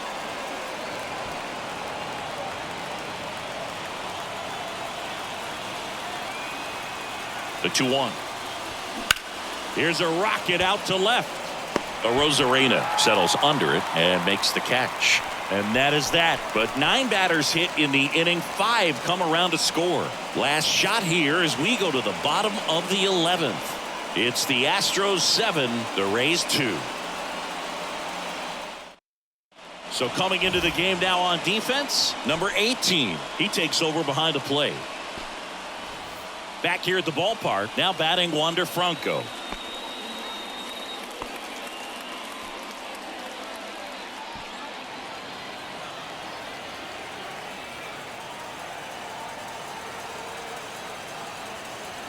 The pitch. In the air, right side. Tucker makes the catch. Runner tags at second, and he makes it up to third with 1 away.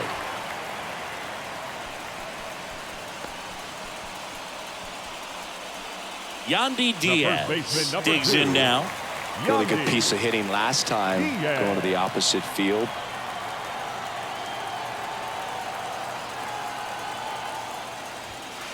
Next offering is down low. Ball 1. Arozarena stands at third with 1 gone in the inning. The next pitch misses. Now 2-0.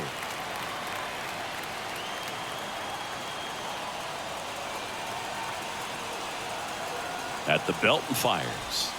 On the inside corner for a strike.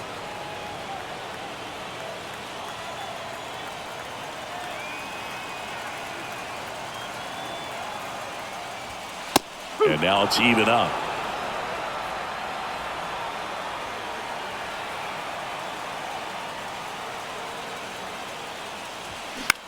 Now a high fly ball out to left center. Myers pulls it down. Runner tags for home. Throw home. He beats it. It's 7-3. Well, he's always capable of losing one over the fence. He might have just missed it right there, but a good job to drive in that run from third. Last chance for the Rays. Christian Bethancourt getting ready to hit. Hit an absolute tape measure shot last time up.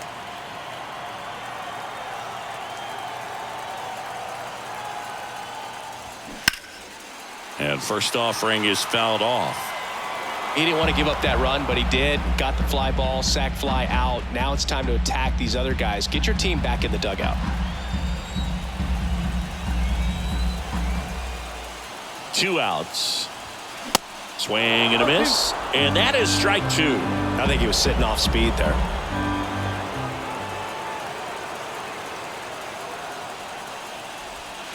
And a swing and a miss. And that is the ball game.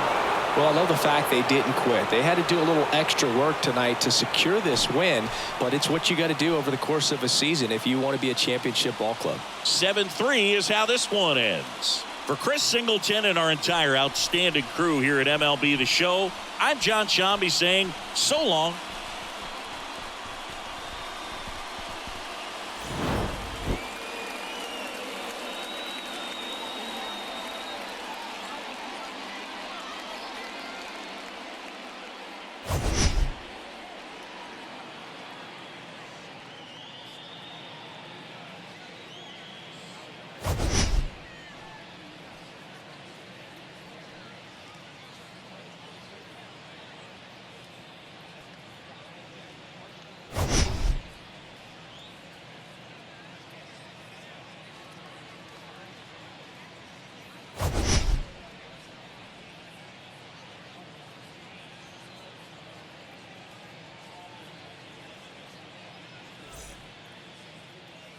Fans, our final line score tonight.